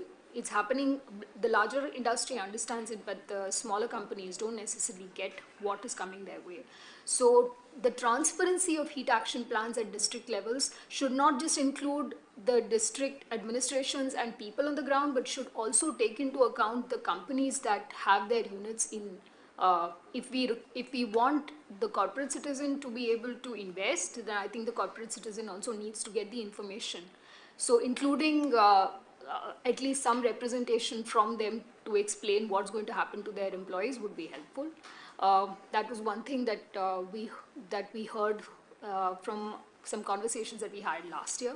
The other thing that I think would be good would be to, insurance is all fabulous, but ultimately access to insurance on the ground to people is a big issue. People don't even know that there is some, even if it is available, they do not know. So that is the other thing that we've realized needs to be talked about a little bit more. I know that the government is looking at this from a through its multiple arms, but what comes through is that there needs to probably be a little more coordination in the information sharing within the government, so that when heat is considered a proper natural disaster, then the planning for it starts becoming a... Excellent. Yeah. So and I think that is a point that... That's very good 2 points, basically from the ground, exactly. This is a very interesting point, that we actually eventually make heat action plans for the local administration, but you also need to explain it to the smaller companies, the MSMEs, that lie in their industrial area. Superb point. So we'll go to Tamanna of SFC. Hello, thank you for having me here. I'll take a steep U-turn from the very conversation around private financing to focus on public financing that already exists for heat actions. I have a small presentation. How many small is it? 5 slides. Okay, that's 3 minutes.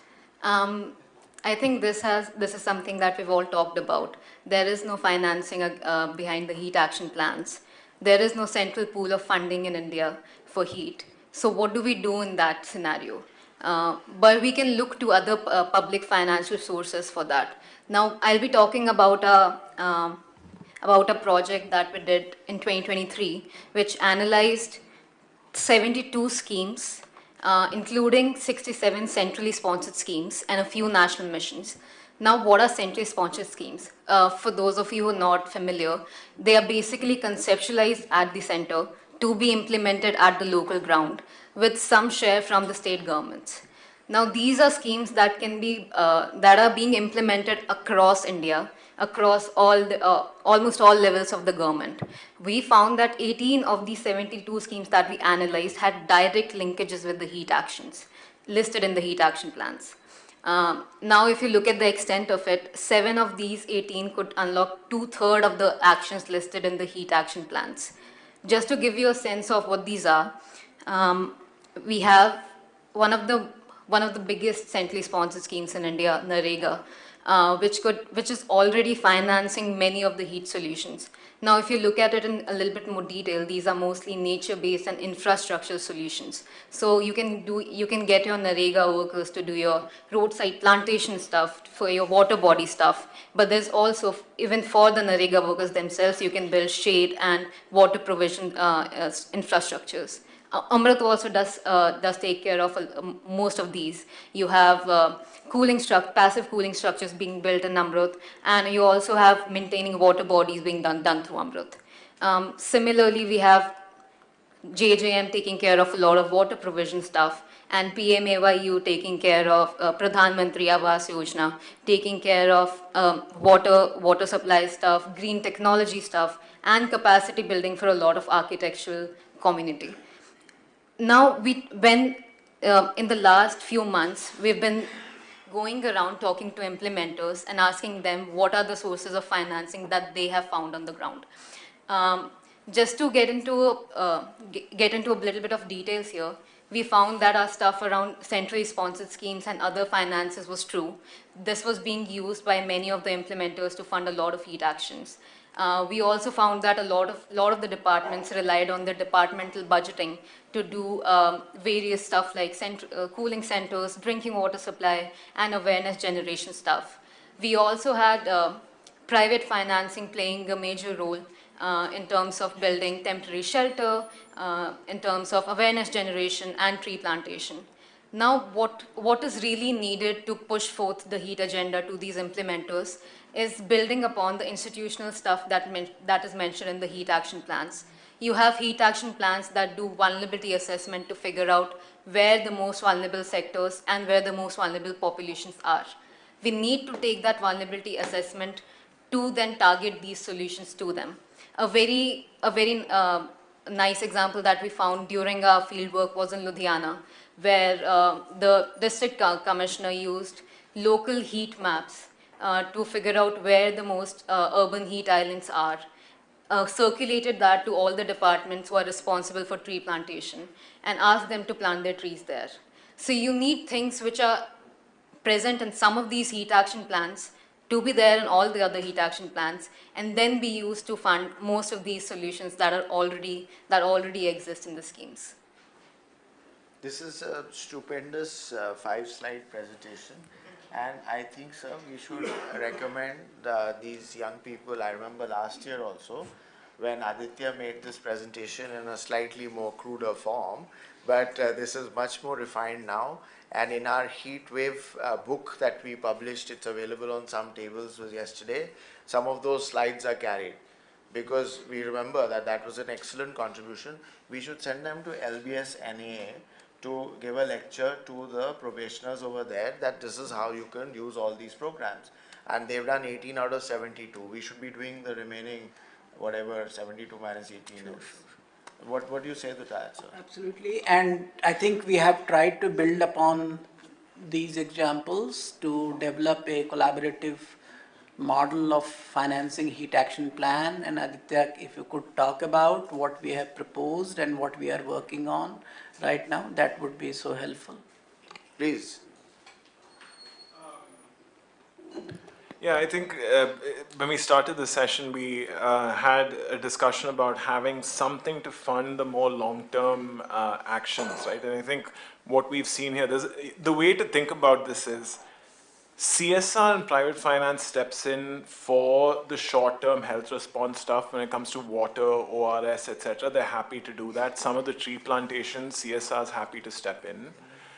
But and then when you move the needle just a little bit and start thinking about more long-term actions, you have to rely on public finance because there's no case there.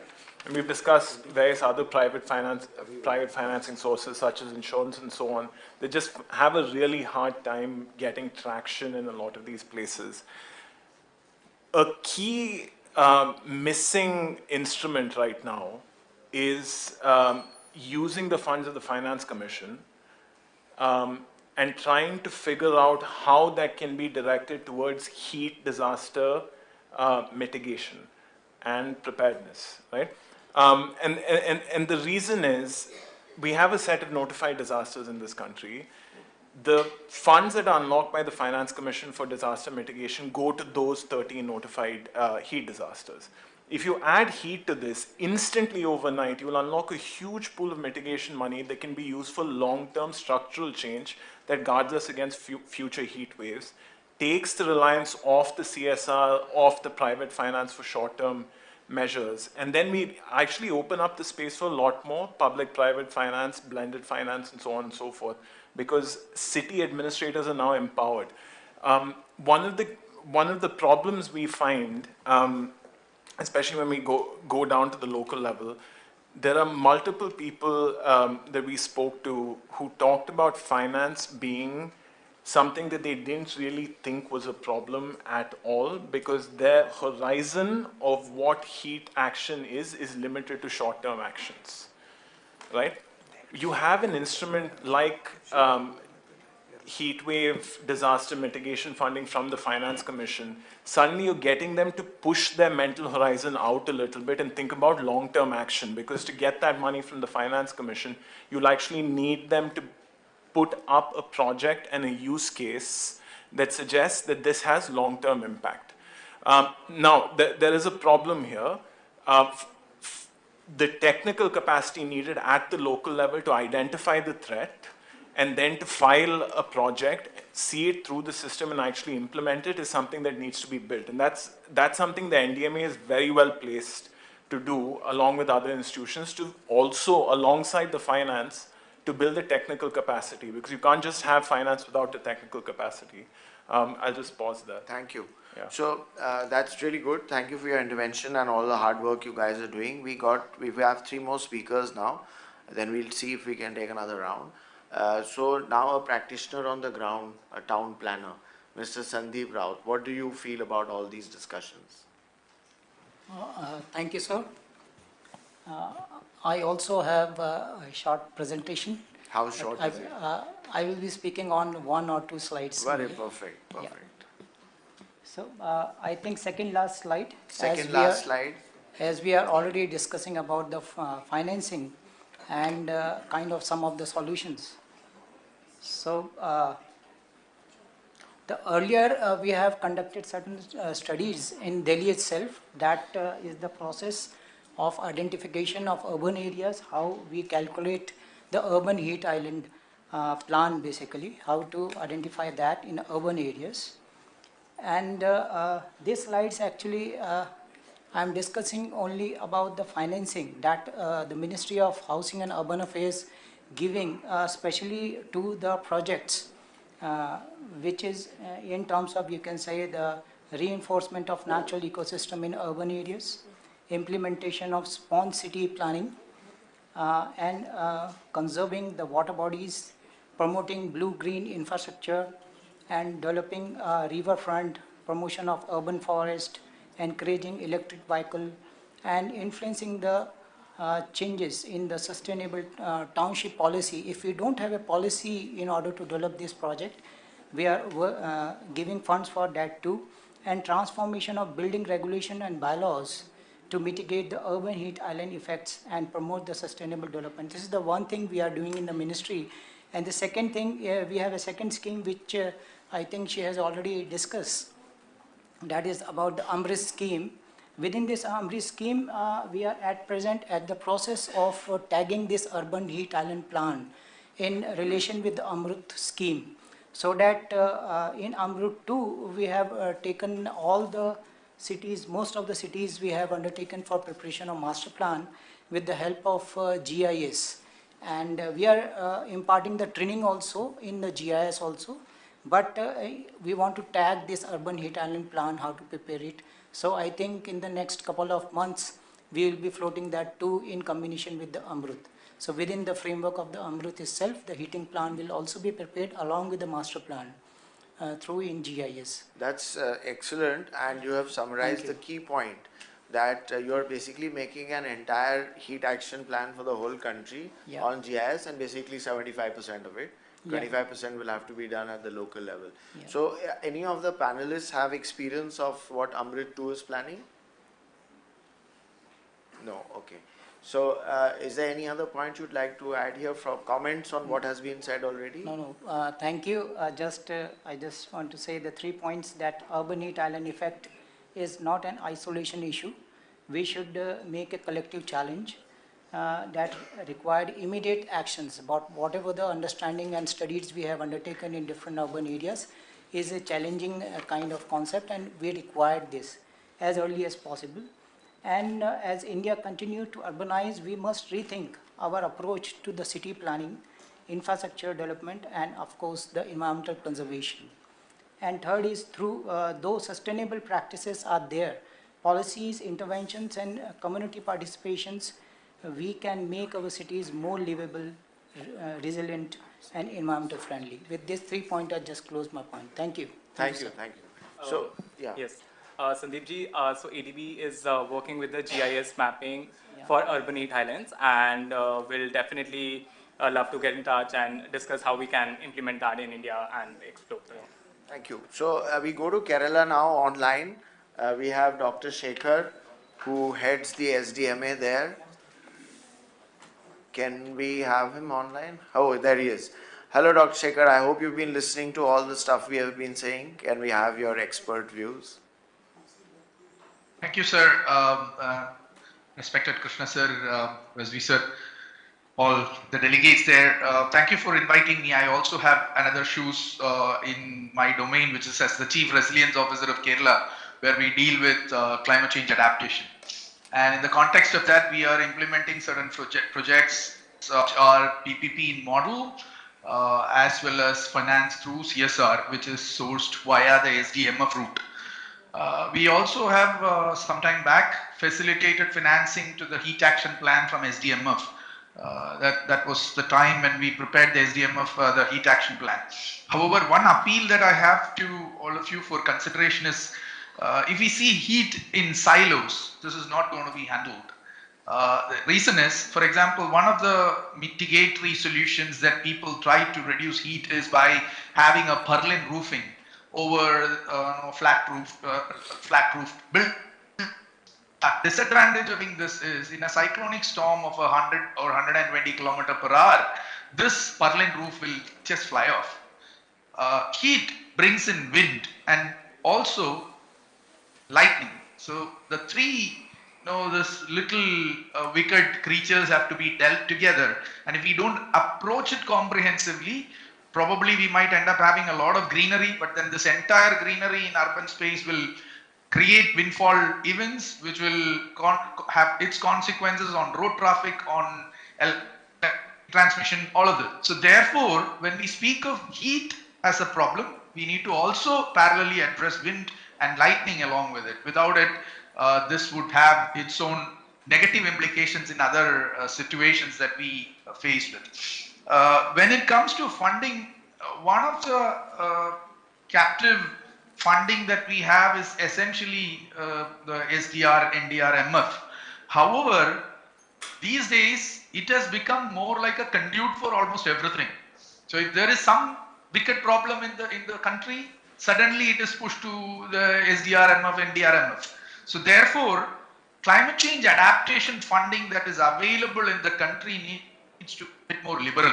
If we look at accessing funds via NABARD from the NCCA funding, or if we go to the GFC funding, the requirements to prepare proposals and get it sanctioned is quite very complex. It's not very straightforward. So maybe there has to be missions or instruments like what we have formed, Tamil Nadu has formed, local state level adaptation missions or companies wherein funding is provisioned through the climate change regime funding as well. I perception. Okay, thanks a lot. So we have thank you so much. That was a very interesting point. Yesterday we heard the point that do not ignore wind when you are looking at heat and you're looking at humidity. Do not ignore wind. And now you broaden the concept of lightning. It is very valid, and the point of parallel roofing. Thank you so much. We have the last participant today. Working in the sector, where we've been working on a few different aspects, primarily on mitigation, but now we're getting into adaptation as well. So I just want to talk about some of the initiatives that we have that might link to this wonderful initiative that you have started. So we are working on making our buildings more resilient to climate and natural disasters through this program called the Building Resilience Index, which I believe is one of the only open source and freely available tool that can be used to assess the climate risk for buildings and also how you can actually reduce that climate risk. Sir, if I may come in for a second. So we are at like 5 minutes over our 15 minutes extended time. So if there are any key points to be made, it would be very nice, because I don't think we'll be able to accommodate the entire presentation. Sure, I won't go through the entire presentation. I'll just maybe talk about the Building Resilience Index, which I feel is the most important piece. Yes. So I'll go directly to that slide. So just give me a sec. I'll switch my slide. So as we've been talking about climate resilience, and we've been talking about how do we measure, how do we quantify that. So this system, I believe, might help in identifying the risk from all these different kinds of disasters on the buildings, and not just on the physical damage to the buildings, but also on the operational continuity of the buildings. Which means that if there is a flood in the city, would your, let's say, your hospital, your school be able to function even if it does not get physically damaged? Would there be like the electricity cut off, or would the power supply or the water supply be affected? So it looks at all those kind of elements as well, and gives a rating to the project, which can be utilized to actually inform the insurance premiums as well, and also identify the kind of mitigating measures you can take to reduce that risk. And we are now providing more finance to reduce that risk on specific buildings. Like one project that we've just started is with Brookfield on one of their office complexes, where we are measuring their climate risk for all their properties, all the buildings, and then funding some measures that they can use to reduce that risk. And similarly, we've scaled this model up to the city level as well. So cities that have already developed their climate action plans, heat action plans, how can we convert some of those ideas into bankable projects?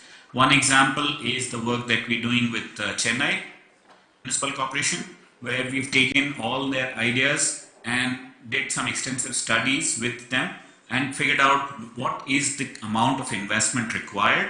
And in some cases we are investing, in other cases we are allowing other investors to come in and pitch as well. So I'll stop there, and happy to take any questions. Thank you, sir. That was very interesting that you've guided us towards Chennai and the work that you're doing, and the fact that you have this Apex online app. We shall all study it online. And if there are more questions, we'll come back to you at a later stage. Thank you, sir. Sorry for cutting you off. So we are like at the real end of all this, and we had 11 people speak in just under 1 hour, which is quite a record. And I don't think everybody is unhappy. And then we had myself and Dr. Vatsa speaking, so that's 13 people. And for final words, sir, if you might like to close. Yes, sir, please. So thank you very much. I think we have quite a rich discussion. To conclude, I would say that we need to invest at the local level, at the city level, at the district level, and the vehicle for that investment is the implementation of the district is the heat action plans.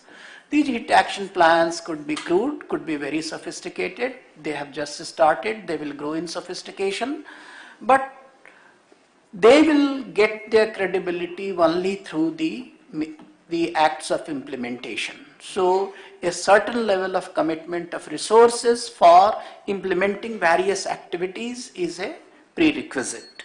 How do we do that? I think there are, of course, the public funding has to be a catalyst, and I think one major breakthrough is that, and Mr. Jindal is here, he is the Additional Secretary, Government of India, that the Government of India has recognized heat wave as a disaster that could be supported through the National and State Disaster Mitigation Fund.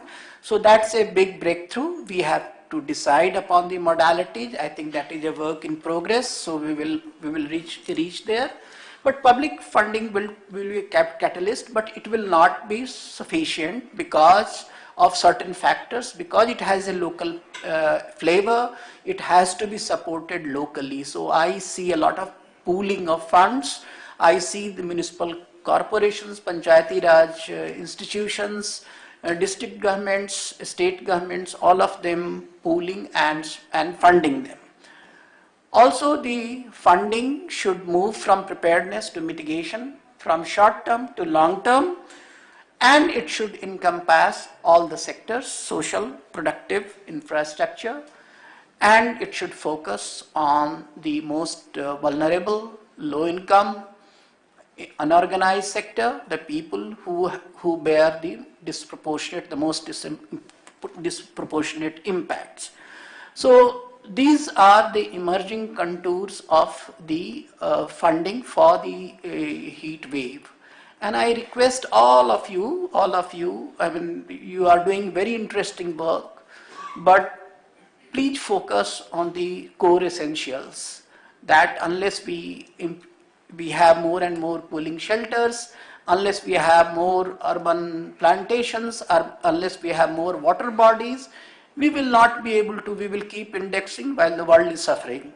So, please focus on these essential requirements. So thank you very much.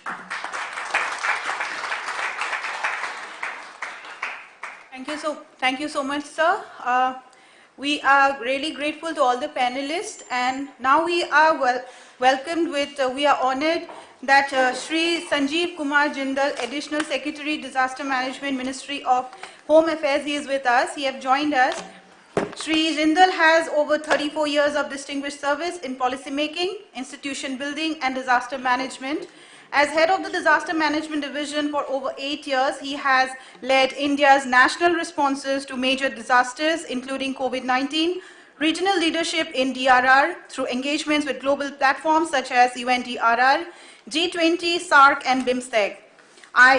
A key institute builder, he played a pivotal role in establishing NCGG, NDRF Academy, and CDRI. We welcome you, sir. On the onset, I would request Shri Rajendra Singh, sir, to welcome Mr. Jindal with a bouquet. We welcome you, sir. Can we have a round of applause, please?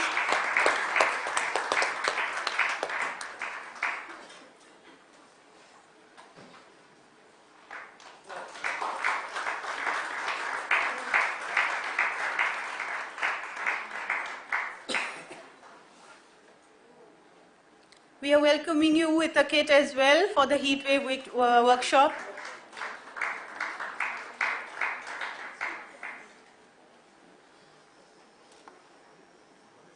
Thank you so much, sir.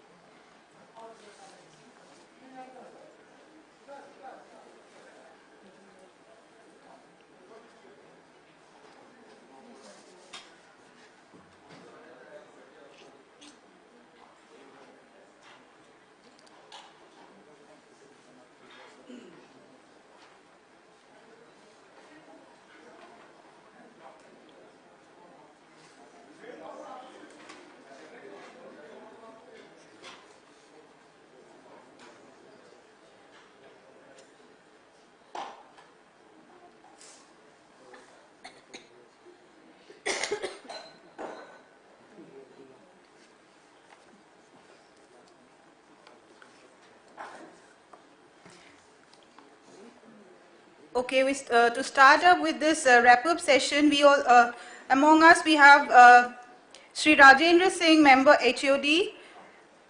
He is a former DG Coast Guard and he is a distinguished maritime and disaster management expert with over 39 years of service and played a key role in offshore security and international maritime cooperation.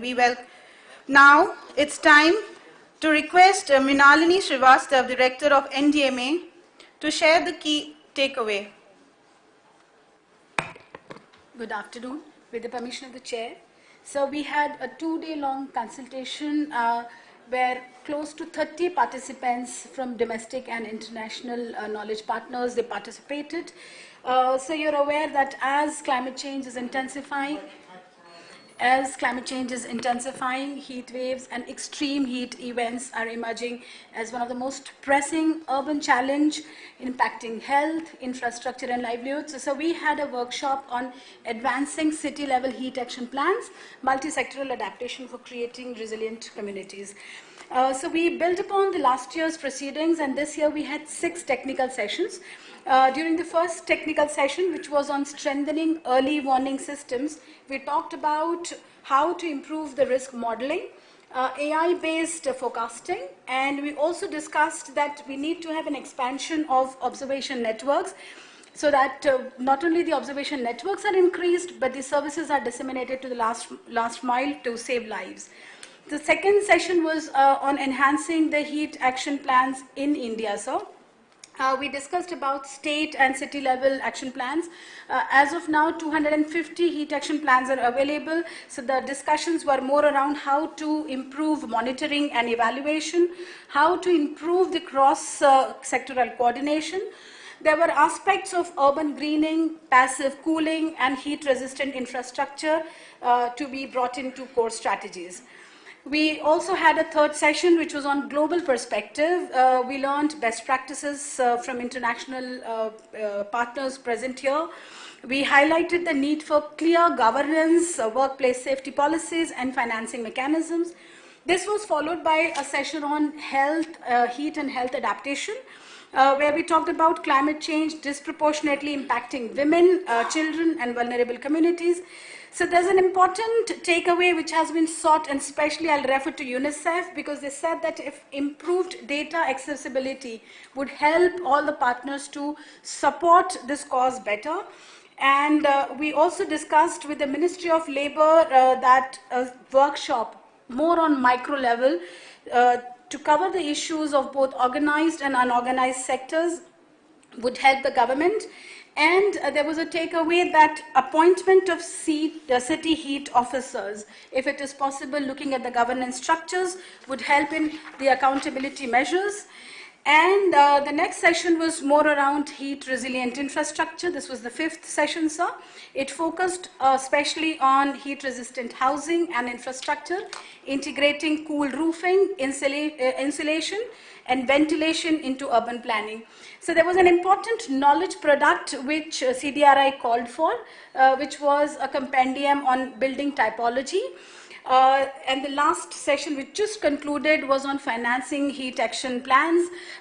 So here, sir, I would just like to take you through a few comments. Dr. Vatsa chaired this session and he stressed that there are no earmarked funds in India for heat action plan. This is where we urge the ministry to look into if the heat framework and the heat action plans can get some funding, sir.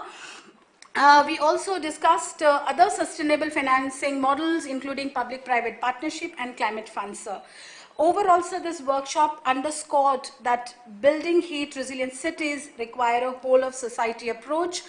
And moving forward, sir, we'll take in consideration the evidence-based, scalable solutions, marrying science in technology and governance. And so after this wrap-up session, we have a more future collaboration session where we would be taking up an annual calendar which can come up through the discussions with all the collaborators, their technical competence. Thank you very much.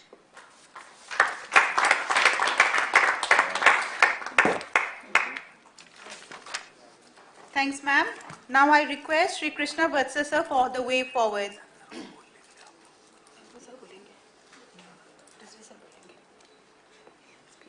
Thank you very much. I think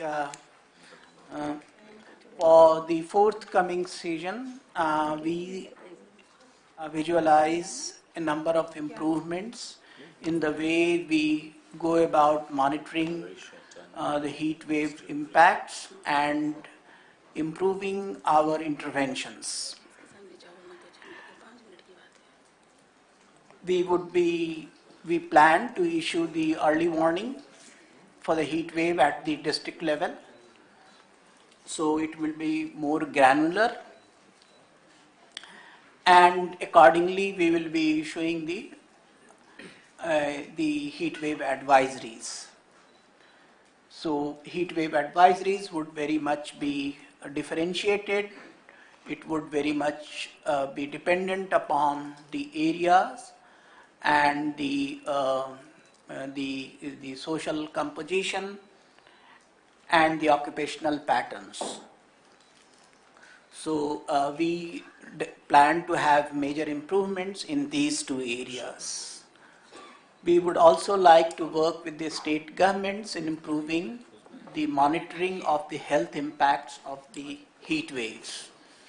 So we need to devise a number of indicators on which the health impacts can be monitored, irrespective of the compensatory mechanism. I think there are many other ways in which the health impacts can be monitored, and one of them could be how many hospitalizations have occurred and how the hospitals are treating these cases. We will, of course, continue with the normal preparedness measures, which is about the adjustment of working hours, adjustment of schooling hours, and the other precautions that we take for dealing with the increased impact of heat waves. But we will now also focus on the mitigation measures. Very, very important. Even if on a small scale, we would like to implement a few mitigation measures, mostly in terms of cooling solutions. We will try to develop more user-friendly cooling solutions, more simpler cooling solutions that are easier to implement. The next month we are discussing these cooling solutions, and I think we will come up with a list of cooling measures that can be implemented in the cities and in the districts. It's also worthwhile trying to appoint heat officers. We have seen how the world over this innovation has worked, and I think it is time that we find someone who is responsible for preparing the heat action plan. Right now it is too diffused. So we will definitely request the state government to appoint heat officers for the cities and the districts. That's important. Further, we would like to also improve the database for the heat wave monitoring, and we would also like to find some institution which can work as a knowledge center for the heat wave monitoring. Right now we are working through a network, but it is important that we have a repository of knowledge, and we can always be interacting with such a knowledge center for continual advice.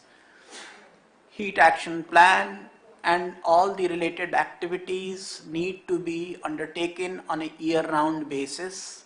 This is what we have been doing. It's not that we are organizing this workshop in February. In December also and November also, we have organized activities which are related to heat wave. We realize the enormity of the problem, and therefore this would be a year-round activity, and NDMA will keep working with all the institutions which are interested in heat wave mitigation.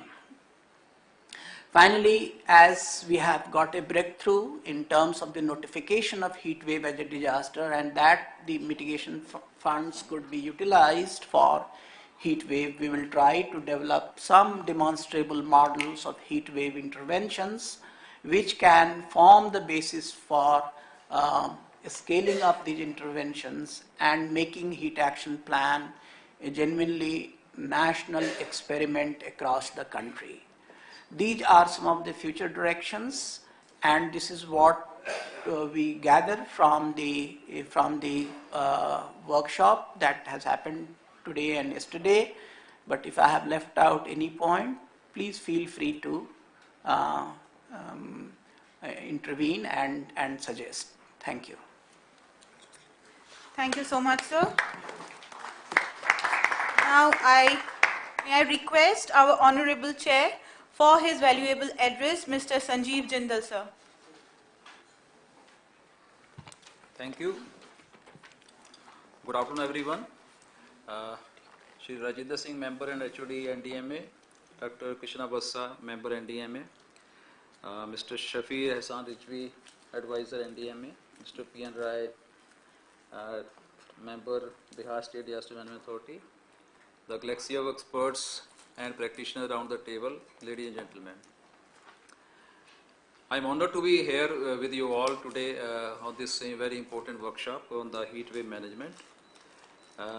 This event is being organized by NDMA every year and exactly on the same day, 13th and 14th of February. I don't know what is the coincidence of the 14th February, but anyway. This being an important event, and I compliment NDMA for organizing this event, and our Honorable Home Minister has been emphasizing on the heat wave and giving a due importance that we need to reduce casualty from the heat wave across the country. Over the past 2 days, as has been briefed by Mrinalini beautifully, we have engaged in an insightful discussion, have exchanged best practices, and deliberated on the actionable points, which as a way forward, Dr. Bassa has also covered. I understand that various experts and practitioners who have attended this workshop have enriched our knowledge and actionable points, how to improve our actionable points in the further future. So as from the discussion, what I can see, there are 4 main pillars of today's and yesterday's discussion. Firstly, how to strengthen our heat wave early warning system and to ensure its last mile communication at the community level, which is clearly understandable in the local language. So we were discussing about various solutions. So it is very important that how a common man know what are the cool roof solutions. Even if we ask ourselves, if we have to carry out the cool roof solution at our own rooftop, so what are the affordable solutions available across the country? So there is a lot need to be done at this level. The second pillar is advancing the heat action plan, which are very encouraging that we have 250 heat action plan across the country. But how to ensure its implementation at the ground level, that's most important. Thirdly, on strengthening our health system, especially at the primary health center, with the basic heat management protocols. And fourthly, to have a structured approach to mitigate the heat wave impact on our critical infrastructure, especially the power and water sector. So these are the 4 pillars I see. We have to take action on all the 4 pillars. And of course, financing is another tool which has been emphasized. And with the opening of the mitigation window, we have availability of the finance as well. I could also see that workshop has emphasized the importance of global best practices and collaborative learning. Establishing international knowledge sharing platform will allow our states to learn from global heat adaptation practices while also contributing valuable insights from our own experiences. The heat wave is no longer like a peculiar to Indian situation. It's affecting globally, and last year we could see the situation in the entire Europe, which were under the pressure of heat wave. And developing standardized guidelines based on international best practices will further enable our cross-border collaboration in heat wave mitigation. As has been emphasized that health and heat adoption strategy must be prioritized. As heat is a silent public health crisis, which is affecting disproportionately to vulnerable sections, especially the labor, rural poor, women, pregnant women and the children. We do recalibrate our working hours during the heat wave season for the labor class as well as the school timings across the country. Depending upon the location, the timings are changed. So we have emphasized during discussion the climate resilient urban planning, heat resistant building designs and natural waste solutions.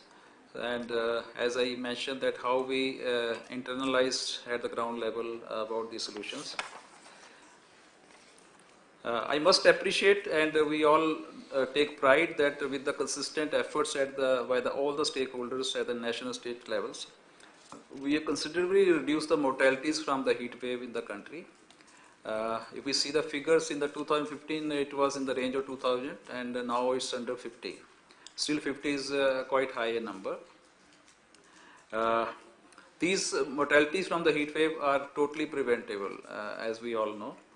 And to ensure, we need to ensure a zero casualty as is the vision of our Honorable Prime Minister, not only from the heat wave but also from all the disasters in the country.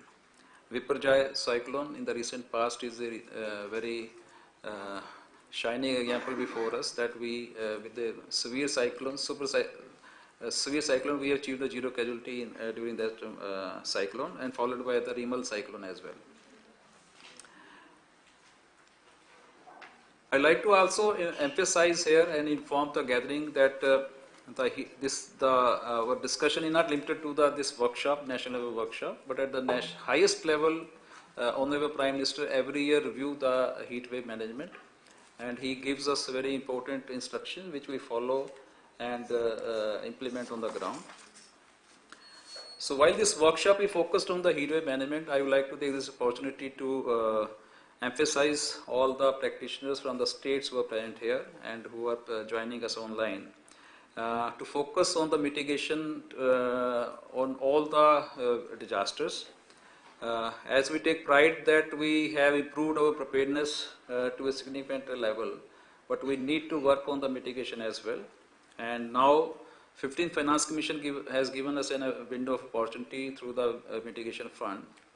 And we have about 45,000 crore at the National and State Mitigation Fund. But I am sad to mention here that we are very, very slow in the utilization.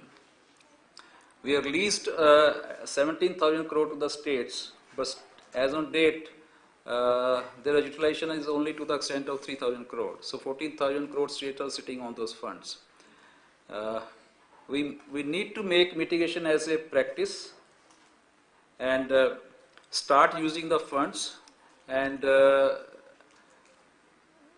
this is an opportunity before us that unless we utilize the 15th Finance Commission window, we won't be able to expand this window with the 60th Finance Commission. So 1 year round the corner is there. We have sufficient time has passed through for establishing the systems, guidelines in place, and a lot of workshops have also been organized by NDMA.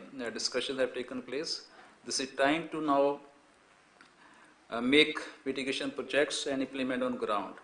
As on date, at the national level, we have approved a number of mitigation projects, like on the lightning we have done globe mitigation, landslide, forest fire, urban floods in 7 major cities, and more projects are in the pipeline. But states need to send us a project under the approved category on these program as well as the state specific requirement, including the heat wave as mentioned by Dr. Vassa, that we have opened this heat wave window and lighting window for utilization of the mitigation fund. So my sincere request to all of you to make use of the mitigation fund, to implement mitigation projects so that we can reduce the risk from the future disasters. To conclude, I urge all the stakeholders to translate today's and yesterday's discussion into concrete policies, practices, and partnership at the ground level. From the Ministry of Home Affairs and NDMA and other key agencies, we remain committed and provide full support to all the states and stakeholders for implementing all the mitigation strategies, including the heat wave. And I again request that we should build resilient communities and safeguard life and livelihoods, not from the only heat wave, but also from all the disasters, to move towards the vision of our Honorable Prime Minister of zero casualty. Thank you very much. Thank you so much, sir, for your valuable address. Now, I would request Mr. Jindal, sir, to hand over the panelists some memento from us as they have contributed during the discussion where we were having before you joined us, sir. Ms. Tamanna from SFC.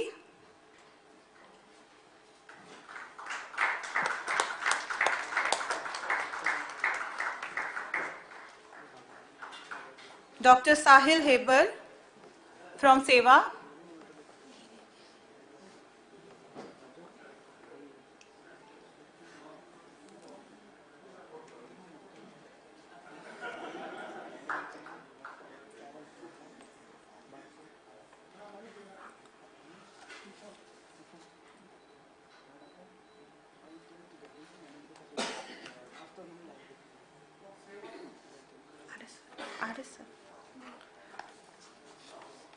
Dr. Sahil Hebar from Seva. Okay. Ms. Archana Chaudhary, Director, Climate Trends.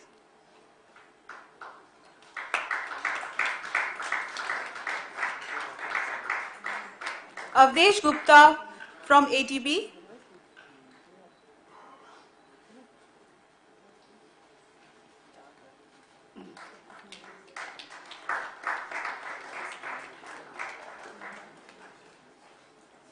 Ms. Shubhra Singh from Khemka Foundation.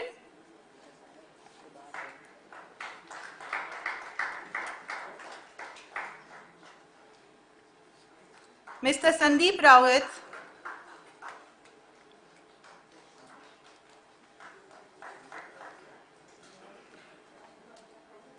Mr. Mark Gordon from UNDRR.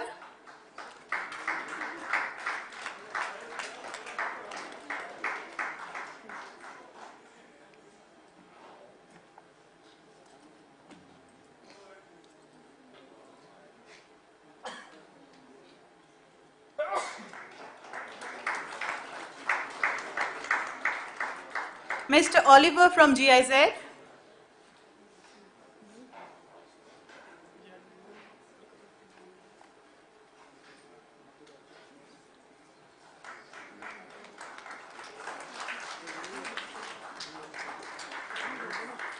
Thank you so much, sir.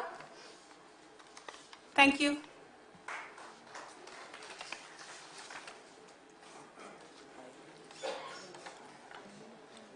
Now I request Shri Safi Ehsan Rizvi, sir, for the vote of thanks.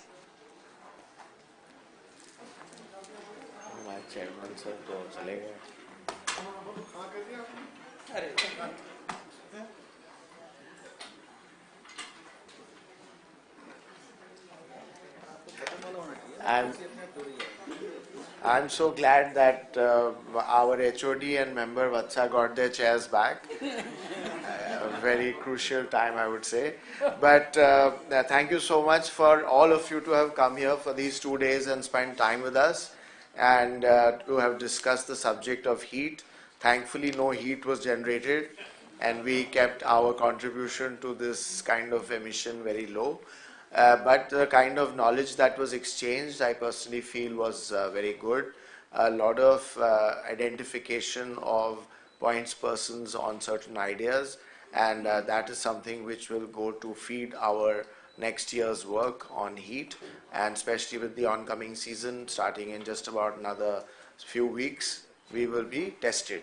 And we will be tested because the last 2 years have been known to be the hottest on earth. Let's hope to God that we don't do a third year running of hottest on earth. And if not, that doesn't mean we go to sleep and forget that heat has gone.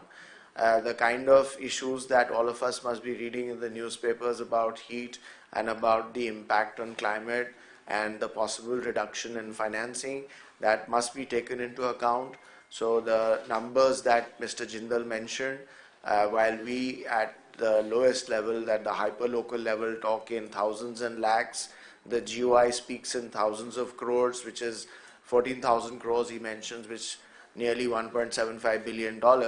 So that amount of money is pending and has not been spent despite being sanctioned, which means that when you do ask for money, do ask with some thinking, with some proper assessments. And once you do get the money, then please be sure that you're able to spend it, and then you're able to justify how you're doing it. So this is a very important message he has given for the states. This is not just for heat, but for everything else.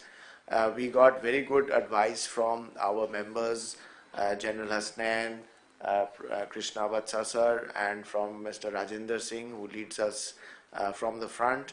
Dr. Rai was very interesting in his experiences that he tells us during the discussions and after. We've had several meetings with him otherwise. It was heartwarming to meet the younger faces, whether from the non-profit or the for-profit or the government sector. They are definitely the kind of heart and soul of the future, and we will all live and possibly in a less heated environment, and they will be the ones who will have to suffer all the heat. So for them to be really interested is the best thing to happen. The kind of spark that we have seen in some of the organizations comes from these young people. It is a spark that must continue. It is our job to sustain that and to enhance that as much as we can. We shall try our best. And what we do like about the young people is that they always have their swords out. So if you are going to contest them, and they will come back and hit you back with a stronger point. So there is nothing you can do but face them and just say yes. So about the senior people coming from multilateral agencies, from international participation, Mr. Mark and Mr. Oliver. I wonder why UK and Germany are sitting across the table from each other. Their participation, some of them came from the online world, was very interesting. We could have heard much more from you, but this is more to kind of network with you and to get connected with you and stay in touch on a longer term basis. We will work on the respective fields that you are experts in, and we will definitely reach out to you again and again. So finally, I think the organizers of this conference, led by our boss lady Mrinalini Srivastav and Dr. BP Yadav, who is an old hand at basically meteorological sciences, and the large number of young private people who work for us, who are all sitting at the back with sullen faces, but actually they smile a lot. They are our brains. They are the ones who tell us which is the hazard, how to go about it, go deep into everything. Then our entire community of government servants, the deputy secretaries, the directors, undersecretaries, who keep all our files running and keep telling us how the money has to be spent, how the money has to not to be spent. They spend a lot of time on the not part. But that is the sum total of, I think, this conference. And I hope I haven't left out anyone. Thank you so much for your presence. And we will now again trudge to the next building for a cup of tea and then come back for a small So there's a good news. The tea is just here. Oh, finally the tea has come to yes. us and we don't have to go to the tea. So we'll have tea right here. And after that, there's a small group of government people who shall meet again to discuss on how to take this thing forward. Thank you so much.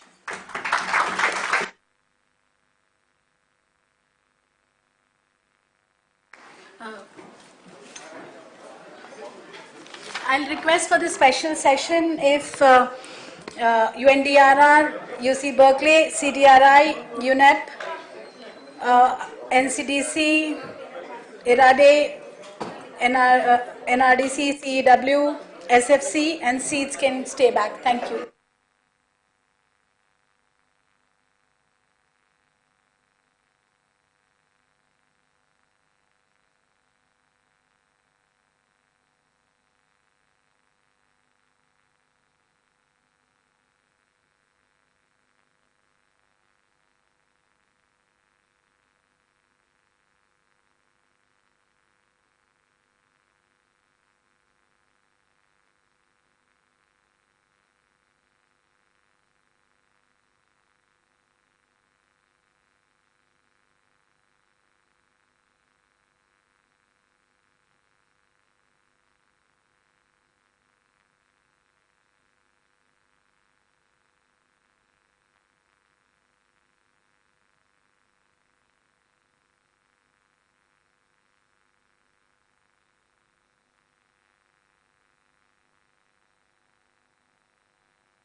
अभिनव मृदु बेटा मेरा वो presentation जो है अभिनव से ले लो जो भी लास्ट प्रेजेंटेशन बना है रमन अभिनव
Shalini and others, please go around and just call everyone in.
Beta, please, if you can call everyone in.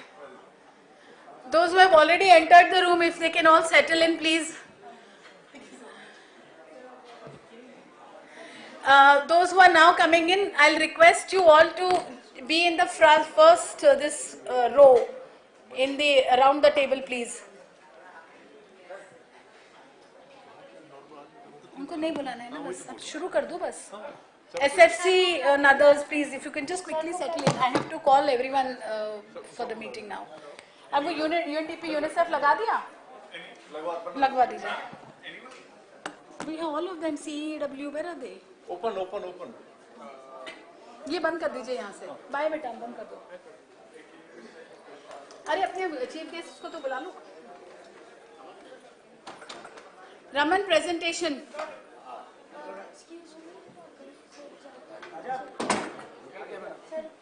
And वो दे दो.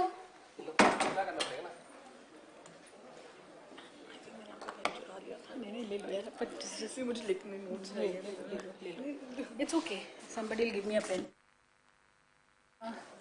शिवालिका, एक पेन दे दो बेटा.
Raman, there are a couple of people who are online, especially from UNEP, so just see that they're there. Thank you.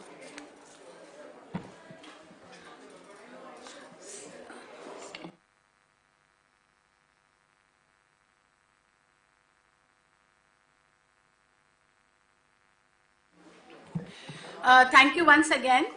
So we had an elaborate discussion through these 2 days, and this is a special session which is for firming up future collaborations. We are going to run you through a brief presentation. Sir, this presentation is essentially what is our ask based on what we heard for these 2 days. And based on this presentation, our partners would support us that how this can actually firm up, and a more calendar activity outcome output driven framework can come up around National Heatwave Risk Management Collaboration Strategy. So this is essentially collaboration on strengthening prevention, mitigation, preparedness and response through a multi-stakeholder collaboration. So we basically talked about designing and institutionalizing extreme heat risk reduction and its management. The key focus areas are essentially policy integration, redesign, strengthening of governance structures, especially for accountability and responsibility. We talked about heat officers and such provisions. Early warning systems, prevention and mitigation infrastructure resilience, community preparedness, and a whole lot of things around adaptation, sir. And of course, the key is budgetary implications across sectors. So this is the key focus of this proposed and the partnership that we look forward to. Sir, in the first level, we have government ministries and agencies within the country, where we accord importance to some of the key substantive ministries, which include the Ministry of Earth Sciences. We have IMD's representatives who are part of today's meeting, where we'll talk more about the forecasting and climate modeling. Ministry of Home Affairs, which is the lead coordinating ministry, so the support on integration of heatwave action plans into disaster preparedness and mitigation framework. Ministry of Environment, so they're not present here, but they are aware of this collaborative session, where the National Adaptation Plan is underway, and there's a specific chapter on DRR in the National Adaptation Plan. Ministry of Health and Family Welfare for strengthening health systems. There are other ministries under the key domain areas of power, transport, agriculture. We have not listed them out because they are case-to-case basis that we can look into, and finance, because it is a concurrent ministry. So, so from this and the participating states who would be then implementing and supporting us in community engagement. So the second level of partners is the international organizations and the multilateral partners. We have UNDRR, and each of these agencies can correct me if there's more that needs to be added to your profile. But we mention here some of your key roles in extreme heat risk governance. So UNDRR would support and can support us with integration of global DRR framework with integrated extreme heat risk governance at national and subnational levels. Also, if you recall, in Manila, Mark, there was a role envisaged for India within the overall regional provisions in the global heat wave framework. So, we look forward to that support as well. UNEP for redesigning the built environment and food systems for heat resilience with sustainable cooling. Benjamin, you agree with this? Yes. UNDP on subnational capacity building. UNICEF, Sarabjiji, child-centered protection measures and social protection programs. CDRI on more of climate resilient urban planning and infrastructure. ADB for funding of heat resilient infrastructure, social protection programs. There are others, other multilateral partners who are present, and we have not, it was one slide where we had to mention, but your support in integrating extreme heat risk governance at national and subnational levels. So the third group is of academicians, institutions and think tank. We have University of Berkeley. They can support us in research and on forecasting models, how heat, humidity and other factors can coexist, and the compounding risks around that, and the impact assessment. CEPT University on urban planning. It is an acknowledged university by Ministry of Urban and Housing in India. Then the institutions, NRDC, SFC, CEW, their representatives are with us. They support us in policy research, development and support in the pilot implementation of heat action plans. So around the 250 heat action plans that have come up, they can support us in uniform and standardizing those plans. SFC, IRADE, A3, CEW, RMI India and others on piloting on cooling solutions, technical assistance to state and city government, policy feedback and refinement of some of these provisions. Then we had agencies which are civil society and private sector, more around awareness, healthcare interventions, solution pilots, some of these urban and renewable energy powered cooling systems, and several other things, including the green financing for heat resilient infrastructure. The key collaboration methods that we look from this collaboration is we can create an interministerial joint task force or a working group which can be in the key domain areas. So for instance, if it has to be on a power sector or something, it can be a key domain area. It can also be a working group on forecasting and its dissemination. We can take up pilot projects and demonstration. Please, I hope all of you are noting that these are the method in which we all can come together. There can be pilot projects, there can be demonstrations. We can create, co-create data and knowledge sharing platforms at subnational levels. We can also co-create some capacity building and training programs.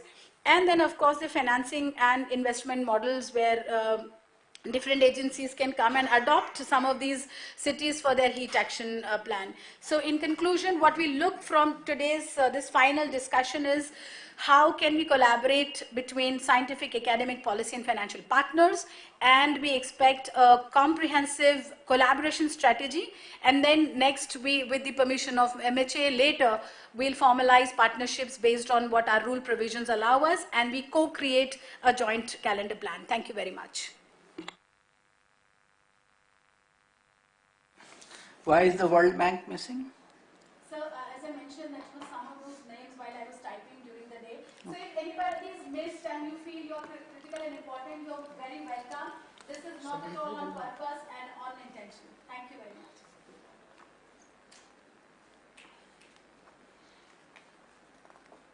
Since Harvard University, Dr. Balsari also has been working with us, so it's good to include Harvard. Abhinav, if you can take notes and we can just improvise this presentation later before we circulate it to all. Thank you. Sir, how would you like to, chair it? So maybe we can hear from... Let's hear from all the collaborators. Yes. Mark, would you like to start off first, and then UNEP and others could come in? Thank you. So thank you, Mrinalini. That's a pretty impressive job in putting together something that was built whilst we were flying and building the aeroplane at the same time today. Evidently a working document, and I think that certainly from the perspectives of a number of speakers over the last 2 days, and certainly UNDRR would endorse this, ensuring that our plan, our strategy, and the framework under which we are seeking to manage extreme heat risk more effectively in the future will be around taking a risk reduction approach that fundamentally identifies, yes, how we cope with the next heat season, but equally how we are working across multiple urban and rural systems to ensure that we are minimizing the creation of new heat risk. And that is one of the reasons why I was pleased to see in the summary, Mrinalini, that you've just presented, that we are looking to be engaging in key actors in food systems, in agriculture, in energy systems, in transportation, in how we are looking at coping with increasing urban heat, but equally the provisioning of increasing urban populations, both in terms of key sectors and systems. So as much as possible to make sure that we offer the space for those who may not necessarily have traditionally have thought themselves as a key player within heat risk reduction and heat risk management. And that certainly will include the Ministry of Finance, because that will be one of the areas, and we touched upon it briefly in the last session, about how public resources can be put at the disposal of multiple sectors and domains, many of whom are already investing in aspects that can lean into extreme heat risk reduction already, but may not be necessarily identified as thus. I was having a very interesting conversation with Professor Lal over lunch from the Institute of Architects, and he was confirming that in many respects there are already actions that are being taken spontaneously that can be amplified and do not necessarily require additional funds. So it is not necessarily a question of making an appeal for additional financing, but understanding how we can redirect and redeploy both public and private capital in a fashion that recognizes its relationship with heat risk. And these are important, I would say, essential conversations if we are going to be able to manage this risk moving forward, because it is only going to increase and intensify. So I was very pleased to see that, and we certainly didn't capture all of the actors, either domestically in the context of India nor internationally, and there are many, many more to which we could add from the UN system side. You could add UN Habitat, the International Labour Organization that has a lot around occupational health and safety, which again applies to both urban and rural contexts in equal importance, and many others that we will certainly be looking to support this process forward. And of course, the Secretary General of the United Nations call to action seeks to try and bring together these elements and drive this work forward. One area that I would hope that we can develop further, and it is not restricted to understanding and managing heat risk, is fundamentally how we engage the private sector and indeed the investor community and the provision of credit. And we haven't really gone deeply into aspects of financial regulation and supervisory authority, but I think that there are opportunities here that could be explored as we take forward this discussion in how financial regulatory bodies can steer public investment and indeed private investment in a fashion that recognizes their relationship not only with the threat posed by increasing heat, but the contribution that their investments and their activities are making to increasing heat risk over time. I think without this key component, then we are going to struggle to be able to get on top of accumulating risk. I'm sure that the conversation will flourish, and I want to leave the floor for others to contribute, but happy to have been here and to have had the honor to interact with you all. Thank you, Mark. So we would be making more, as you just said, that it's a working document. We'll keep on updating it over next couple of days, and then we'll reshare it with all. Benjamin, you have a presentation, right, from UNEP? Yeah, I can speed through it though, if you'd rather discussion. Can I just 1 minute? So one thing, Mark, since the UN Secretary General has given a call for action on extreme heat, and that call should actually galvanize all the UN agencies to work on the issues related to extreme heat. And you being the Secretariat, we expect UNDRR perhaps to bring together all the UN agencies to work together on this, at least in respect to India. I mean, we are working with all the UN agencies here, but we deal with them individually. Now that there is a call, a global call, and it comes from the UN Secretary General, we expect greater coordination, more coherence, and more coalescence in organizing this, the UN support. So maybe you can speak a little bit about that, how we can get it at the national level. Thank you. Thank you, Srivatsa. I would just make a slight clarification. I wouldn't deign to assume the responsibility of coordinating the United Nations system. That is an interesting challenge, but one that I think this is a unifying call that has rallied many entities, and already there is a greater awareness amongst many institutions that were not previously conscious of the depth and breadth of activity and expertise that exists. The work on the development of the common framework has been the way in which, and that is the common framework for extreme heat risk governance that is currently being developed, and we would seek all of your input into trying to ensure that we have the most viable offer to countries and to other stakeholders. In terms of support in India for bringing this together, I would hope that together with the support of the Indian government, which has been very supportive of this effort so far, and we would hope that will continue, that we can facilitate a dialogue and a consultation so that we can move towards understanding what are the key components of an effective risk governance framework for extreme heat.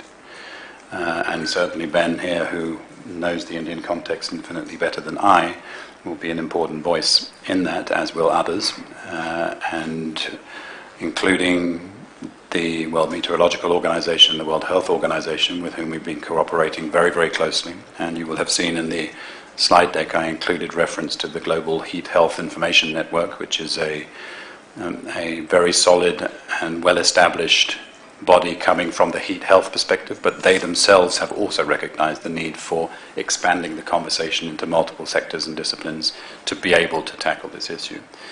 So you have our commitment to support you in your reflections in India, and I hope that we can count on your commitment to support us in bringing India's experience to the world, and indeed pursuing and promoting this in terms of integrated approaches between nations, even because this is going to need to be a collective global effort if we are going to be able to keep heat at a level that is tolerable to humans and all life.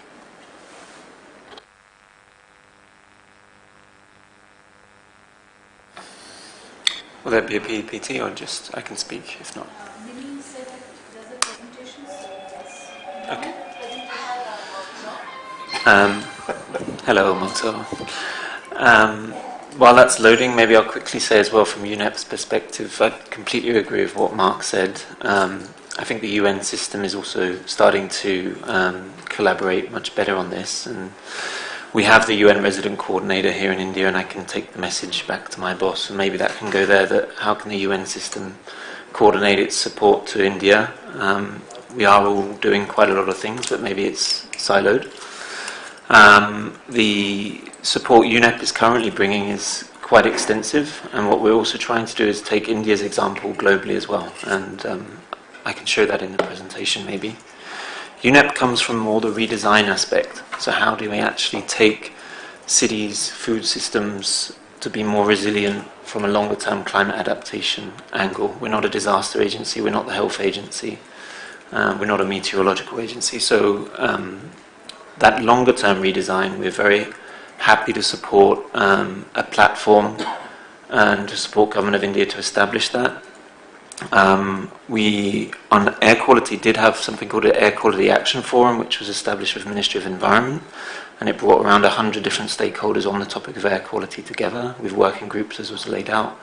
And from UNEP, we're happy to support a similar one, especially with the redesign aspect of how do we redesign our systems.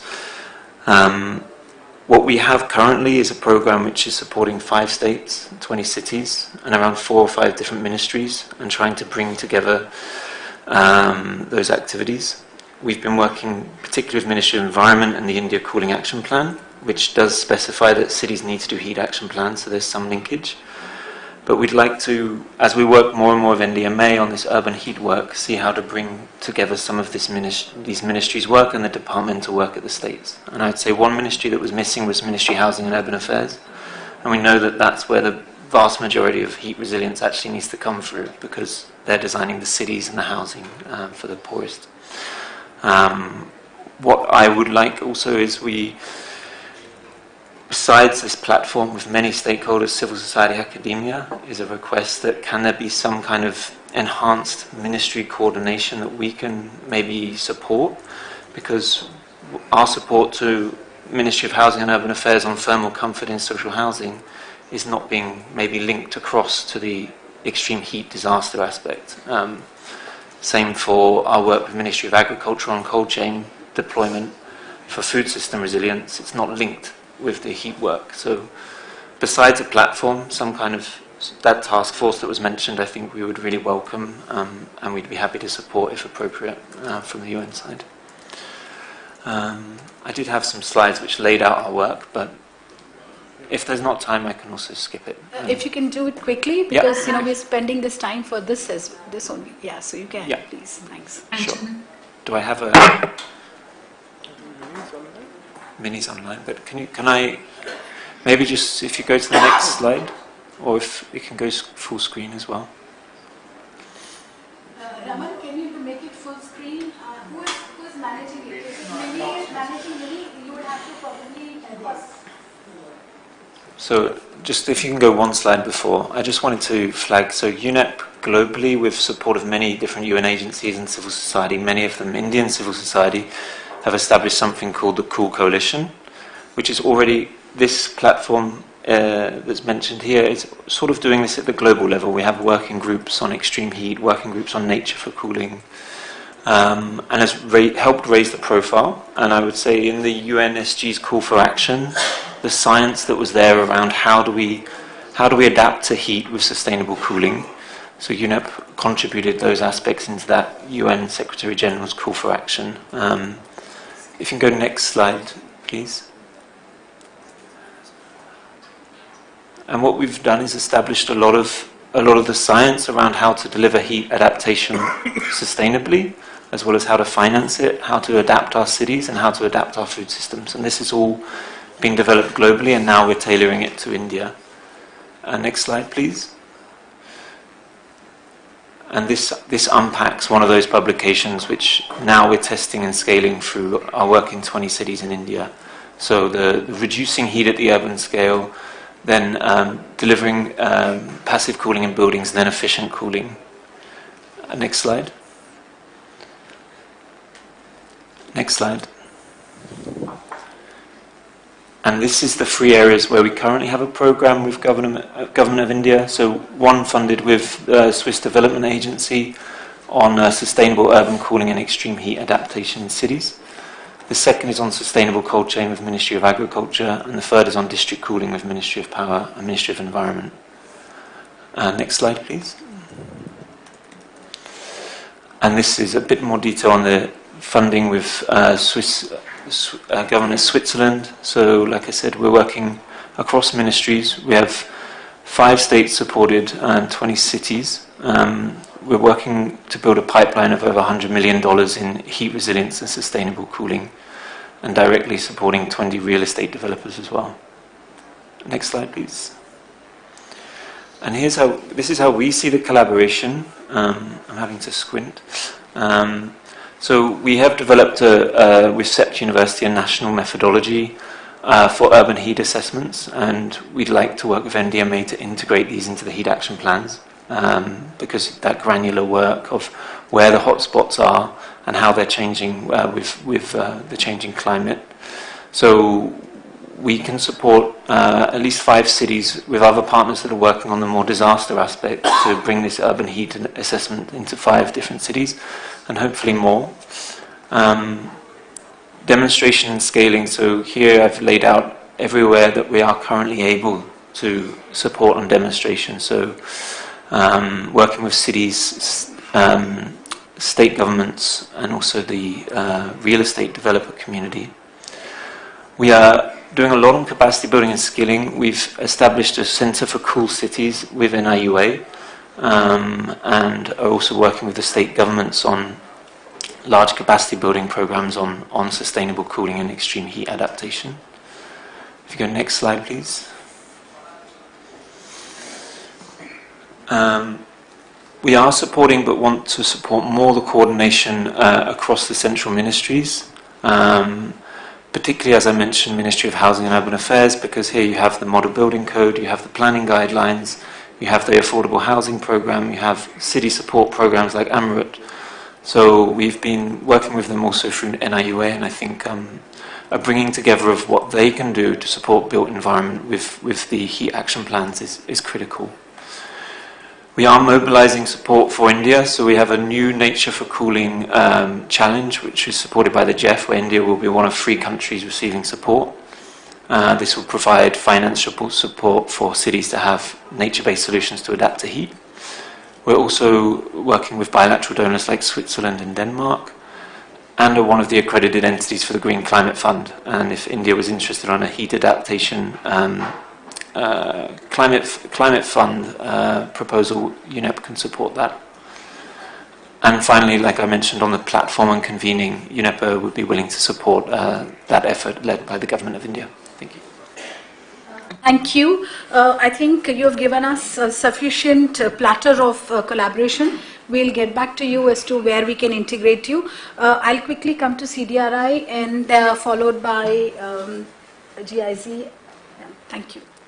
Thank you so much, and I think I'll be quick. A lot of things have already been said.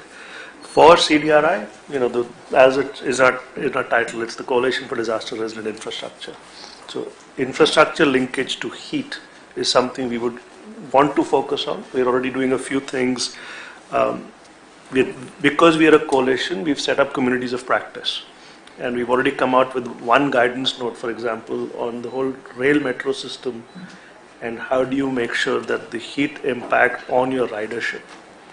So that's a community of practice note for practitioners to say, I'm building a metro, where is that last mile connectivity so the people who need to use it during a heat wave can use it.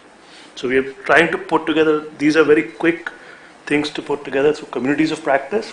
So that's the intention, at least get the work started through communities of practice. We also launched an urban program. So we did a call for proposals and invited cities in our member countries to apply for funding for extreme heat linkage to infrastructure, power or water or transport. We're actually evaluating these proposals. I think Rizvi is also on that committee. We've received 87 proposals from our member countries. So I think through focusing narrowly on the infrastructure link and heat, we're trying to see how we can come up with guidance notes. And again, this is a partnership. So, communities of practice is the opportunity to, there's enough knowledge that exists in our coalition. So how do we pull it together so that good practice notes. So some testing through a targeted program through funding. Data. So we're working on the data side as well. We have a data platform that did not include risk, and we're working on a global platform that will include risk and will be available at the end of this year. And then training. I think one of the key mandates of CDRI is capacity building. So that's a space I would love to also sit down and work with others, because there's a clear gap on how do you actually, the guidance notes exist, NIU has done this, but what is the training required to implement it?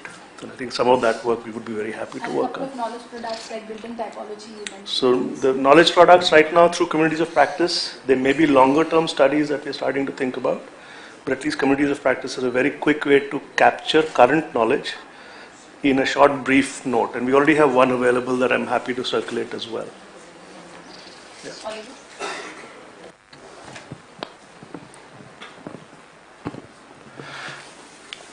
Yes, sir. So on Friday last week, we already had the kickoff workshop for a project which was agreed upon between the German and the Indian government. This project will have its main intervention focus on the micro level. So we will focus on the communities, the households, the district. The geographies were already agreed upon. It will be Delhi and Maharashtra. So we will have the opportunity to work on both use cases, more a rural area and a more urban area. And I think the major work streams will be around finance, also training and capacity in the context of the heat action plans. And last but not least, we are also seeking a collaboration with CDRI on the topic of infrastructure. Since our main intervention focus is on the micro level, as I've mentioned before, we will need to agree on which type of infrastructure we would focus on, be it housing, be it hospitals, because I remember that we already had a GIZ project in the past that was working on how to make hospitals more resilient towards climate and disaster events. Thank you. Dr. Gadgil? So, I'm going to respond to the point made by Dr. Vasa early on, that one place where we could help is to develop depth of knowledge in centers in India. University of California was established by the state of California in 1868 with exactly that purpose, so that we have never been an ivory tower university, although now we have 23 Nobel Prize winners and we are ranked number 1 across the board in 42 out of 43 departments. Our public policy department, where we are housed in terms of India Energy Climate Center, is ranked at the very top, right next to the Kennedy School. Our engineering school is ranked in the top 3, rotating with MIT and Stanford. Same goes for other areas, and School of Business as well. The important thing about what our public university has sustained over the years is a spirit of social impact in a positive way to support resilience against challenges faced by the state of California and United States as a whole. So, for example, we have played a decisively important role in California's resilience against the mega drought that we faced very recently.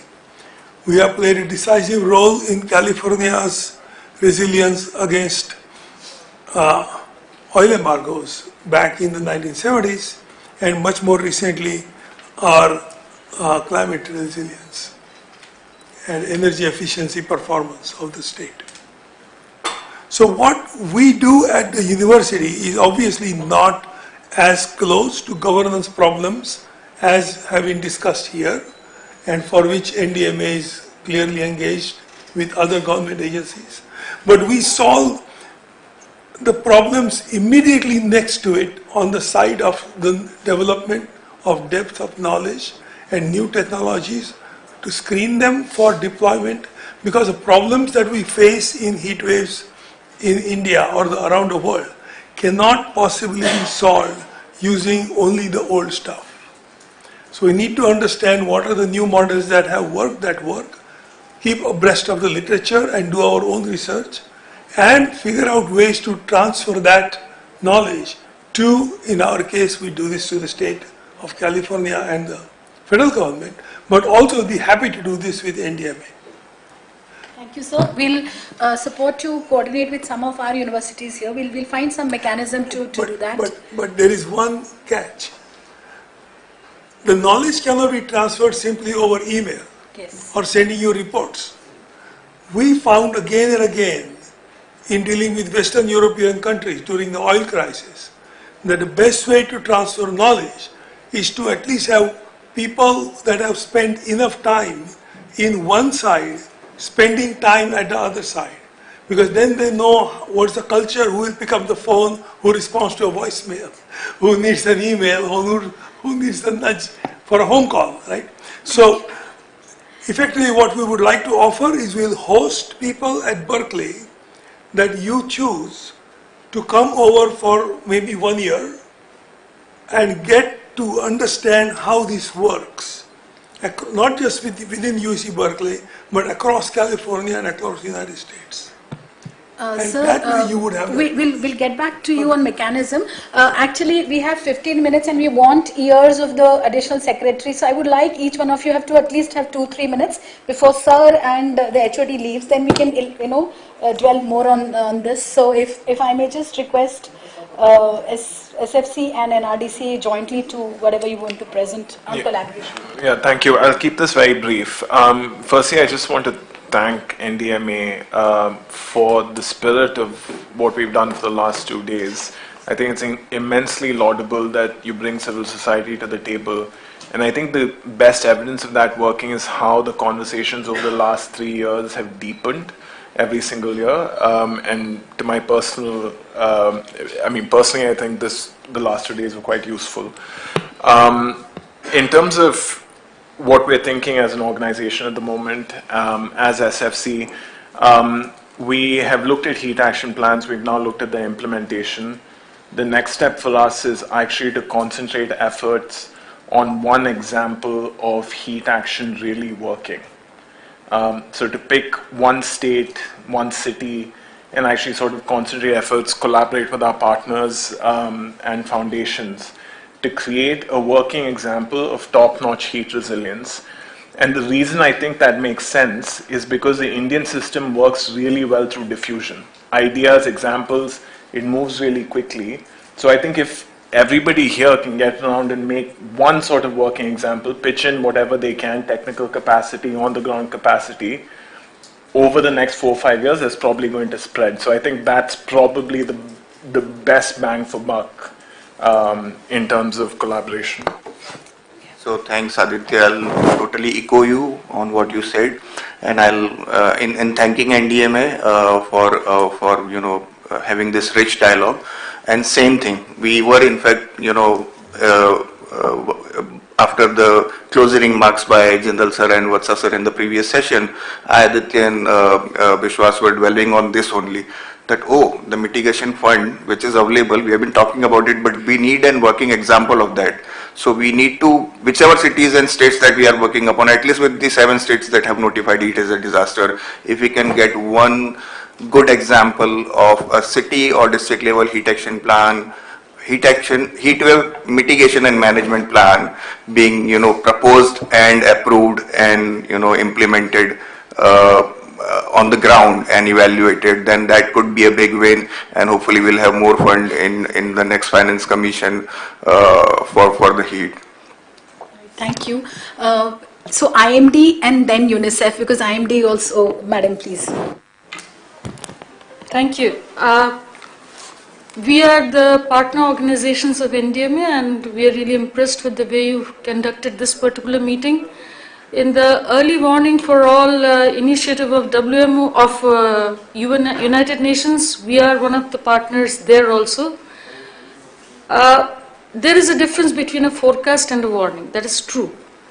And under the multi-hazard early warning system that is now the global initiative, we are discussing heat wave, but this is the season, the upcoming season is either heat wave or either temperature or thunderstorm. Both are equally dangerous, and we give, Dr. Vatsa will be conducting a separate meeting, but please understand that they are all linked together. And succeeding to a heat wave situation, we generally have either severe thunderstorms or heavy rains, and for them separate kind of warnings go up.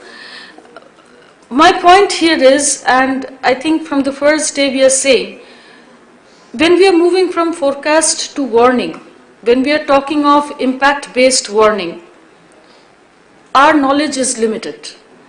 I'm speaking on behalf of IMD, our knowledge is limited. Our knowledge is limited in terms of the associated impact on various stakeholders. So what we are looking for from NDMA is that you have stakeholder meetings, focus meetings on what is the demand in terms of heat, because there are many aspects of heat. Its persistence, it's the moisture content, it's the winds associated with it, everything matters. So for everything to be taken into account, to issue an impact-based warning for heat wave or just a temperature increase, which itself is dangerous, I think we require help there. So that is for NDMA to look into.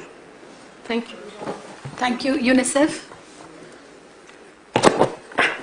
Last year we could only help 3 cities develop heat action plan. So I'm going with a resolve to do more.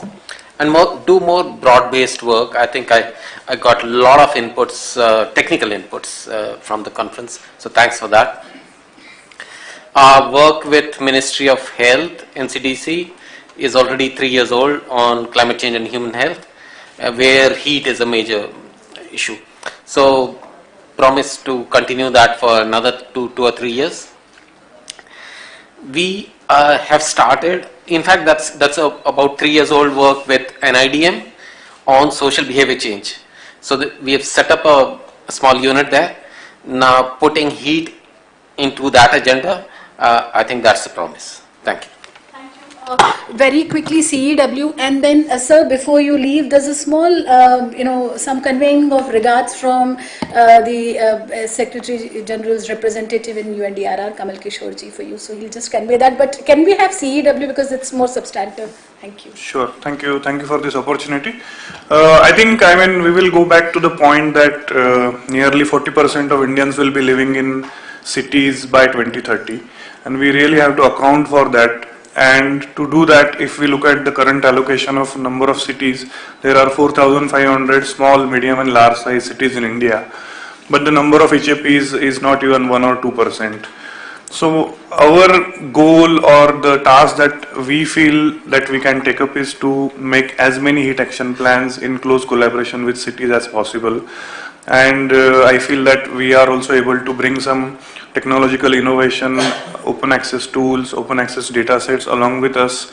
And also, of course, we are using a lot of data that is publicly made available by IMD and other sources. But through the development of Thane City Heat Action Plan that we launched last year, we learned that it's not only about developing a HAP, but there is a lot of work that goes into building their capacity in order to understand how to implement it, why they need it, what kind of financing is available. So I'm sure that, like, if even if we just take a small task of developing say 300 HAPs of different cities in India, that is not even that's just 7 to 8% cities of India. And there is still large mass that will be left behind, but I feel that we have to fasten the pace of whatever action we are currently taking, and we should really look into the role of technology or innovation and the data science that has evolved so much in order to at least get a baseline HAP.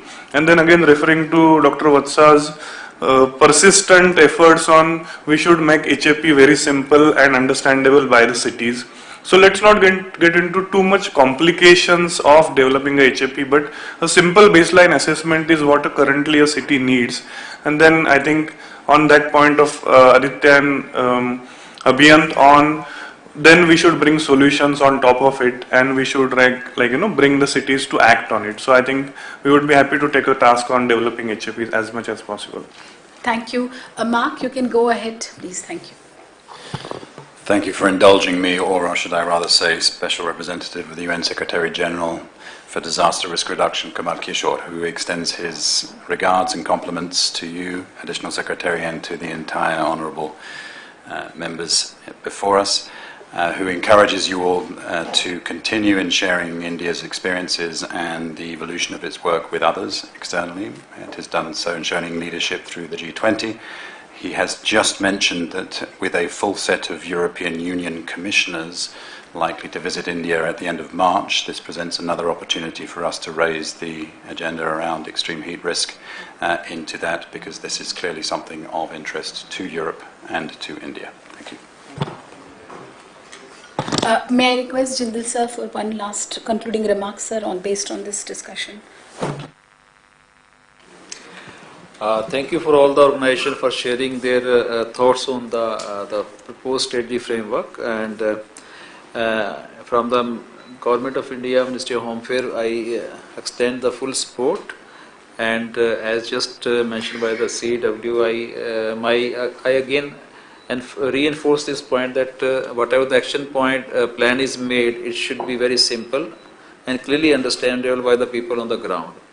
And more important from making the heat action plan is the implementation. So how we make the implementation, it become like internalize the system. We need to lay down the system, institution framework.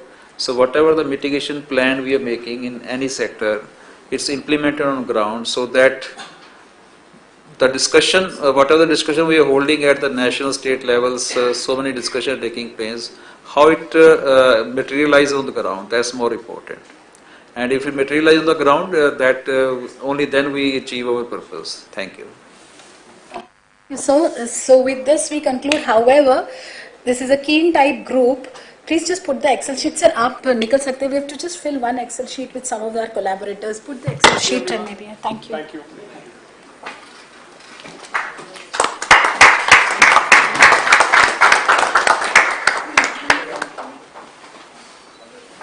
Font बड़ा कर दो या तुम दोनों उधर जाके बैठ जाओ उसके साथ में फिर because you are forever helping us operationalize.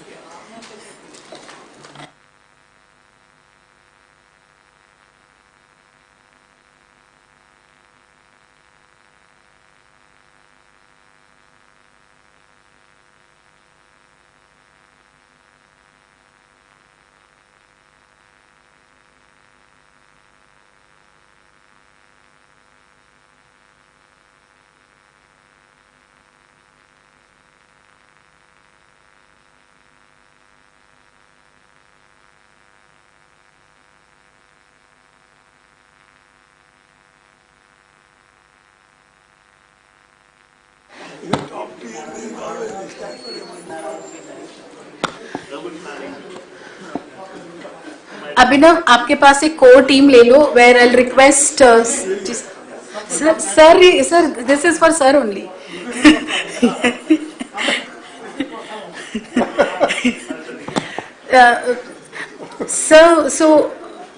So what we had done, sir, we have mentioned the key partners, and then some of these, not really activities, but the methods in which we all can collaborate. थोड़ा font बड़ा कर बेटा, मेरे को दिखता ही नहीं है.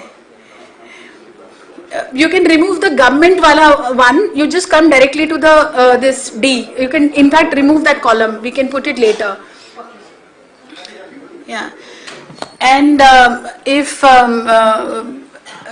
Vishwas, Abhyant and Aditya, three of you can just be with Abhinav there to type out the right words, then this can become a working document as well, jointly done with the stakeholders today.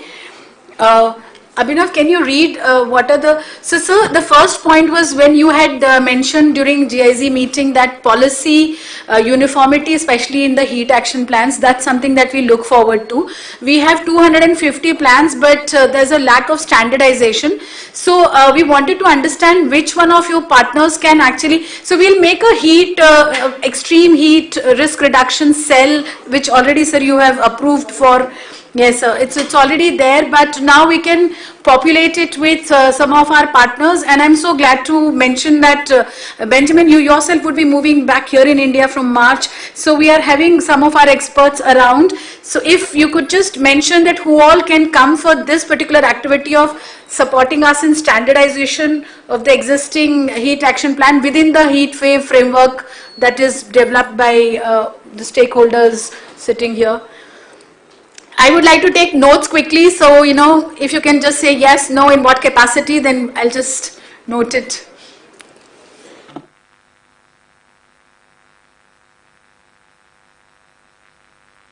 If no one, Aditya, if no one gives the name, jot down the name from your experience, so then we'll do it the other way around. Then we'll reach out. This is just an indicative document. It's no commitment. We just want to have a feeler around some of these titles, please. Minali, sorry. Please. Minali, do you want us just to blurt out organisations? Yes. Okay. Then be careful for what you wish for. In the policy uniformity area, I've been in touch with colleagues at WHO and if you can just WHO and WMO, particularly in relation to the Global Heat Health Information Network, so the GHHIN, which includes WMO and then the Met services. I can commit UNDRR in this, at least from the global level, and I would imagine also from the regional office as well, in touch. And I would hope that that would extend in WMO to policy integration at the ground level in some form. WMO as well. Yes, thanks. So the first three activities are around the same. It's policy uniformity, there's integration at ground level, and the interministerial policy alignment, because there is a host of ministries that we talked about. So in all the three, is this the 4 agencies you envisage, or did there's more? You all can contribute freely. It's not binding. We'll reach out. We'll seek their possibility of engagement. Otherwise, we'll move to the next. Marina, sorry, I beg your pardon, everybody. Excuse me.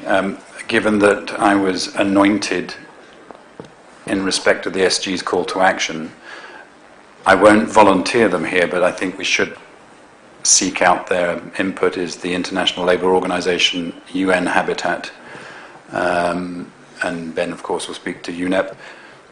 There may well be others that would come forth, but those, and probably the Food and Agricultural Organization, as some of the most important ones you would wish to have in that, both the policy uniformity and the integration piece.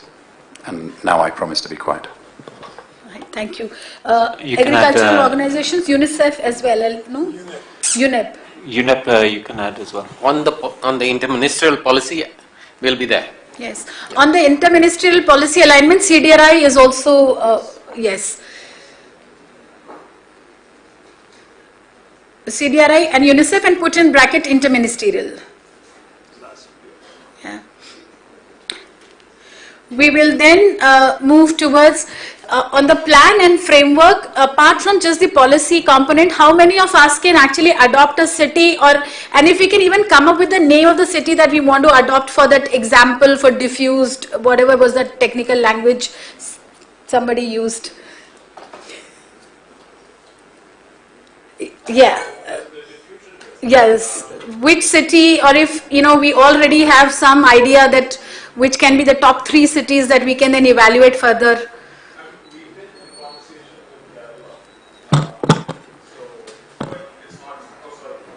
No, we've been in conversation with the government of Kerala for a while because they seem quite interested in mitigation actions with Shekhar Kuriakose and others. But we haven't confirmed that collaboration yet, and maybe in a few months I'll be able to. Can we take one in south and one in north, and maybe if you worked in Jodhpur, or and then we can decide, and then we can write to the government, respective chief secretaries. I think also maybe the 3 types of heat.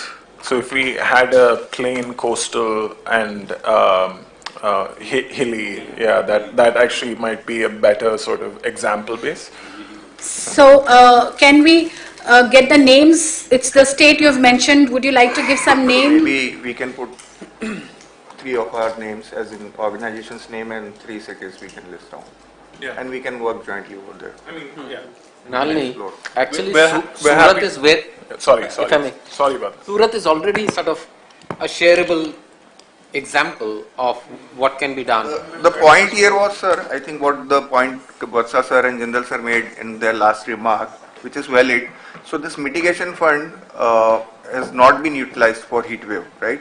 And it cannot be used for large scale, let's say, housing or infrastructure sort of things. It can be used for a cooling station, right? So whatever new heat action plan or heat wave mitigation plan a city is proposing through state, for the fund, should have these kind of measures. But they should be actionable. There should be clear cut, monitoring, evaluation framework and cost associated with a time period. So that's what we were contemplating, that let's try to put it that way so that there is a successful example of utilization of this fund for the next cycle. So I think it would be good to frame a very brief guidelines for the utilization of the mitigation fund. Yes, sir. So that there is a clarity, and right now there is no clarity, right? So, and we also need to just discuss it with the ministry so that we have a good amount of consensus. In the framework. Sir, I have a doubt on that. The sort of activities listed in the framework for the mitigation fund, is that the kind of structure we're looking for when we think about guidelines for action? Yes. Okay. The mitigation activities, but I think there should be some latitude for preparedness as well. Okay. But that is why I'm saying we need to have a little more discussion so that we are clear about the purposes for which this amount could be used. Thank you. So if you could write in the guidelines, because UNDP has been traditionally supporting and they know about how our guidelines unfold. So if you can write UNDP even in their absence, and then NDMA of course, and MHA, because jointly we know how to develop these guidelines. And then, sir, they were mentioning that there will be 3 sample cities, one for plain, coastal, and then hilly area. Sir? So if we can select the names as well, they're talking about 3 components: plain, coastal, and hilly area, for choosing the cities for an example which can be then showcased. And they have 3 names as well. Aditya, would you like to spell the names? No, we have one. I mean, we've been in conversation with Kerala, but Which city in Kerala? the whole state. The whole state? Yeah, we've been talking to the state. Okay. Yeah. And Abhyant, you... Yeah, ma'am. So we can explore a couple of cities in UP.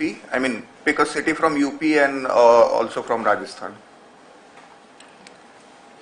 Certainly we can also, we supported three cities in UP. If you can give and them mitigation funds were used for making the plan itself. So I think one of that can be picked. So if for now just write the states, so we were writing the names of the partners, but you can just put in brackets so that we can then firm up this document later with more refined presentation. So if you can just write a remark and then put the three areas and the three Kerala and UP, Bihar, Rajasthan to be chosen from, if that's okay. We'll move to the next activity. We also wanted some sort of consideration on monitoring and evaluation framework, which is again part of the overall, action plan itself. But despite the action plans being there, this word kept concurrently coming during the conversation. So, who all would like to lead in supporting on creating monitoring and evaluation dimension within the framework? The energy levels are really down, I think. So. Yes. So Aditya, but you kept mentioning that monitoring is missing, that he's very right to say that what would you monitor if you don't know what is being done. So would you like to wait on this subject, or is there something that you would like to mention? You mean actual implementation of health responses? Saying is that until unless we freeze the action framework for heat action, we can't talk about monitoring. Monitoring will correspond to what we are doing. Monitoring, I think it's a localization problem. With evaluation, the really big issue is lack of health data. So it's really hard to know. Not just the health monitoring, the overall action. No, as in the only way to know if a heat action plan is working is to have an all-cause mortality study to look over time if there's a decrease in deaths in similarly hot days, and that's a data problem. The monitoring you can, It's important to develop a monitoring framework for looking at 4 or 5 things. One, what is the coverage of the heat action plan? How we are issuing the warnings, early warnings, and how the advisories are following that.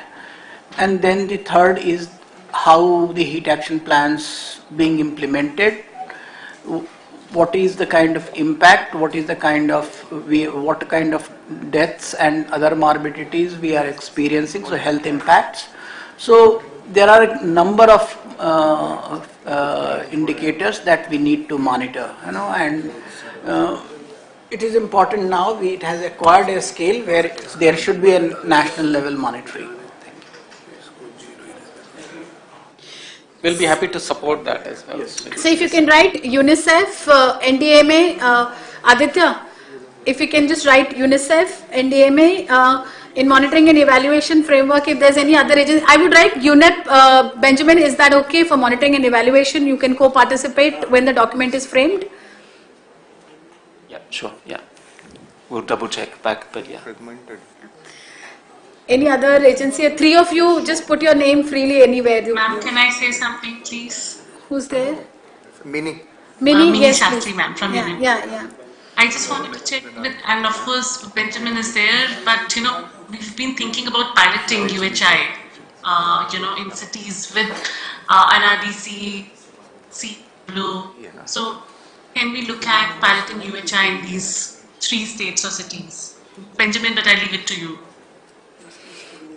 Benjamin, I'll repeat it for you. She's saying that the 3 pilot cities that are being selected, if urban heat island could be incorporated as part of, that evaluation, whatever is that terminology. Yes, that was in the presentation as well. So, if you can just mention that within the 3 cities that will be selected, UHI to be incorporated where UNEP would support. Mini, is that okay?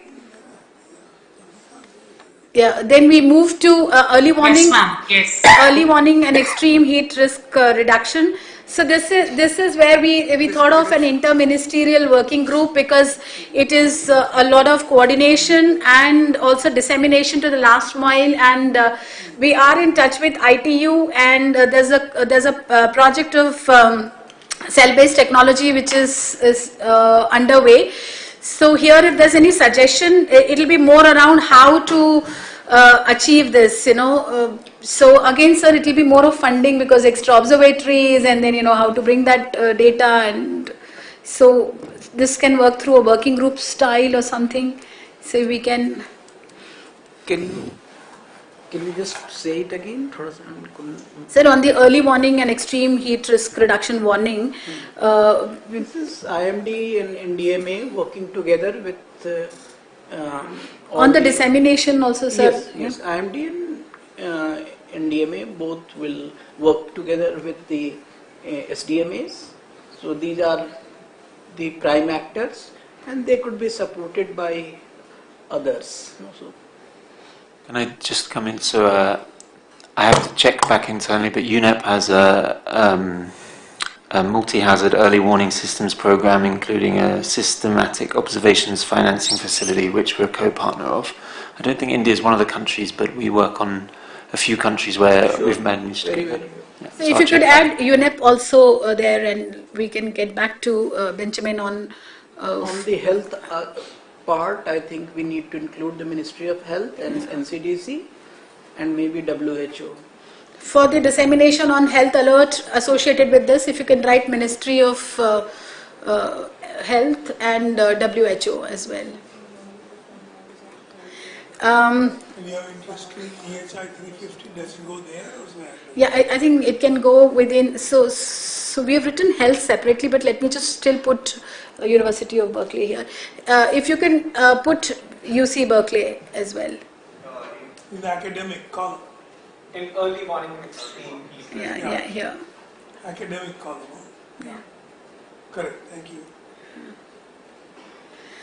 We'll come to point number 8, content creation. So a lot of feedback came during last 2 days that multilingual components should come in, and things which can reach rural population. So on content creation, UNICEF, UNDP, we would seek your support. You have an extensive communication unit with you, UNICEF, and so if you can write your name. But there's so much already existing. Yes, it can also. We should also reuse some of that. Yes, yes. From UNEP's side, we don't want to do communications on the disaster, but in terms of how to adapt your building, cool roofs, we're already creating local language content for that with our states. So we can. So Aditya and the team, what we are looking in the content is collation of the existing material and then probably streamlining how to reduce duplication, and then disseminating whatever is already available, and if there's any gap, then we'll look into it as to how to co-create that. We'll come to technology. So some of our participants had mentioned that they can, there was a 100-day challenge one of our speakers had given. So just write, that was I think AI Resilience Samahita. Resilience AI. You can also write UC Berkeley for Energy Plus modeling. Yeah, so Resilience AI, and then UC Berkeley in the academic portion, please. Just a question. In this list, is it possible to have a provision on provision for data, gathering data both on localized temperature, morbidity, and mortality? Absolutely, absolutely. Please add this. This was a list which has just come up in last couple of hours. So feel free to add more rows in it, and the columns are just 4, but you can add more rows. And UC Berkeley is also willing on this, isn't it? Compounding risks and how heat and other things can be integrated. So you can write UC Berkeley on that, and any other agency on research. It's a new data column. And I think Seva and Harvard, or there's a whole bunch of people we can just put down. We can fill in that.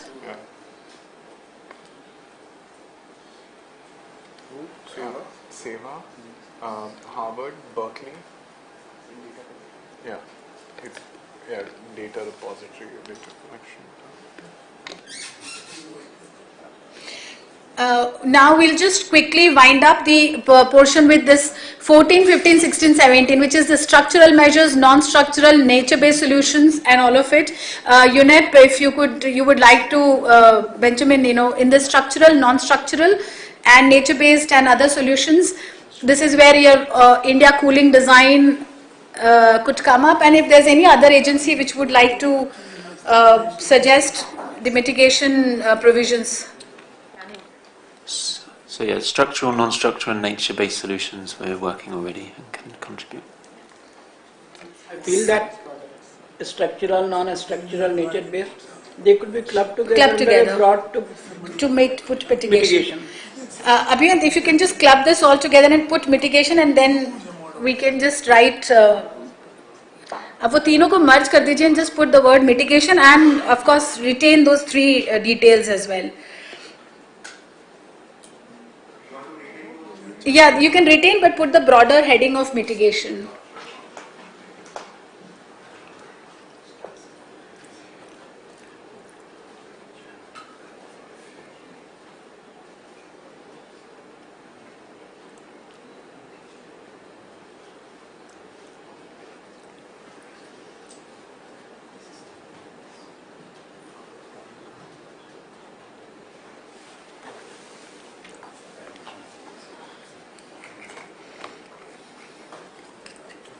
It's 5:55, we have just last 5 minutes, we'll close this at 6.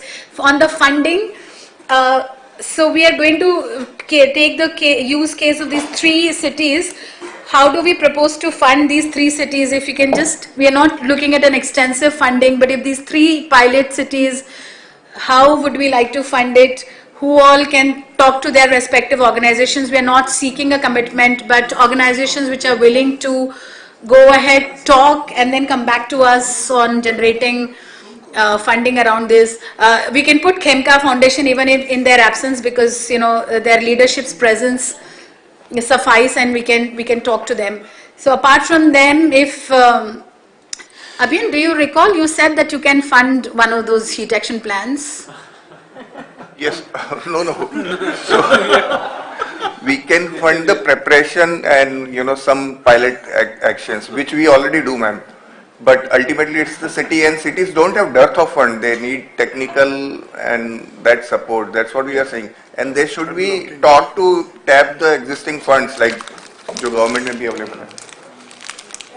So I'll put your name, and then we'll see. Priyank, you remember RIMS or MIS? Some agency was also there willing to support. What is the name of that institution? No, RMIMS who?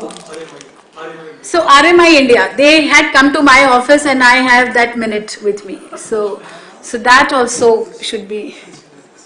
We can generally mention philanthropies, Yeah. So, Renani, as I seem to be becoming rather expert in volunteering other people, I know that currently there is a conversation in Europe ongoing, hosted by the ADB, where they're looking at how to incorporate heat risk into their entire health and social protection portfolio. So we've had mention today from ADB, I would think that would be a definite option for you to pursue. On the philanthropies, I managed to bring Rockefeller here. They're interested in supporting, and I have ongoing conversations with the Wellcome Trust, who also have a strong heat health angle. Wellcome Trust, yeah. Can you please note Wellcome Trust, Rockefeller, and ADB, of course. And Mirlana, you had Climate Works Foundation who presented earlier, Sneha, so they supported our urban heat work in Chennai before, and supporting Climate Works Foundation. Climate Work Foundation. And for the 3 cities, we can support the UHI part of the heat action plan. We're not going to work so much on the disaster part. And the UHI component, so NRDC is bringing some component, then the UHI component can come from UNEP. So we would look into it, various components being brought together, and maybe support. And a part of it could come through the GIZ? Yes, sir. So, but GIZ is going to support us in Vidarbha and Meerut and Faridabad. So we can look into, because when we are talking of the districts in Meerut, in UP, then Meerut can be picked up. I really don't know how we will come to a uniform, one single district, but we can still change the district, right? We have not yet formalized the district. So we'll get back to that. Sir, any concluding remark? Then we are just done with this. Thank you. Thank you. We can have a round of applause for all of us. It is good, productive work. Thank you very much for taking the leadership. I think very, we have some precise directions emerging from this, how we work together. And I think this is such a fitting end to the workshop. So thank you very much. And thank you all the other participants. Yeah, thank you. Yeah, let's have.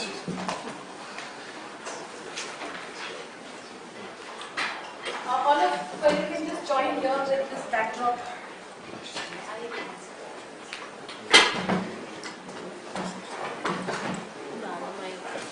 Happy? Very, very thank you. Thank you. Yes. We would also be happy if you are leaving this place happy. I'll give you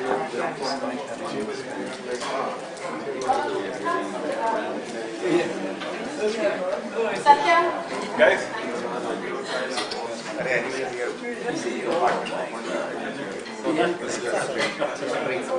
Fresh air. Please mention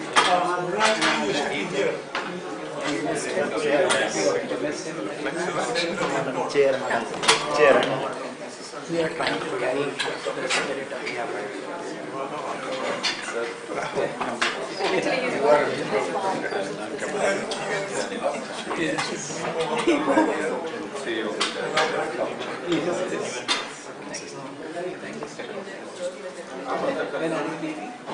अरे यादव जी का you get some rest. Just as I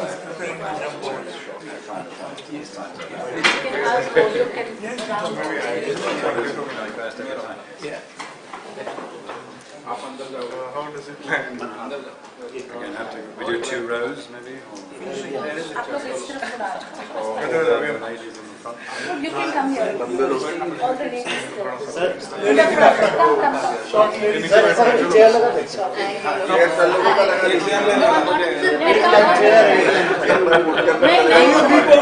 Quickly, come. जरा सा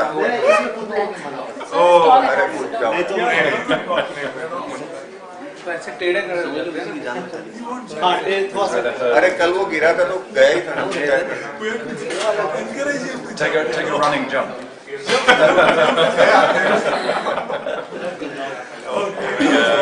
Drum roll. I don't think it's fine.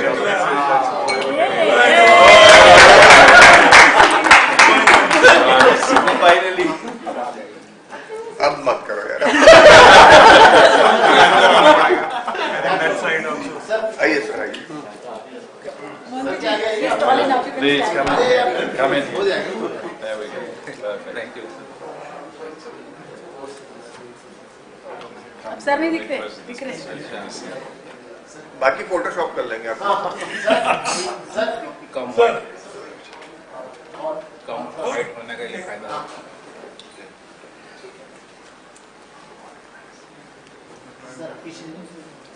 आप आगे इनके आगे एक line and ये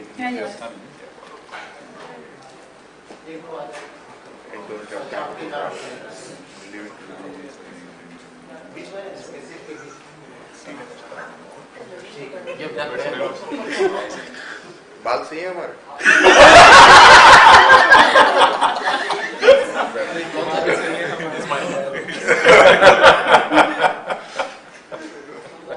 He's so particular, so I thought.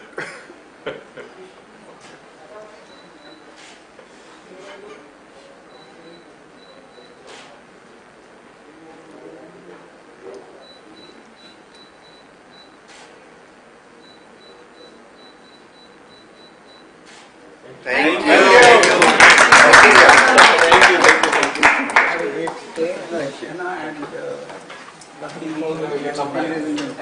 All the best. Give my regards to Kamal and all the other colleagues. Thank